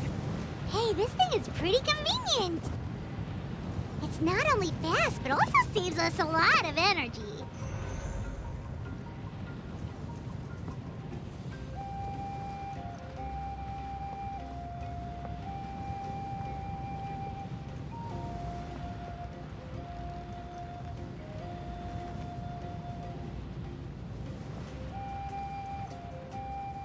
Whoa. There are warriors fighting everywhere. Seems like chaos in the making. Good thing for those battle reports.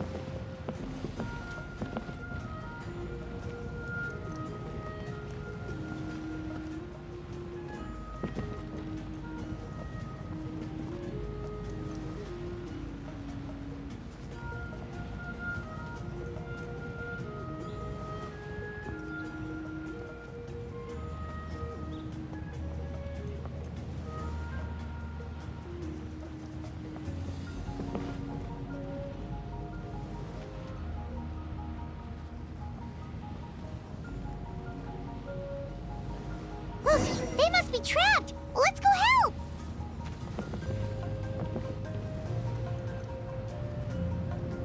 Reinforcements! Thank goodness!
Thank you for coming. We were almost at the breaking point. There were just too many monsters. They just kept coming, wave after wave. I've never seen it this bad. At least we got here in time. You all should get going. I know, but it's not that easy. A lot of people were hurt in the battle just now. Our cart was also attacked, and now our supplies are scattered everywhere. That's not important right now. We need to focus on getting out of here alive. I know, but these were medical supplies. What if they need them back at the stadium? It's them! Over here!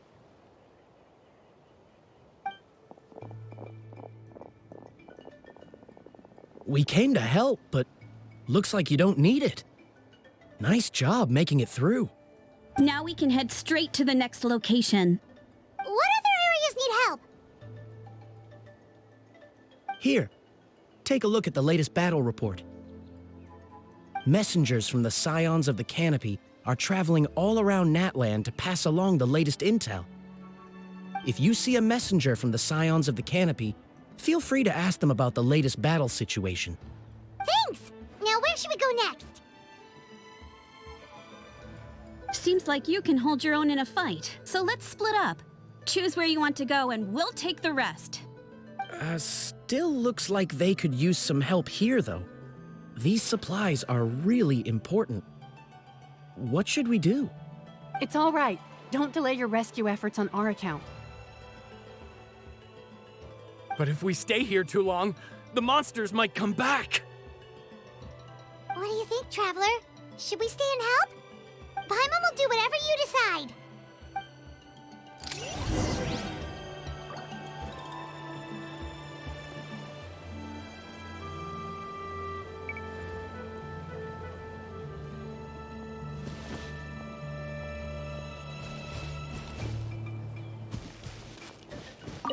Traveler, can I ask you a favor?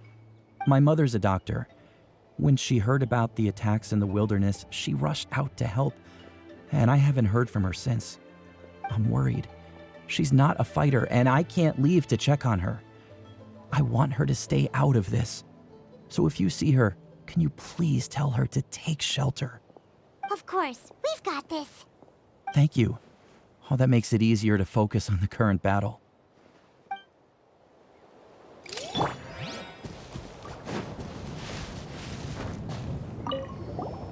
Do you get scared? Normal?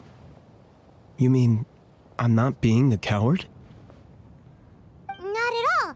You're here, aren't you? Ready to fight even despite your fear. That's impressive. Oh, yeah. You're right.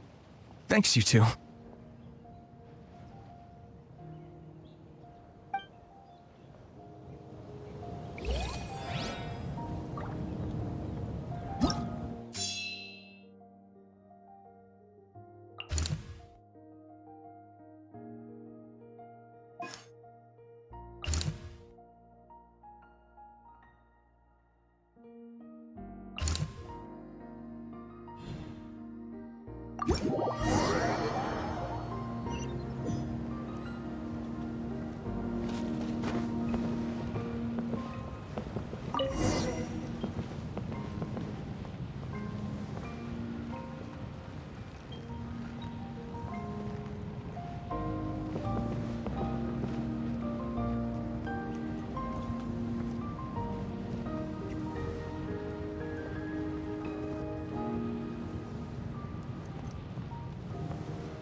Hey, Kanish just ran past. He must be busy delivering messages. At least he didn't look hurt.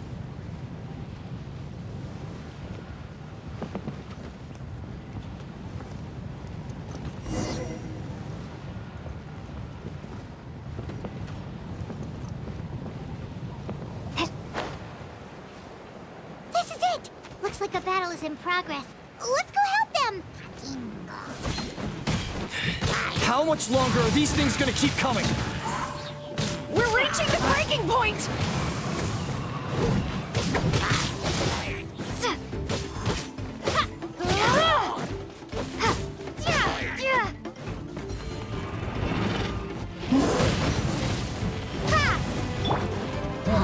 Attack!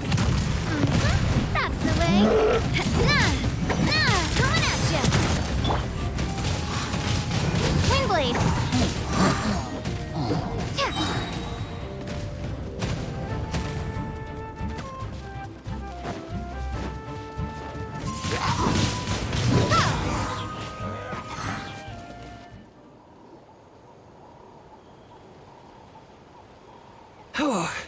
Thank you so much. You came just in time. What's going on? Were other places hit? Yeah, seems like it. The Pyro Archon told us to be ready to evacuate. She warned us something like this could happen. But I never thought there would be this many monsters. You got here just in time. But what should we do about the wounded? The wounded? This area was hit bad. We're housing the wounded in this house for now, but we're short on medicine. It's not easy for them to get around either. We don't know what to do next. We're sitting ducks if we stay here, but we can't just leave them behind. Thank goodness you're here, though. You saved us all. You're right. The monsters are gone, so should be safe for now. Some of my men can escort them. That will take time, though. And some of the wounded can't walk. They might have to stay here. Don't worry. Once we escort the first group, I'll call for reinforcements. That way, everyone can evacuate. Let's help them out here for now. Then we can head to the next area. Oh, there's a messenger over there. Don't forget, we can get the latest intel from them.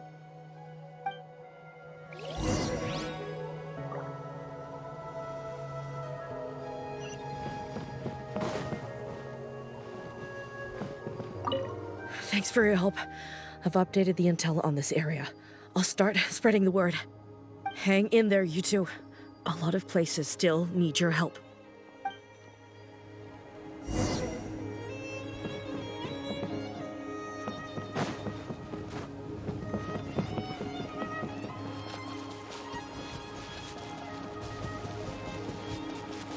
Quick, over here. Follow me. Look, someone's surrounded!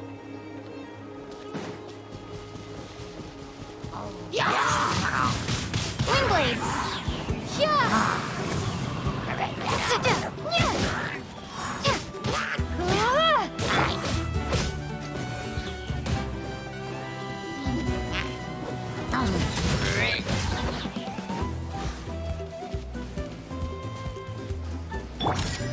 Feeling lucky? Hey there! Feeling lucky?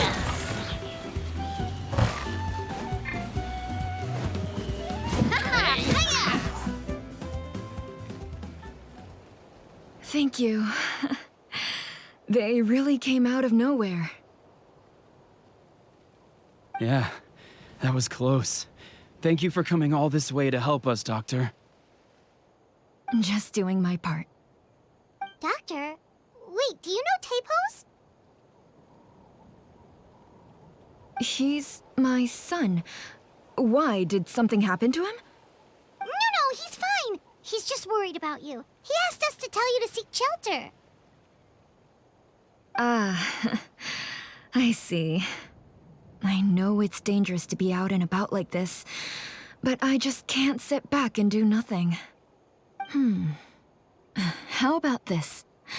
I'll write to him and promise to team up with the next group of warriors I come across. I'll be safer that way. Sounds good. I'm sure he'll be relieved you're okay. Thank you for passing along his message.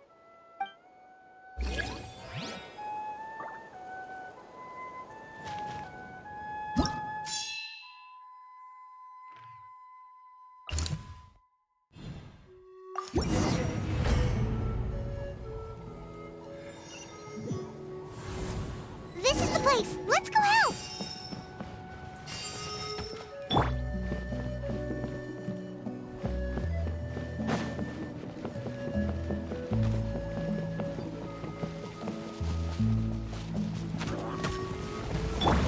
Lights out.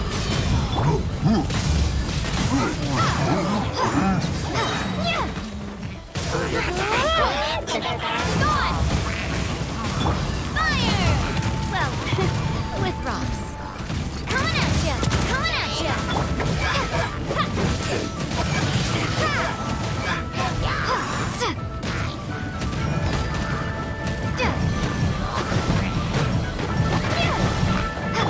You can't run!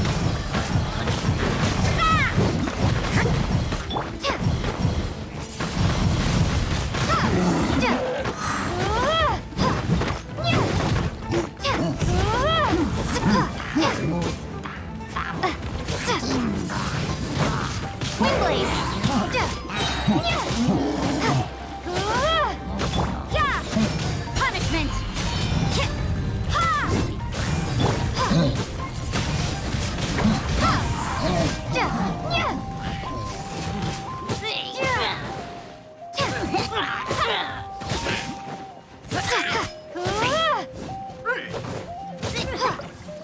Prepare to be blown away!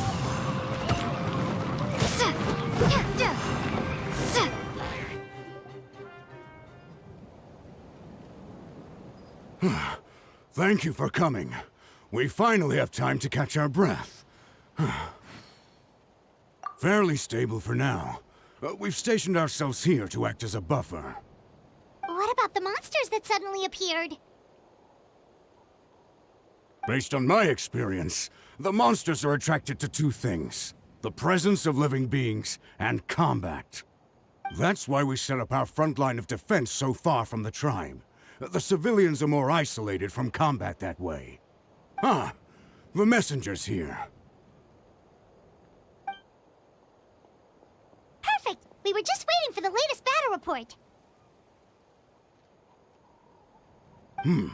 We'll stay here and continue to guard the tribe.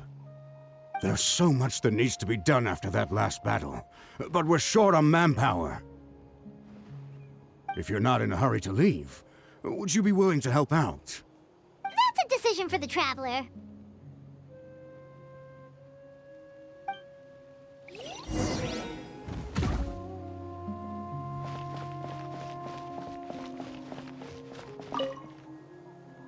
Ah, by the way, I think I know where some monsters might be.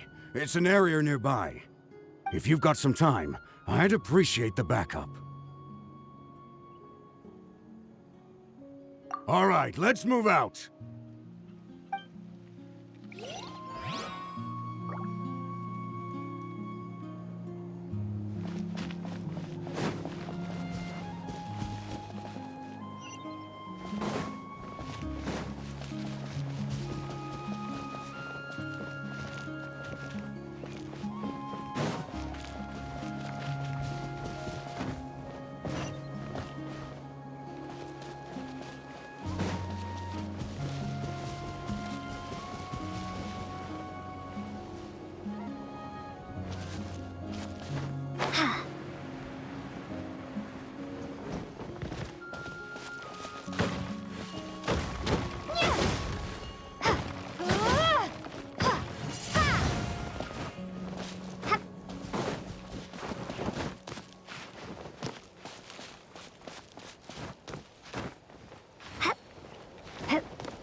Here's the current situation.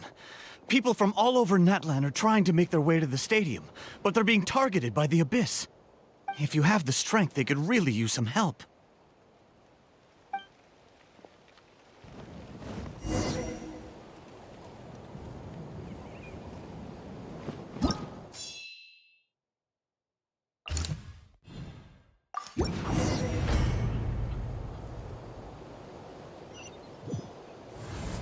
Wow, there are so many people here? Looks like it really is getting too dangerous for people to stay out in the wild. Guess that means the situation isn't getting any better. Well, we'll just have to keep fighting.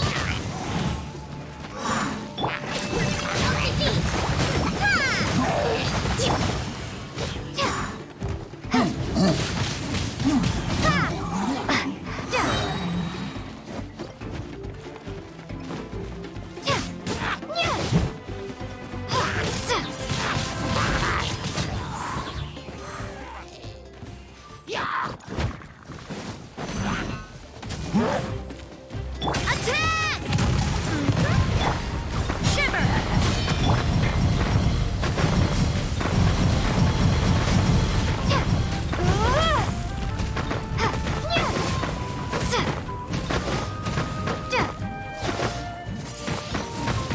Windblade!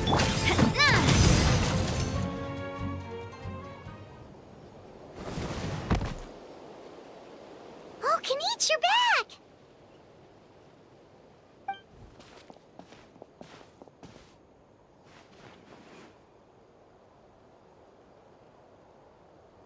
Yeah, it really feels like we're running short on people everywhere. It's so dangerous out there. Just when we think everything's under control, another thing goes off the deep end. Not that Paimon's complaining, it's just... What if things get even worse?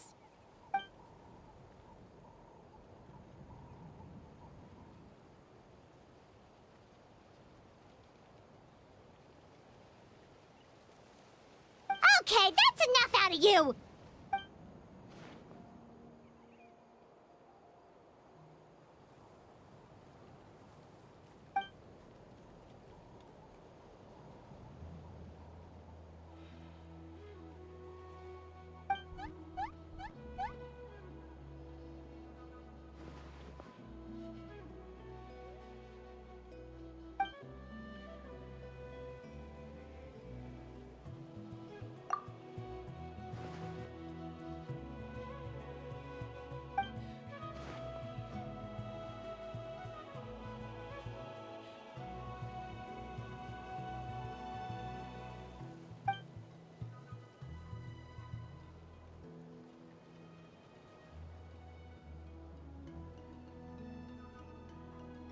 Yeah, she always seems so confident.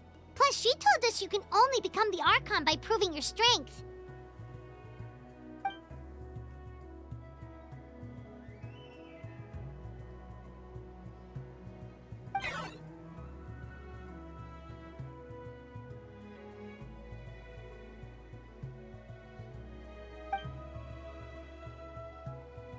Good idea!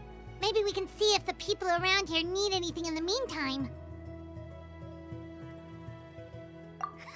Looks like we're on the same page. There are a lot of people in here. Could they all be refugees?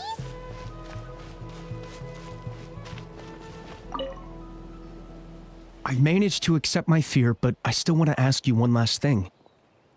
If I die, do you think anyone will remember me?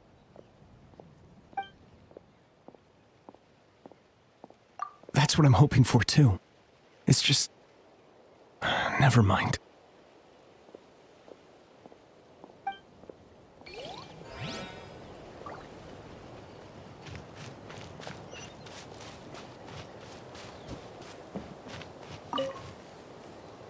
Oh, it's you two!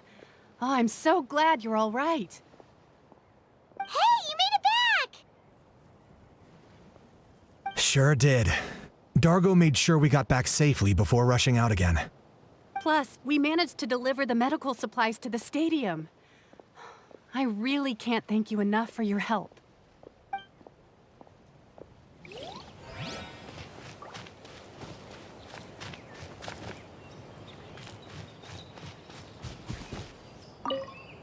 protection of this location is critical. Our current forces won't be enough. We need reinforcements. I'm sure other areas are thinking the exact same thing.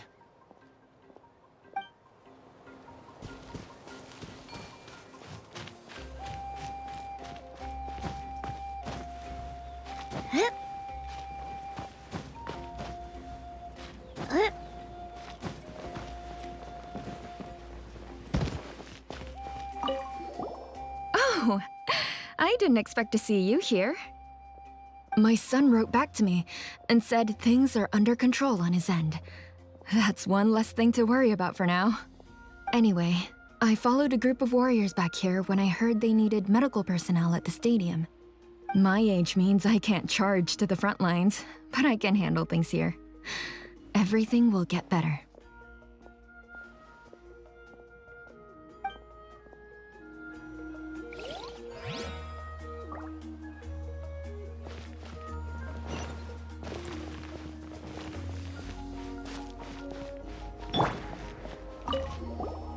Want to get some rest, Traveler?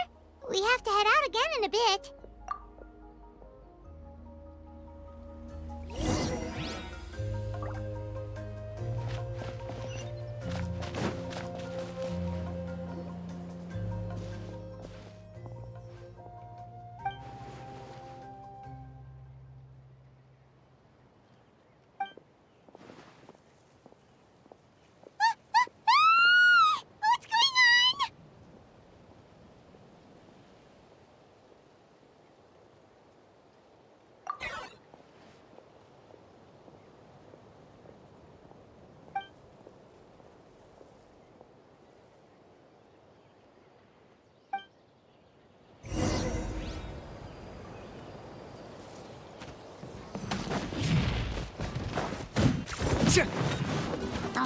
Locked up!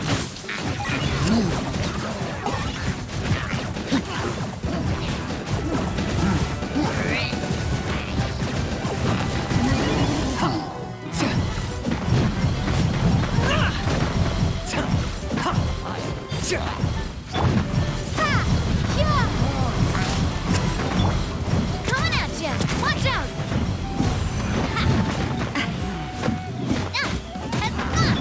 Judgment! Yeah!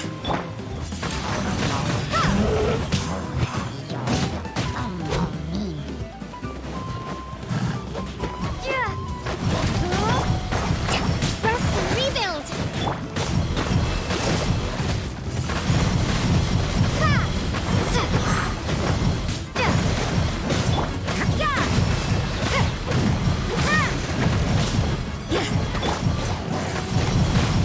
Windblade! Target acquired!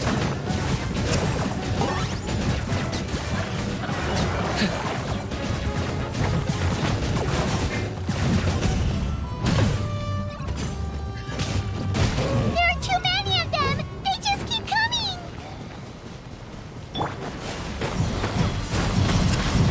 Ha! Be gone! Judgment! Lights out!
The situation is grave.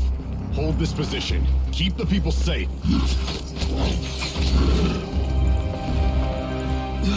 Chaos and emptiness. So that's the abyss. And it knows that now is its best chance. But the sacred flame! Archon's on the case.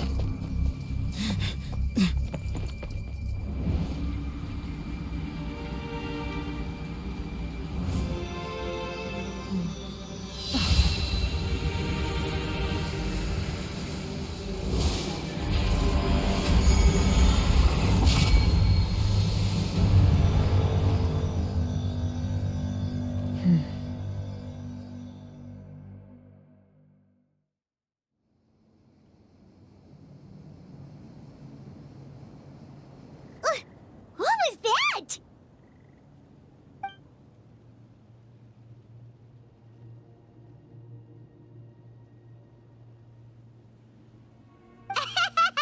Laugh all you want, it's gonna eat you too!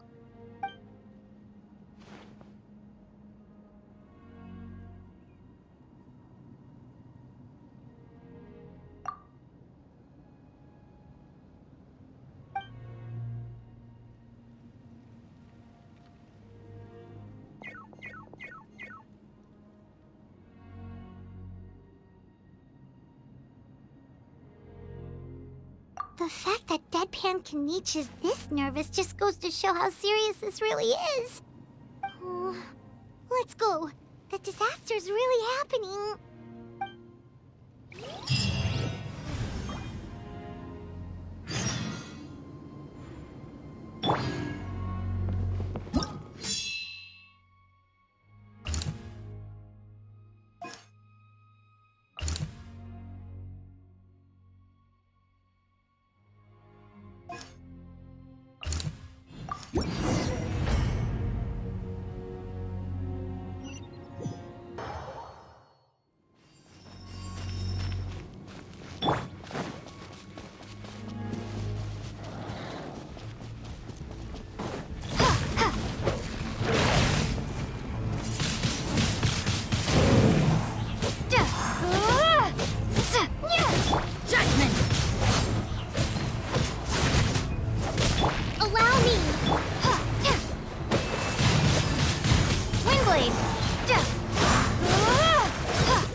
Over here!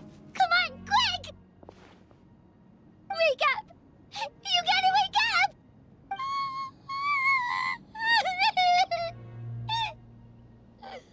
Oh no! Were we too late? No! Don't come any closer! It's okay, sweetie. They're not monsters. I think they're here to help. Thank you. What happened here? The Abyss had us surrounded. Luckily, these Fatui came to our rescue, and we started evacuating. But then that black fire shot out of the stadium, and that huge monstrosity appeared in the sky. Right after that, monsters suddenly appeared everywhere. They couldn't fight them off, so they hit us here.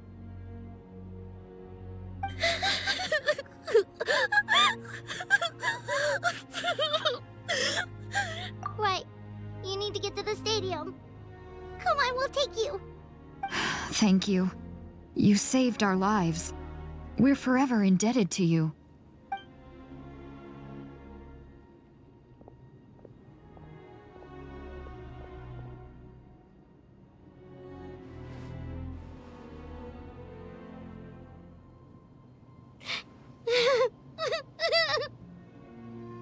Huh?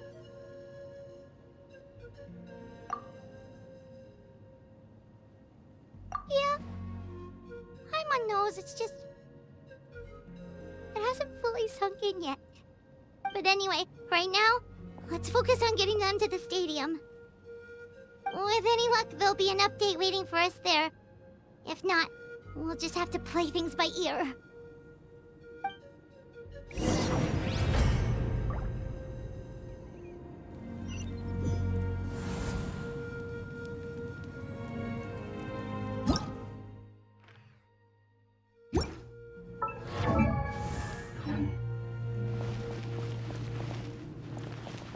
Need the latest battle report?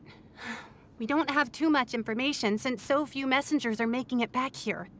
But as I understand, the folks at the Scions of the Canopy Outpost suffered a large-scale abyss attack as they were trying to evacuate civilians to the stadium. If you're free, please head there immediately.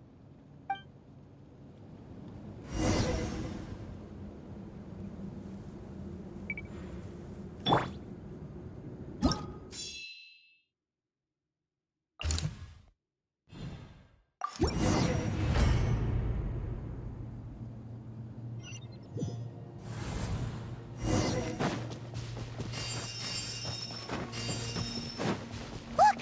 Someone's still fighting!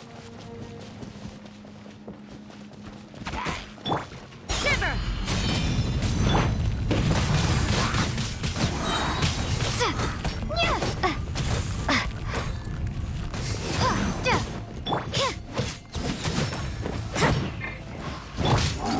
Hey there!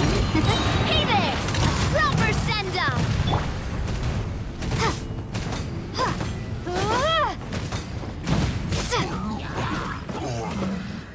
Yeah. Yeah. Yeah.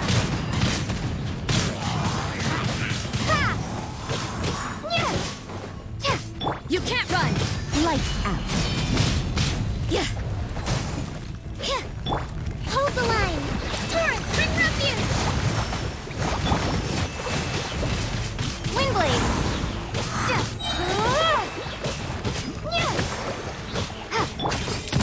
Coming at ya!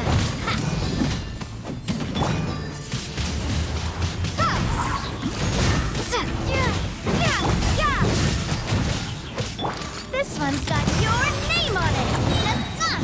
Attack! Windblade!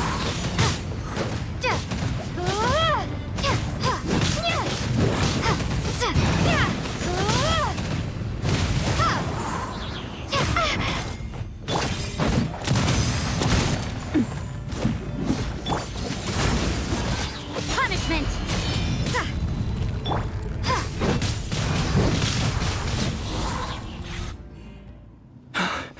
It's you. You came. After you left, some of them started evacuating the civilians, while the rest stayed behind to keep guard, but they're all dead. I'm the only survivor. We're done for now. The Abyss will attack again any minute. And then I'll be a dead man too. The last few civilians holed up indoors won't stand a chance. Hang in there. We'll think of something. There's gotta be a way out of this. Like what? None of the civilians have any combat experience. There are old people, children, wounded. They can't defend themselves. The monsters are gone for now, right? Get back inside. It's too dangerous out here. I know it's dangerous. That's why I came out. Same. Huh? What is this? Can you spare some equipment for us? I've never been in a battle before, but I'm young and I can hold a weapon. That's gotta count for something. And I used to fight in the pilgrimage when I was a younger man. Admittedly, I never made it very far, but if you hand me a spear, I think the old muscle memory will kick in. There are others willing to join us as well. I persuaded them to fight. We can't let the blood spilled by our warrior brethren be in vain. We can't watch on as our heroes lose heart, and we can't let them fight alone. We don't have much equipment left.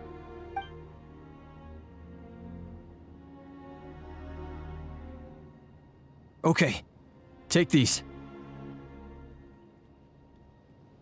With a few extra fighters, we should just about be able to hold our own. It'll be a slow advance, but that's better than being stuck here. Everyone who's fighting, be prepared to follow my orders to the letter. Yes, sir! Got it. Take our hot air balloon. You can use it to get to the stadium. No need. You'll have other people to save. We're taking up arms so that you can focus on more important things. You're the heroes, after all. Okay, well, try going that way. That's the route we came from, and there weren't too many monsters. Thank you, both. You've been a huge help. I am devastated by the deaths of my brothers in arms. But if their sacrifice means anything, I have to live on. We're not going down without a fight. Thanks. We will. Now, go. There are other people to save out there.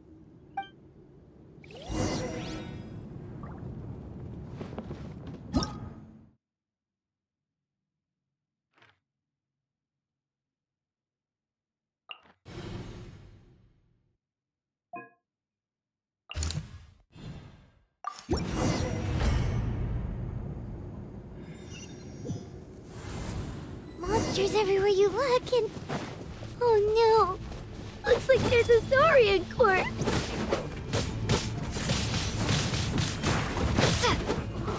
Prepare to be blown away!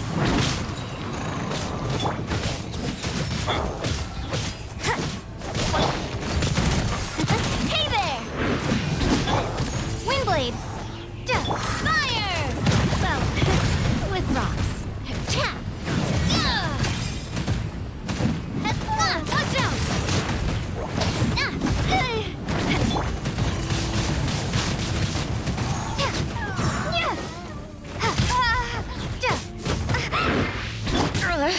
You can't run! Yeah! Shiver!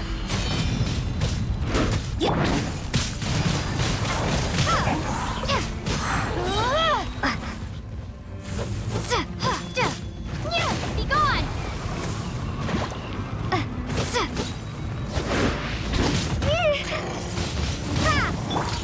Hey there! Allow me! Billowing surge!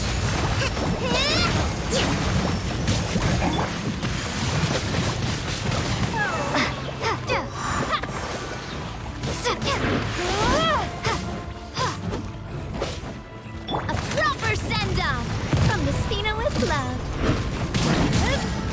Coming at ya! Watch out! Windblade! Prepare to be blown away!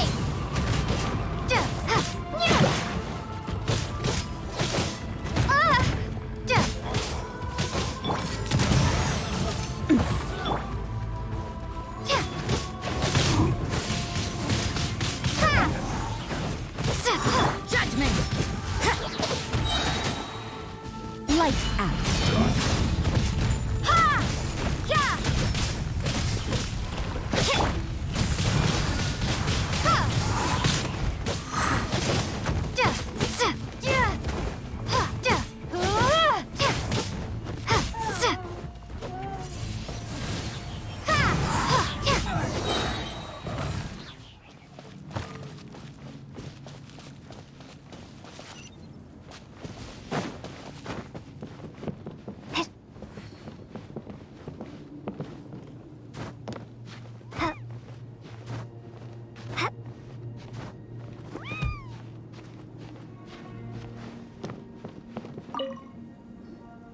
Guess you're the sole survivor, huh, buddy? There. Don't be scared. Head to the stadium. You'll be safe there. It's that way. You're upset, and nothing Paimon says can make it better. But you have to go right away, okay? Yeah, you're right. We have to keep going. The latest intel said the Children of Echoes need support too. Let's head over.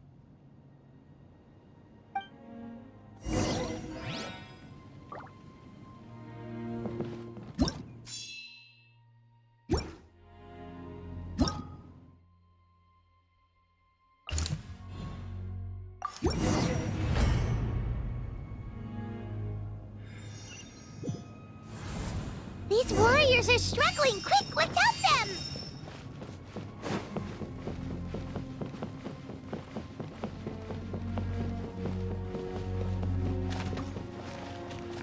Be gone!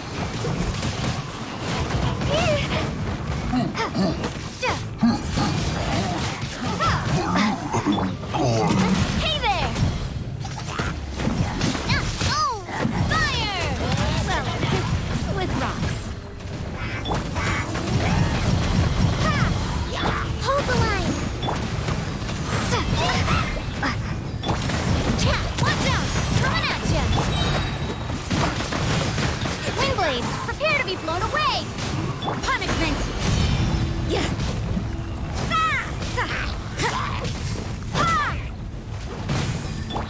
Covenant of the Deep!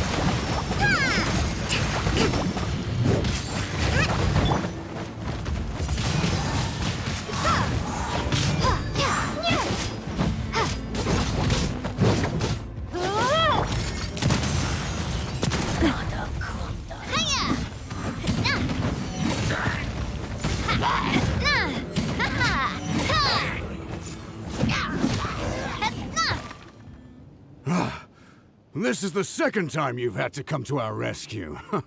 I'm a little ashamed. Thanks to your efforts last time, we managed to fend off the Abyss here, even after whatever that was appeared in the sky. But at this point, I think we're gonna have to cut our losses. This base is as good as gone. Yeah, everyone needs to stick together. Best to regroup somewhere else. All right. Time to evacuate. There's a volunteer unit here too, so first I need to ask them what they want to do next. For anyone who still wants to fight on the front lines, the Children of Echo's front is the closest to here. Anyone who wants to leave will likely also see action as they evacuate, but will be afforded safety at the stadium. Those are the options. We're abandoning this base, and you're free to stay with the group or leave. As of this moment, the Children of Echoes are reasonably well defended, so please, weigh the risks and consider your family's safety before you make a decision. Now then, anyone who wishes to keep fighting, show me how serious you are.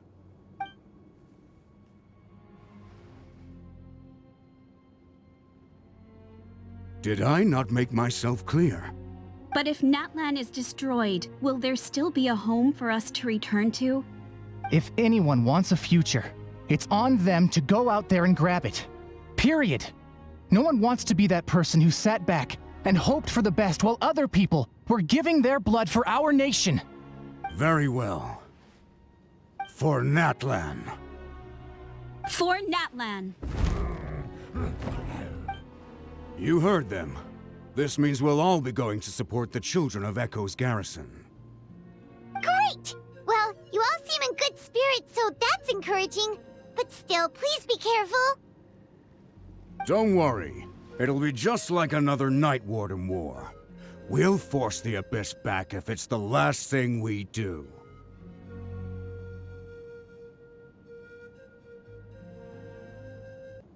Huh?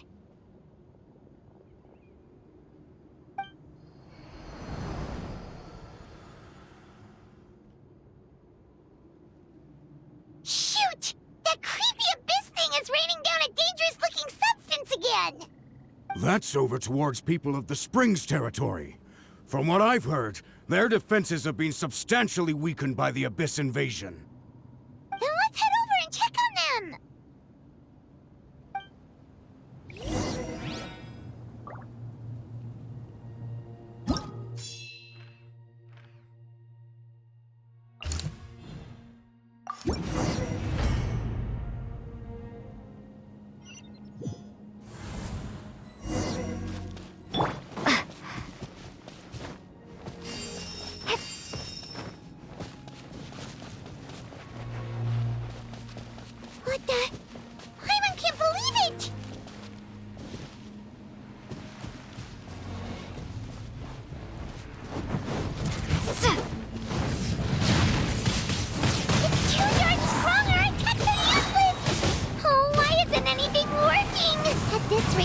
This is just gonna keep sending more and more monsters.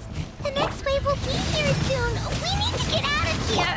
Let's check the area for survivors and hurry! That's the way.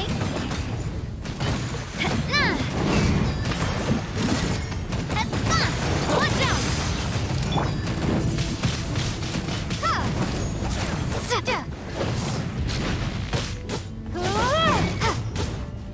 You can't run! Shiver!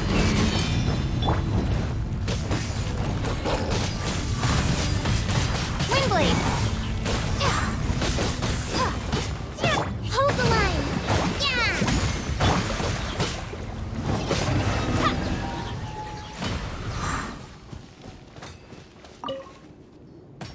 There's just one battle report left, and it gives a long list of places where the dangerous substance has been dropping. This is the first report we've had in ages, which means the messenger's job has become all but impossible. But there's nothing we can do about that. Our priority is to get to the next affected zone. Even if we don't find any survivors, maybe that strange substance over there won't be as rock solid as here. There's a chance at least.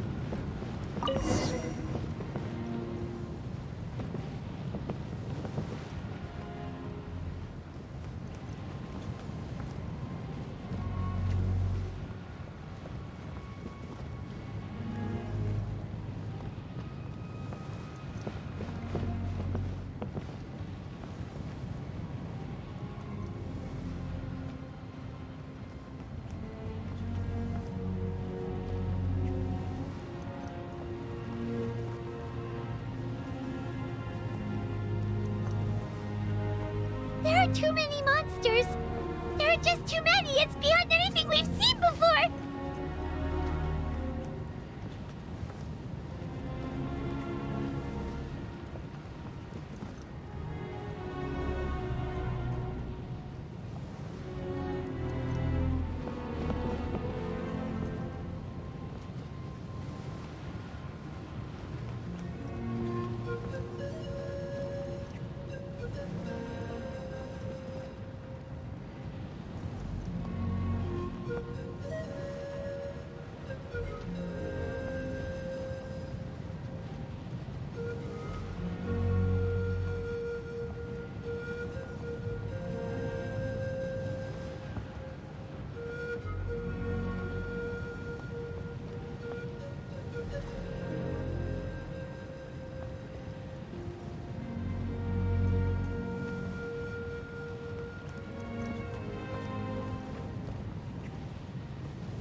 Traveler, this war's getting too much for my mind to take.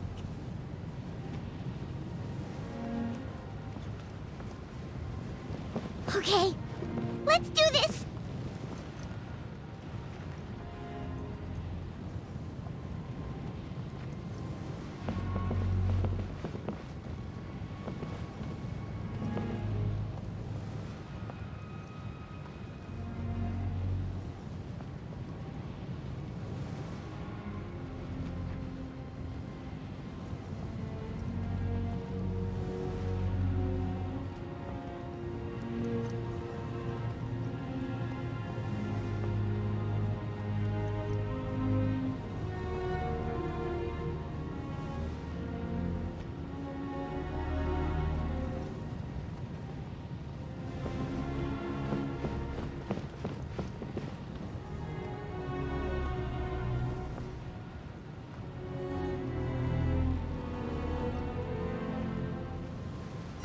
goodness, those people are still standing!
Still no luck, huh? What on earth are these things? How are they invulnerable to attack? Yeah, at least with regular abyssal pylons, anyone with a vision can destroy them. But this thing, no one's seen anything like it before. It's like a part of that sky demon's body or something. Whatever it is, it seems like it can spawn abyssal pylons, and with them, a never-ending stream of abyss monsters. We're just no match for it. At this point, retreat looks like our best option. We're fighting a losing battle here. The stadium is our only hope. That's where the sacred flame is, which seems to be the one thing that well of abyssal energy is afraid of. The Pyro Archon is guarding the flame. As long as that continues, we still have hope. What's this? Water, and some snacks. You look like you need it. I'm guessing you've been supporting the fight all over the map? Sounds like you need a breather. We got enough people to hold our own here, and it's high time you took a break. Why don't you sit down and gather your strength for a minute? It's true. We've been fighting pretty much non-stop. Traveler, you must be exhausted. What do you think? What is it? Oh, you're right. Well, then guess we'd better go warn them. It's your decision. If you want to set off right away, Paimon will come with you.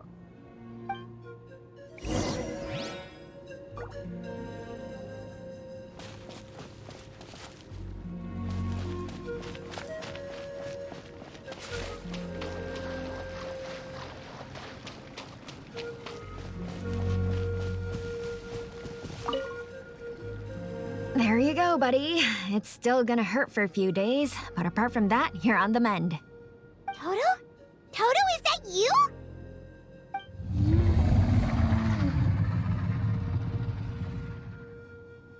It is you! Oh, thank goodness you're okay!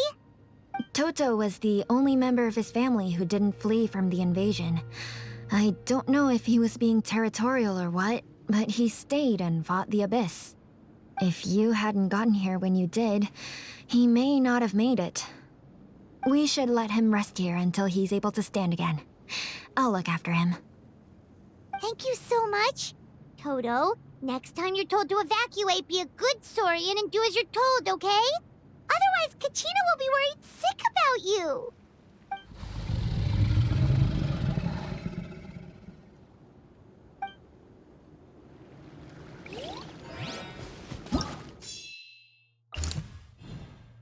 Oh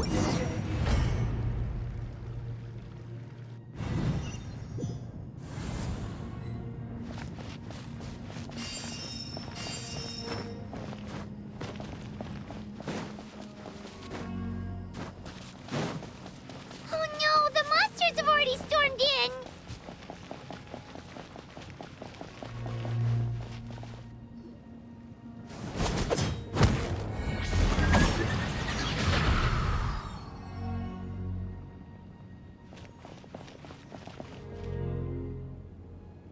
Oh, it's you guys. Things are bad here. Something fell out of the sky that's impervious to our attacks. It's a good thing you did, otherwise we might not have made it in time. Kachina, she and I can deal with the remaining monsters and abyssal pylons. You should go catch up with the rest of the group before your parents start worrying about you. Stay safe, Kachina. Come on, let's get this done.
Let the mountain's veins boil!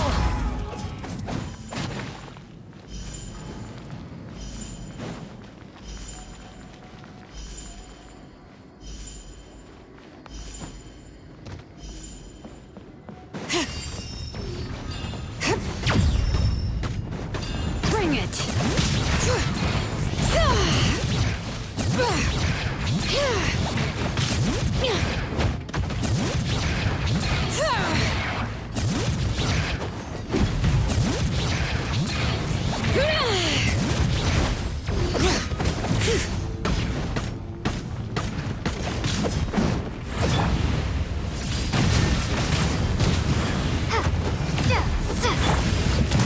Watch out!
Yep, that's everyone. And no more casualties by the look of things. Yeah, this is, good. We can evacuate shortly. I appreciate your help. How are things out there? Pretty dire, I bet.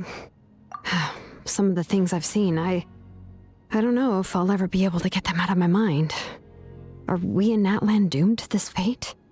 I've never witnessed a full-scale abyss invasion before. I mean, I'd heard stories about the sky being painted black, but I always thought that was an exaggeration. Mavuika has witnessed this all before, so she knew better than anyone the terror and despair an abyss invasion would bring. Yeah, and despite that, she's still facing it head-on.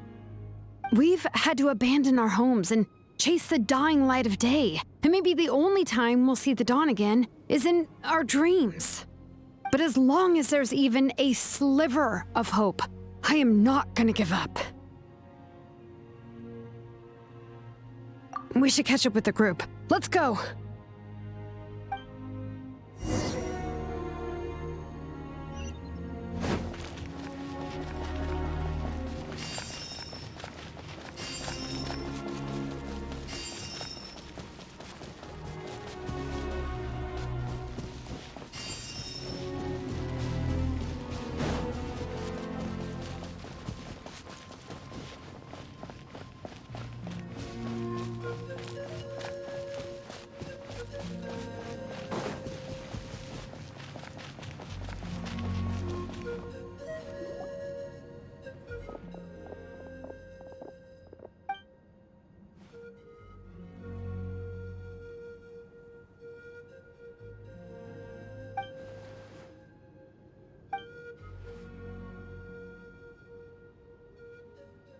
What?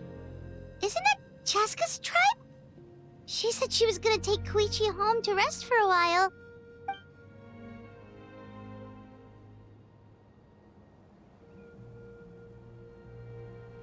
But how, right? Everyone's struggling just to defend themselves. There is no spare manpower. At this rate, it won't be long before even the stadium is indefensible. And with everyone congregating at the stadium, the Abyss forces will start converging there, too. Then there'll be a battle on a scale much larger than anything we've seen so far. On the bright side, at least my old injuries aren't playing up at the moment. Means I can actually join in with the fighting. The crux of the issue is that the heart of the Abyss itself has joined the invasion. That's a power we just can't match. I have every faith in the courage of our people. The Natlanese will never give in to despair. But still, the fact is, our lives are more fragile than our spirits. Traveler Paimon knows what you're about to say.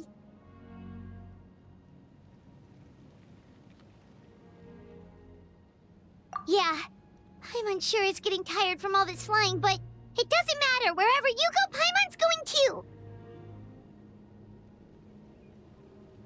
Yep, we'll leave the Children of Echoes to you guys. Flower Feather Clan, hang in there. We're coming. If there was ever a time to push ourselves to the limit, that time is now!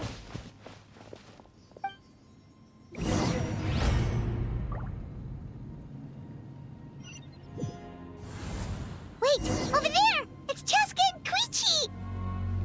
Traveler! Over here! Hurry!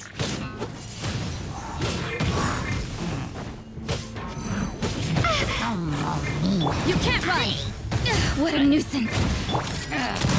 Watch out!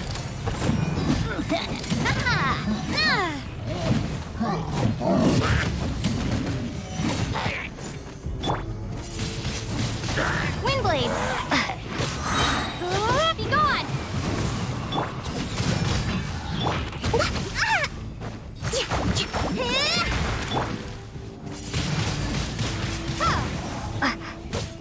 Watch out! Coming at ya! Attack!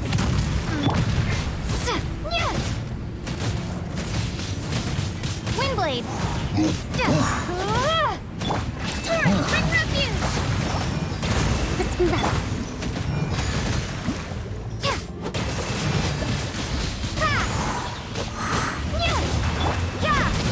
Shiver!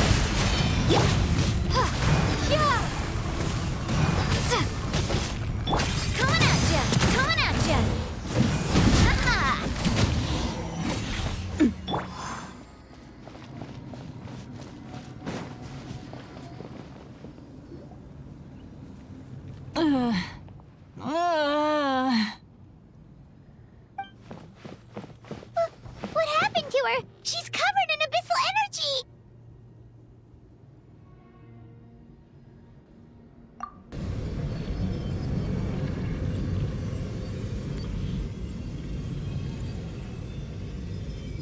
Please, save her.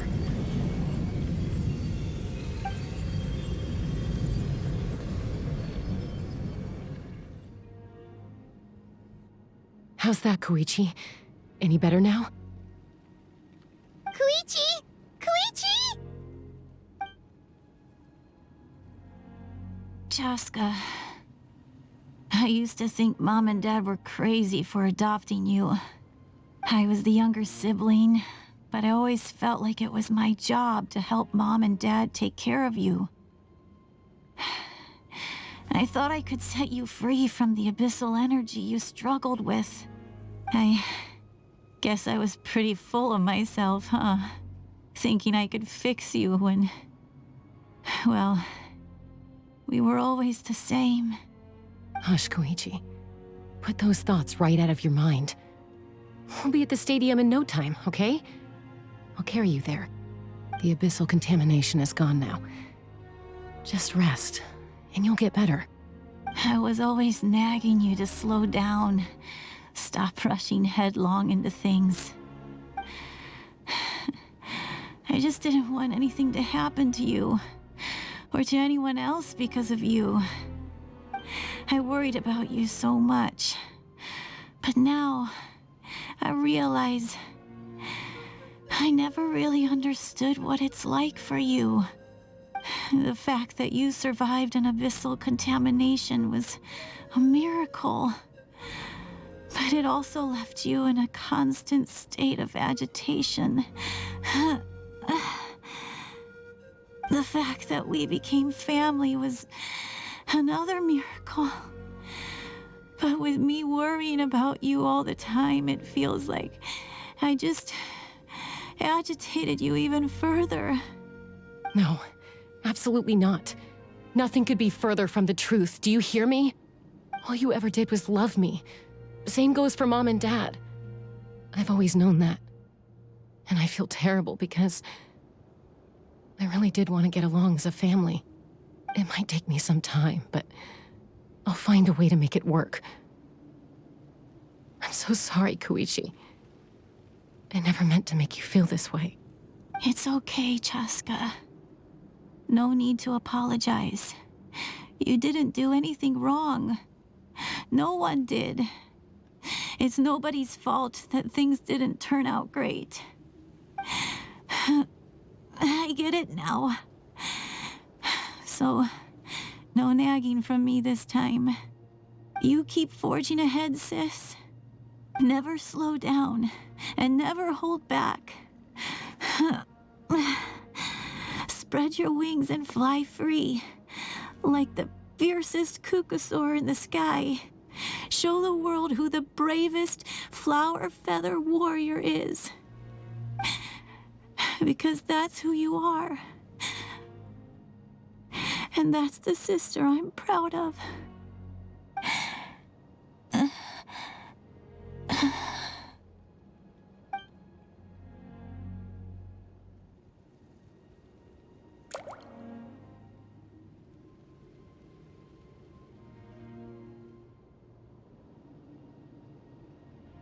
Koichi!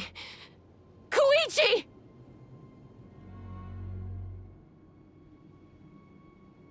Koichi?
What was that just now? It looked like abyssal energy was flowing out of her, but then a split second later, it disappeared. Koichi did say that Chaska needs to let off steam now and then, or she'll end up losing herself. But this time she wrestled back control. If only we were faster! Dealing with abyssal contamination is a piece of cake for you. We could have gotten to her earlier, then you could have treated her before it was too... Wait, what's happening to Chaska? How unfair life can be. She's had the odds stacked against her from the very beginning, and each step forward has been an agonizing one. Maybe she would have been better off embracing her pain. But her journey goes on, and one question looms large in her mind. If she could rise above the layers of pain and ascend over the dark clouds of her mind, what then would she find? Maybe the glorious light of the sun, or maybe a dark, empty void. There is only one way to find out. She needs to spread her wings and soar to new heights. That is the true meaning of life. My life's suffering shall be my epitaph. To remember the pain I endured. And finally, transcended.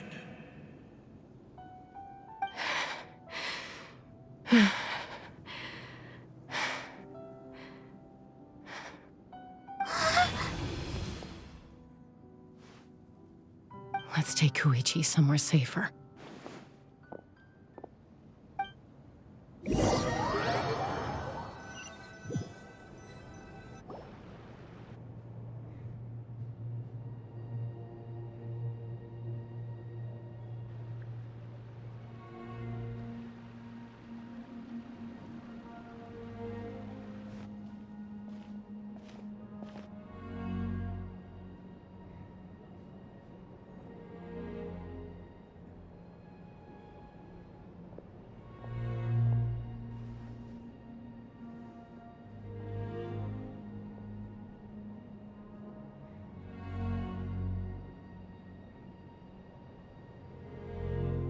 Please, take care of Koichi for me. I still have more important things to do. Of course. We are grateful for her service. Yes. She served selflessly. I'm sorry, Chaska.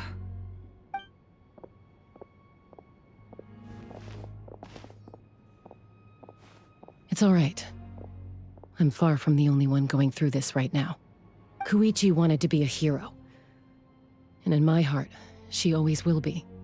If we want to honor what she stood for, not to mention her sacrifice. Archon, we need to hurry.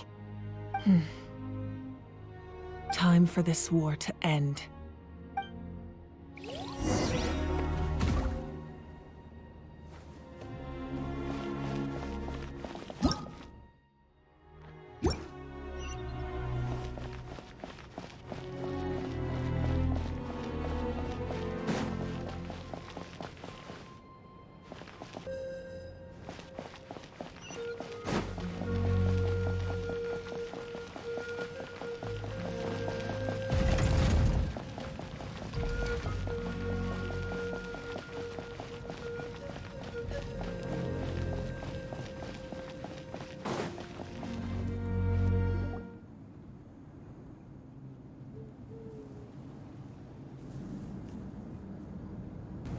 Everyone, are you ready? A bitter war lies ahead. Our victory begins in each of your minds. So ignite the spirit of victory for me. May no further lives be lost, and no one else made to suffer the loss of their loved ones. As long as blood still runs through your veins, even the tiniest spark of steel against stone can ignite a flame.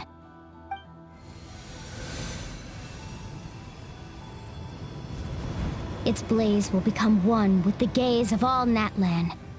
Even amid everlasting darkness, our bonds remain eternal.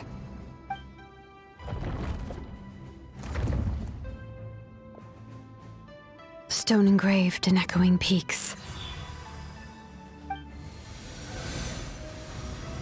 Converge, disperse, in ashes be reborn. For flames born anew, and the blazing dawn. A hero scaled the volcano to seize the sun.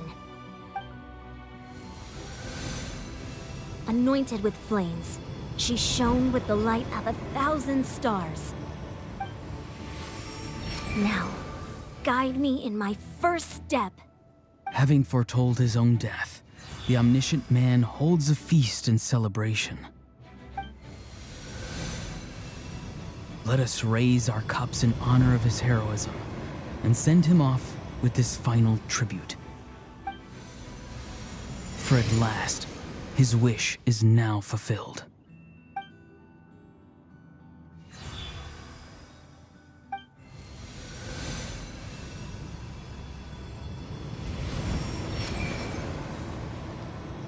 My life's suffering shall be my epitaph. To remember the pain I endured, and finally, transcend it. Heroes of the ages! Our moment has finally come!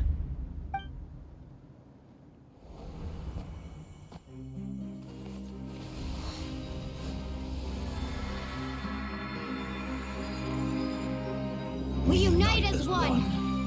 Baptized by the Turnfire, Bearing an ancient blessing. Knowing true power.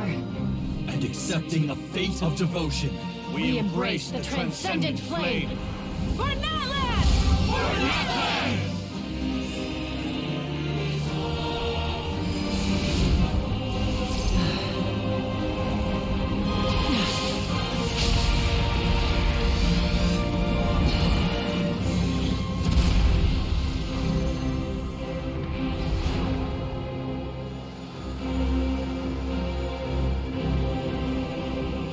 In the name of the Pyro Archon Xilonen, I declare the Night Wars underway!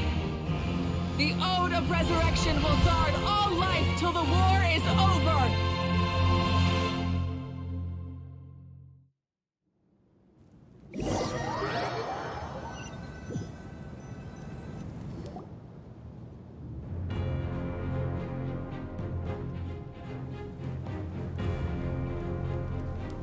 That is an outright scary level of power. So, from now on, all warriors will be able to resurrect themselves using the sacred flame. That's right. No more casualties. It's time to wipe the enemy off the face of the earth. And to reclaim our lost territory.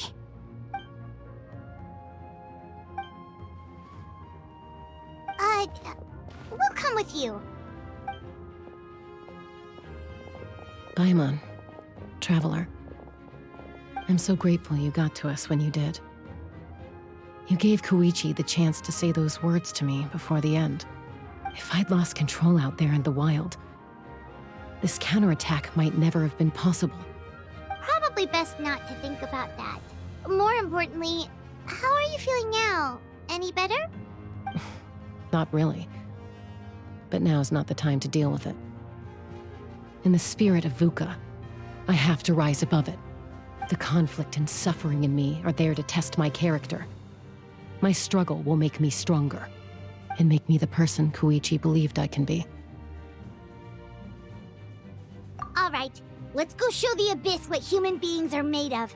They'll be sorry they messed with Natlan after we're through with them.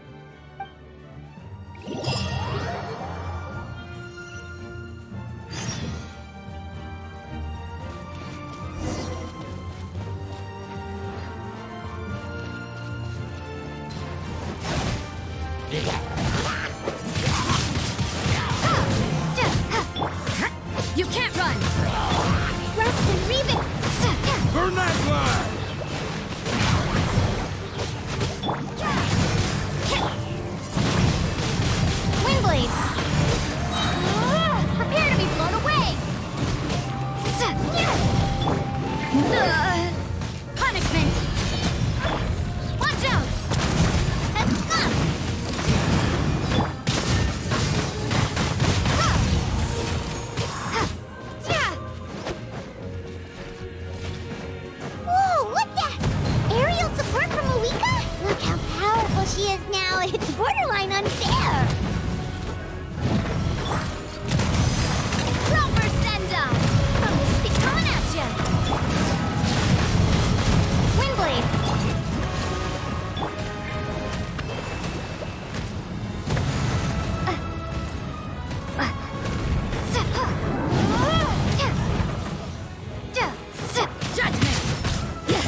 power to destroy the Abyss tumors. Got it! Thanks for the backup!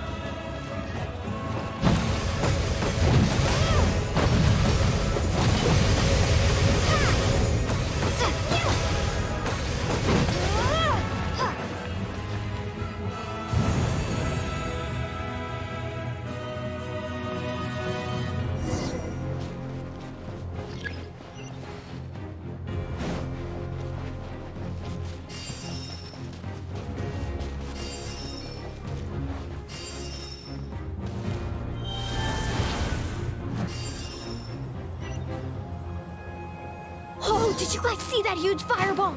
It exploded right above my head! Sorry, Mulani. I'll adjust my aim. No, you're good, Archon. It didn't hurt at all. Plus, it was freaking cool! Not great for your eyesight, though. Oh yeah, fair point. Ugh, Ahal's coming in way too hot! Is it possible to mute him? Done. Thank you, Mavuika.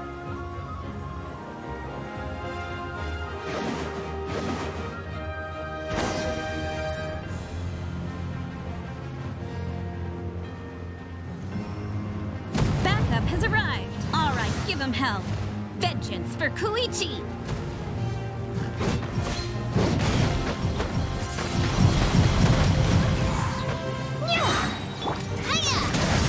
Hey there! You can't run!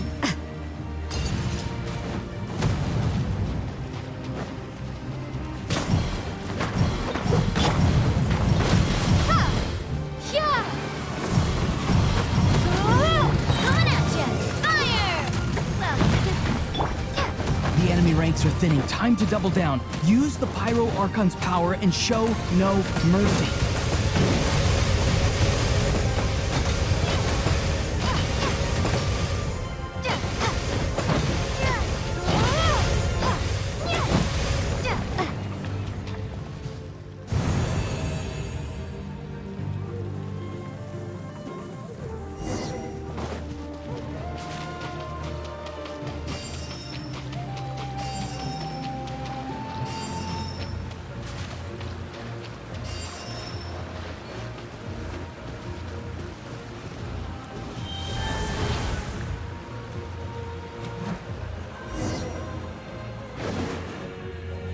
Kachina, over here! I'll send you up, it'll be quicker!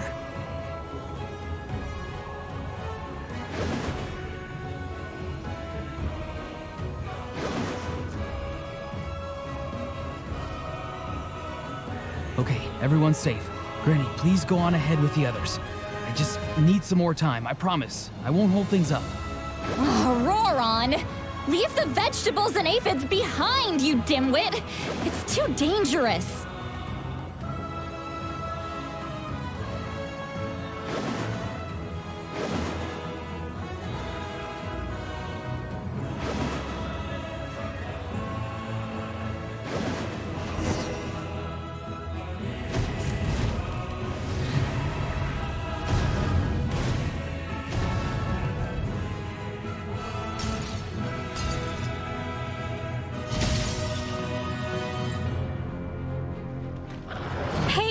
You're back!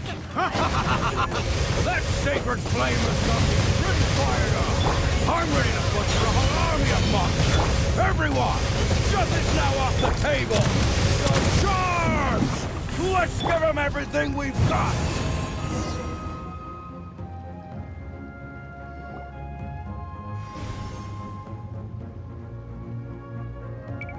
The Children of Echo's territory is secure. All monsters down. All good here at the People of the Springs, too. We crushed it! Masters of the Night Wind are also safe. Should I go support the Flower Feather clan? Things are still pretty rough over there. I'm already en route. No need. I just dealt with it. Already? But you were just at the stadium! Yeah, well, you have no idea how long I've been itching to bash some heads in. Oh! Fair enough. Yan-san, what should we do about the Collective of Plenty? Your home's a long ways away from the stadium. Oh, no need to worry. I just heard from Veresa. She says they're safe now.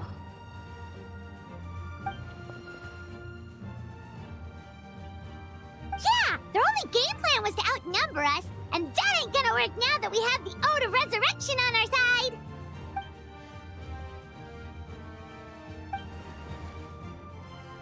We ain't gonna let them get away with that. Friends, let's gather at the stadium. More abyss tumors have descended, all near the stadium. Let's split up and take them out. Oh, we need someone to guard the main entrance. All right, this is the final battle!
Everyone, we are gathered here to celebrate a glorious victory. It is a victory forged by each and every one of us, and we should all be proud of what we have accomplished. We emerge victorious from another crisis to declare, our beloved Natlan is saved! Woo! All right! I must caution that this war is not yet over. We have not destroyed our enemy, merely driven them further into the depths of the Night Kingdom. But the Abyss underestimated Natlan's forces, and they have suffered a devastating defeat. It will be a long time before they are able to pose a threat to us again. After making some preparations, I will launch my final counterattack. I shall strike them in their lair and wipe them out for good. Oh, man. Wait, Archon, are you saying you're going alone? Yes. The abyssal energy there is too strong. Contact with it would be instantly lethal to anyone else. I'm sure you're all still fired up, and you must be eager to take the fight home to the enemy. But I must ask you to temper your ambitions. I will return victorious, for all of us. It's kind of a shame that we can't join in with a final showdown. Please, look at the bigger picture. Thanks to every one of you, we have already secured an enormous victory. Tonight, we should celebrate to our heart's content. I guess if our lives are no longer at risk, things can basically go back to normal, right? That's good enough for me. Beats having monsters everywhere. When the time comes, I will gather everyone here again. Now, let us also remember those who gave their lives fighting for our nation. Once the last dregs of the Abyss are wiped out, I intend to give them the grand funeral they deserve. An ancient name could never record the many who we lost. But no hero of Natlan should be forgotten. If I may, let's have a moment of silence for the fallen.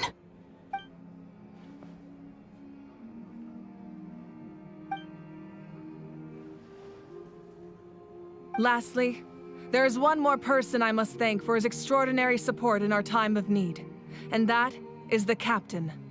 Speaking in a personal capacity, I should like to offer my sincere congratulations on your victory. Well, everyone, please enjoy the victory feast. I hope it's a chance to relax your minds and rekindle your spirits, so that we may face what lies ahead with renewed vigor.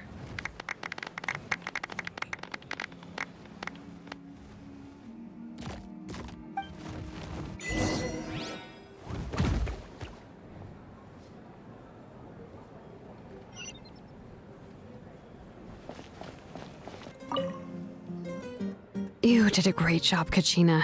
Oh, you're much more confident now. Seems like winning the pilgrimage gave you a real boost.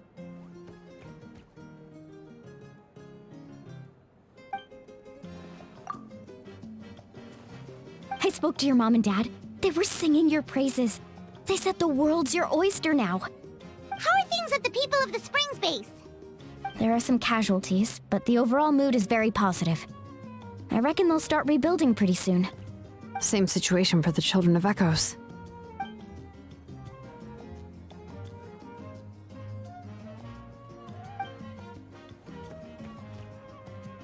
Oh, that's a great idea. Let's do it together. Let's hope that their sacrifice marks the beginning of a new age for Natlan. An age of unprecedented peace.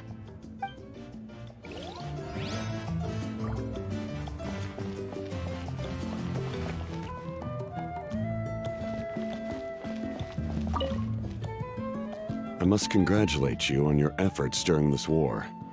I'm told you have proven yourself to be an outstanding adventurer and warrior. You remind me of the Prince. The similarities in your approach are striking, especially when you told me you wanted to win. I hope you will see him soon. Hey, Ororon! How are the Masters of the Nightwind doing? Granny Citlali's been there the whole time, and she's a tough one. I think we should be fine. I'm sure there'll be some patching up to do, though. That's a job for the young folks. should probably head back so I can pitch in. Do you need support from the Fatui? Probably not. There are a lot of older folks in our tribe, and I suspect they would find your comrade's presence a little distressing. Right, because often they look like a bunch of intimidating thugs. Well, also in my tribe, excessive use of elemental energy is bad for your eyesight. Oh, right. Okay.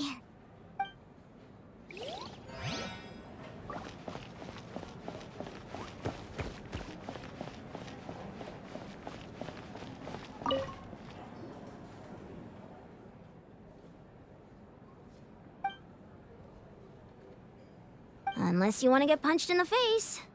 What is it with you, Ahau? Why are you so incapable of being nice?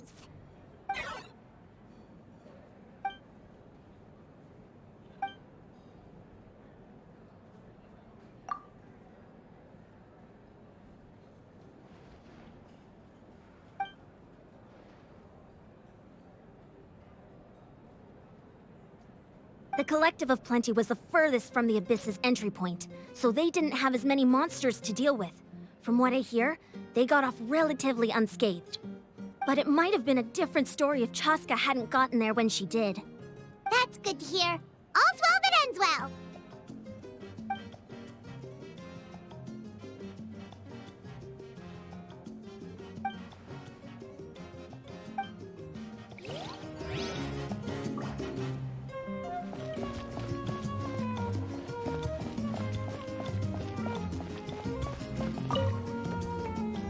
Ah, welcome. You seem a little out of sorts. Are you just tired, or...?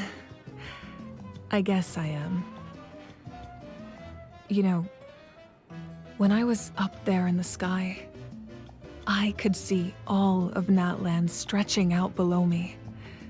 People everywhere, giving everything they had for a chance at victory. I just... If only I'd been quicker. Maybe they wouldn't have... And Koichi. Maybe she'd still... I'm sorry. Now is not the time for that. Fruit juice, right? Make it a large? True. My 500-year plan has almost come to fruition. Just one last step to go. Namely, my final battle against the Abyss. But battle is second nature to me, so I'm not feeling a huge amount of pressure. It was so awesome. The way you exploded that thing in the sky with one almighty punch! Are you always gonna have that kind of power from now on? Oh, that was the Divine Throne unleashing my full potential. And it was only temporary. I can't wield that power for any length of time. My body wouldn't be able to handle it. Likewise, the amplified power of the Ode of Resurrection was also temporary. From now on, it's back to ancient name-bearers only. Correct. We dealt the Abyss a critical blow. So for the time being, it's too weak to sustain regular invasions. I hope the people will be able to enjoy this period of peace. Or rather, assuming all goes to plan, eternal peace. We've had centuries of war with the Abyss, and it's high time we brought that chapter to a close.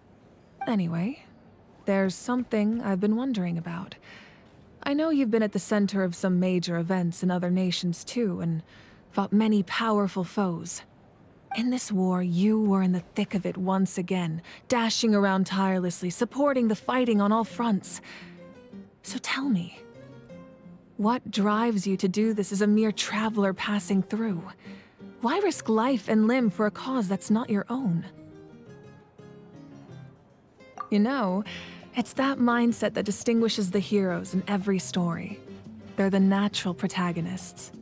What I'm really trying to say is, I would love for you, with your extraordinary talent and your sense of justice, to join me in this final step.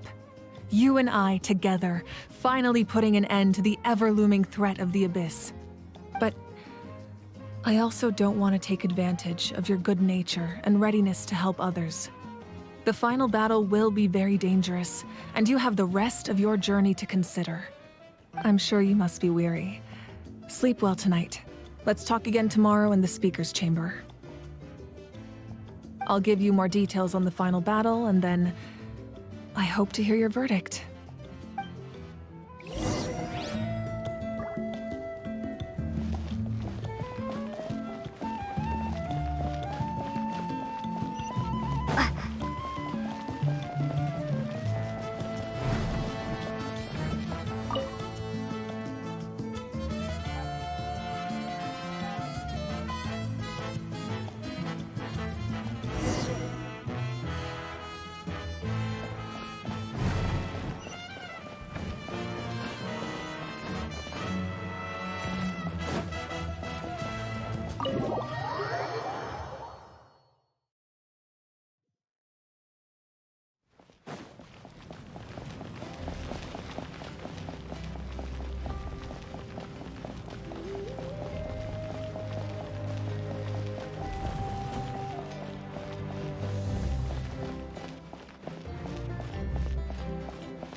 Hey, Traveler, Paimon.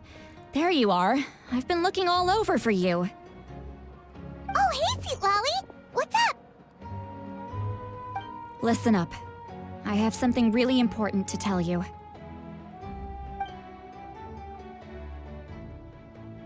What? Are you serious? Natlan must pay the price for Mawika's use of the Ruler of Death's power. That price is death. And only Mawika's death can clear the debt. I had thought that the Ruler of Death might have a change of heart after seeing the people of Natlan come together and fight so bravely, but... Even now that the war's over and the threat to Natlan is gone, it looks like that death is still set in stone. I had to know your thoughts. I want to save her, but I can't do it alone. Okay, good. That makes me feel a little better. Thank you for standing up for us. There's clearly something special about you, so if anyone has a chance of defying the rules, that would be you. Oh, and please don't breathe a word of this to Mavuika.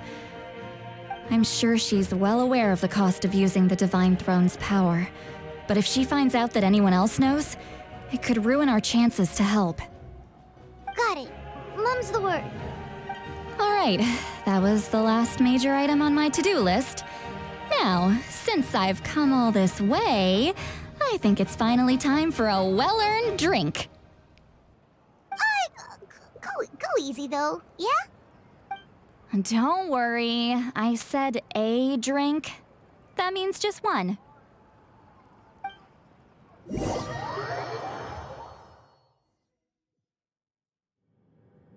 All right, you little munchkin, if you keep pestering me, I'm gonna have to get serious. I get 100 kids a day telling me they want to be the next Pyro Archon. Why should I train you? Nagging isn't gonna accomplish anything. No one can predict the future, and unless you have some exceptional jaw-dropping talent I'm unaware of. I can shoot those cornflakes in your kitchen from right here. Don't be ridiculous. You couldn't make that shot from all the way over here? Wait, hold on. You could hurt someone with that. Well, I'll be. You made the shot. The science of the canopy raised him tough. That's some real skill you got there, little lady. Maybe you really will be Pyro Archon one day.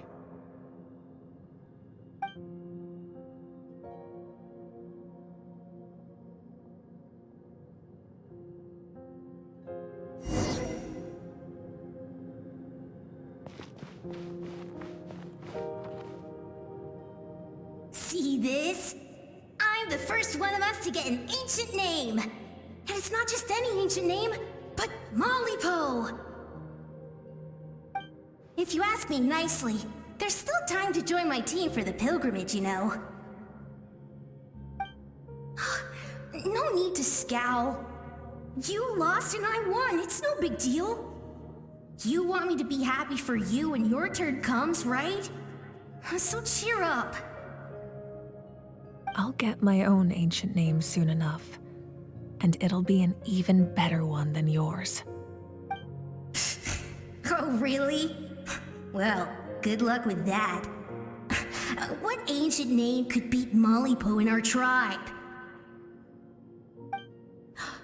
Unless... surely you don't mean Kiangozi?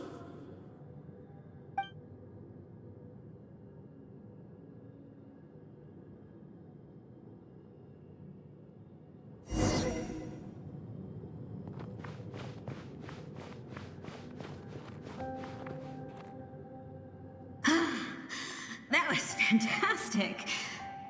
Can't believe I beat you in a wrestling match for once. Can't be more than a few days now until you're officially made the Pyro Archon. Imagine me trying to schedule a wrestling session with you after that. Excuse me, Pyro Archon, but would you be able to take a day off from running the nation to wrestle with me? I heard that the Pyro Archon inherits the knowledge stored in the sacred flame. And apparently it can change your personality. I can't help but feel a little worried. Worried that you won't be able to beat me in a wrestling match anymore? Why would I be worried about that?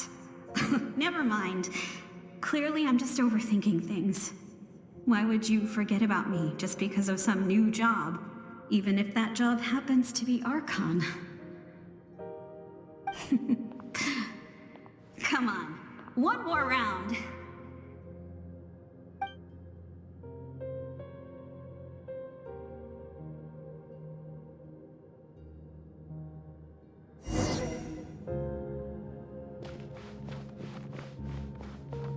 After the darkness will come the dawn.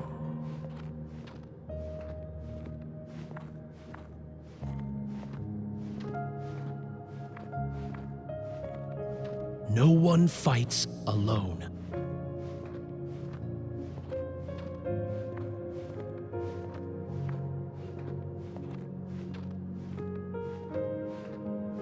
For Natlan!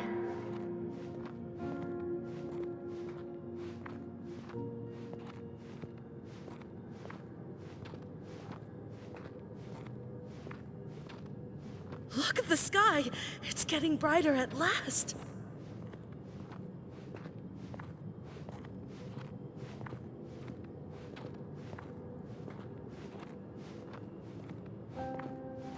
We walk the righteous path, and the Pyro Archon will guide us.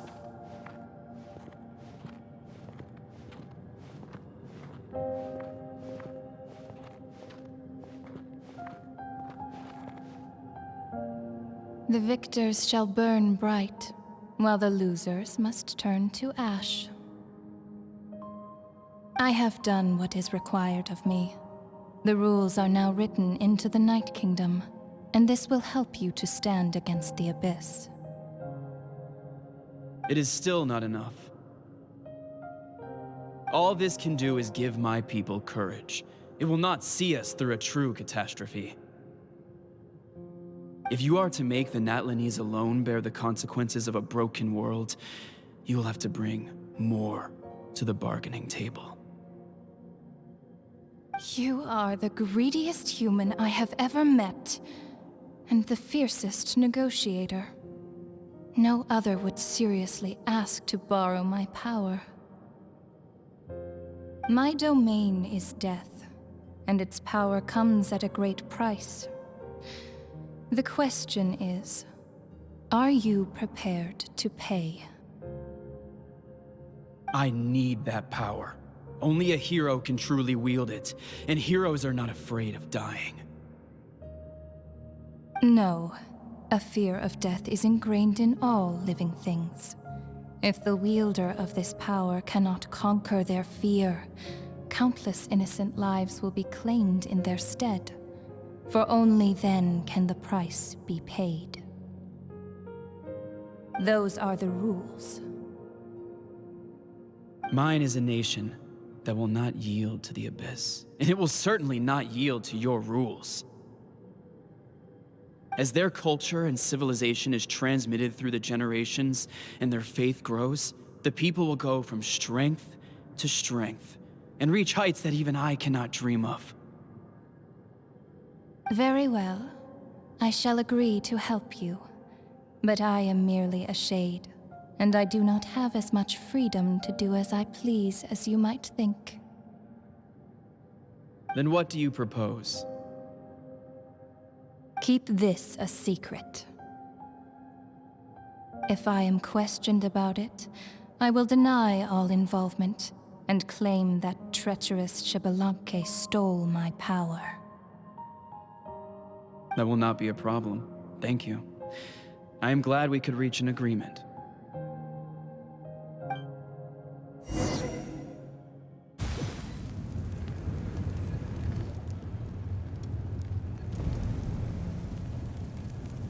Come in.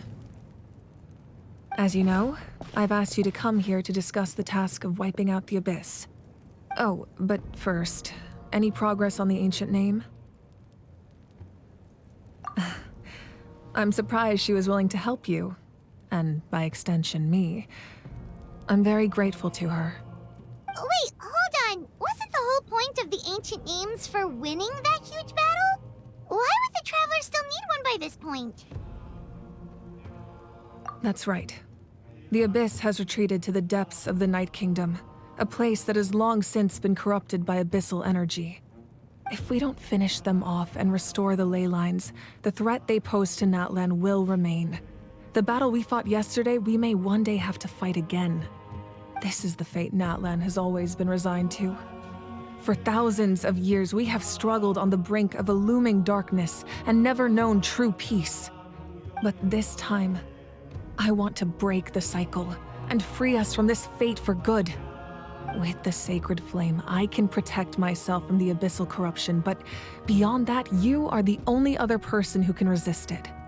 If your ancient name can't be forged, I will go alone. But if it can, I'd really love your help. Not completely.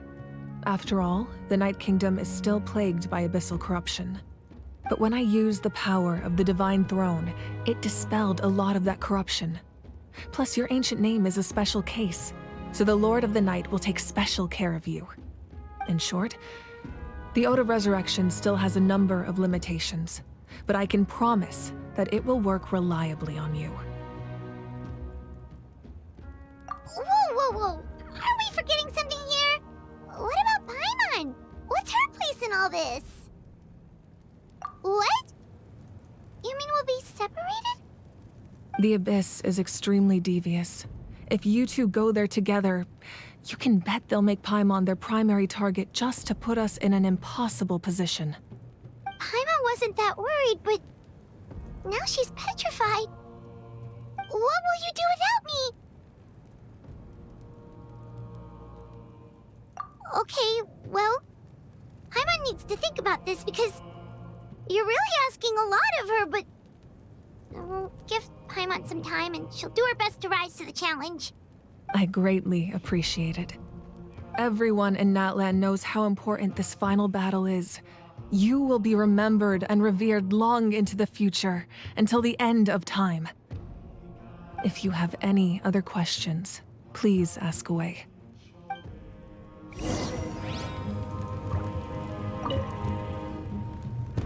As I've said, if you have any other questions, please ask away.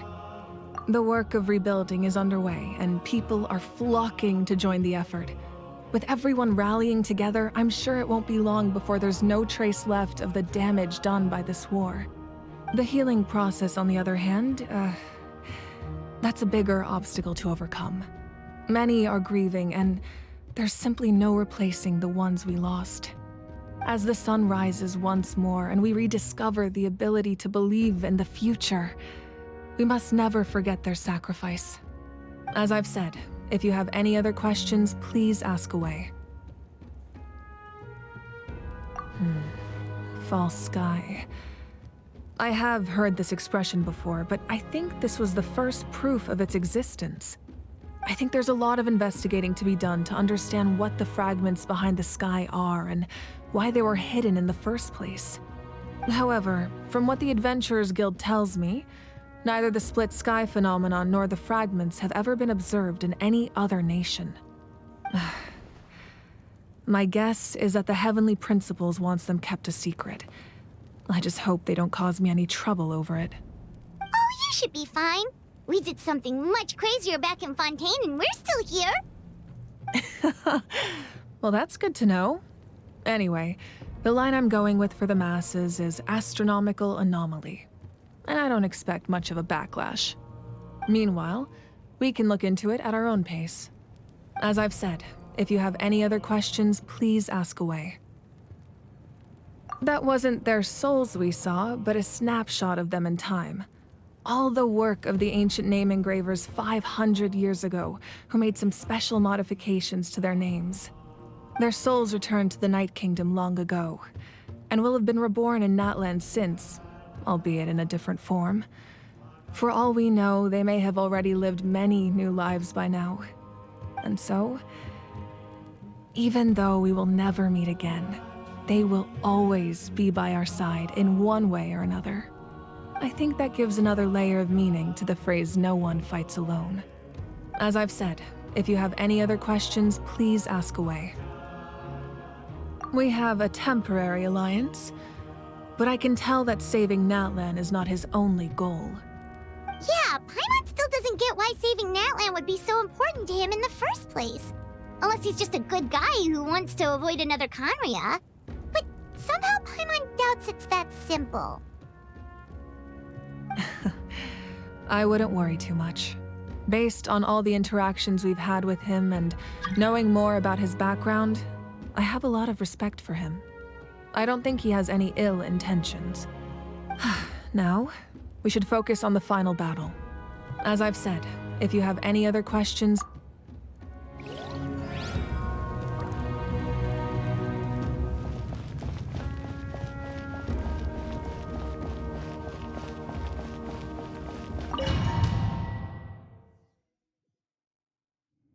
the Outlander with deep ties to this land returns.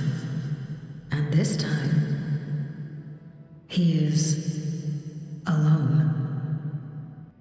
The power that the Pyro Archon used to strike back at the Abyss came from the Ruler of Death.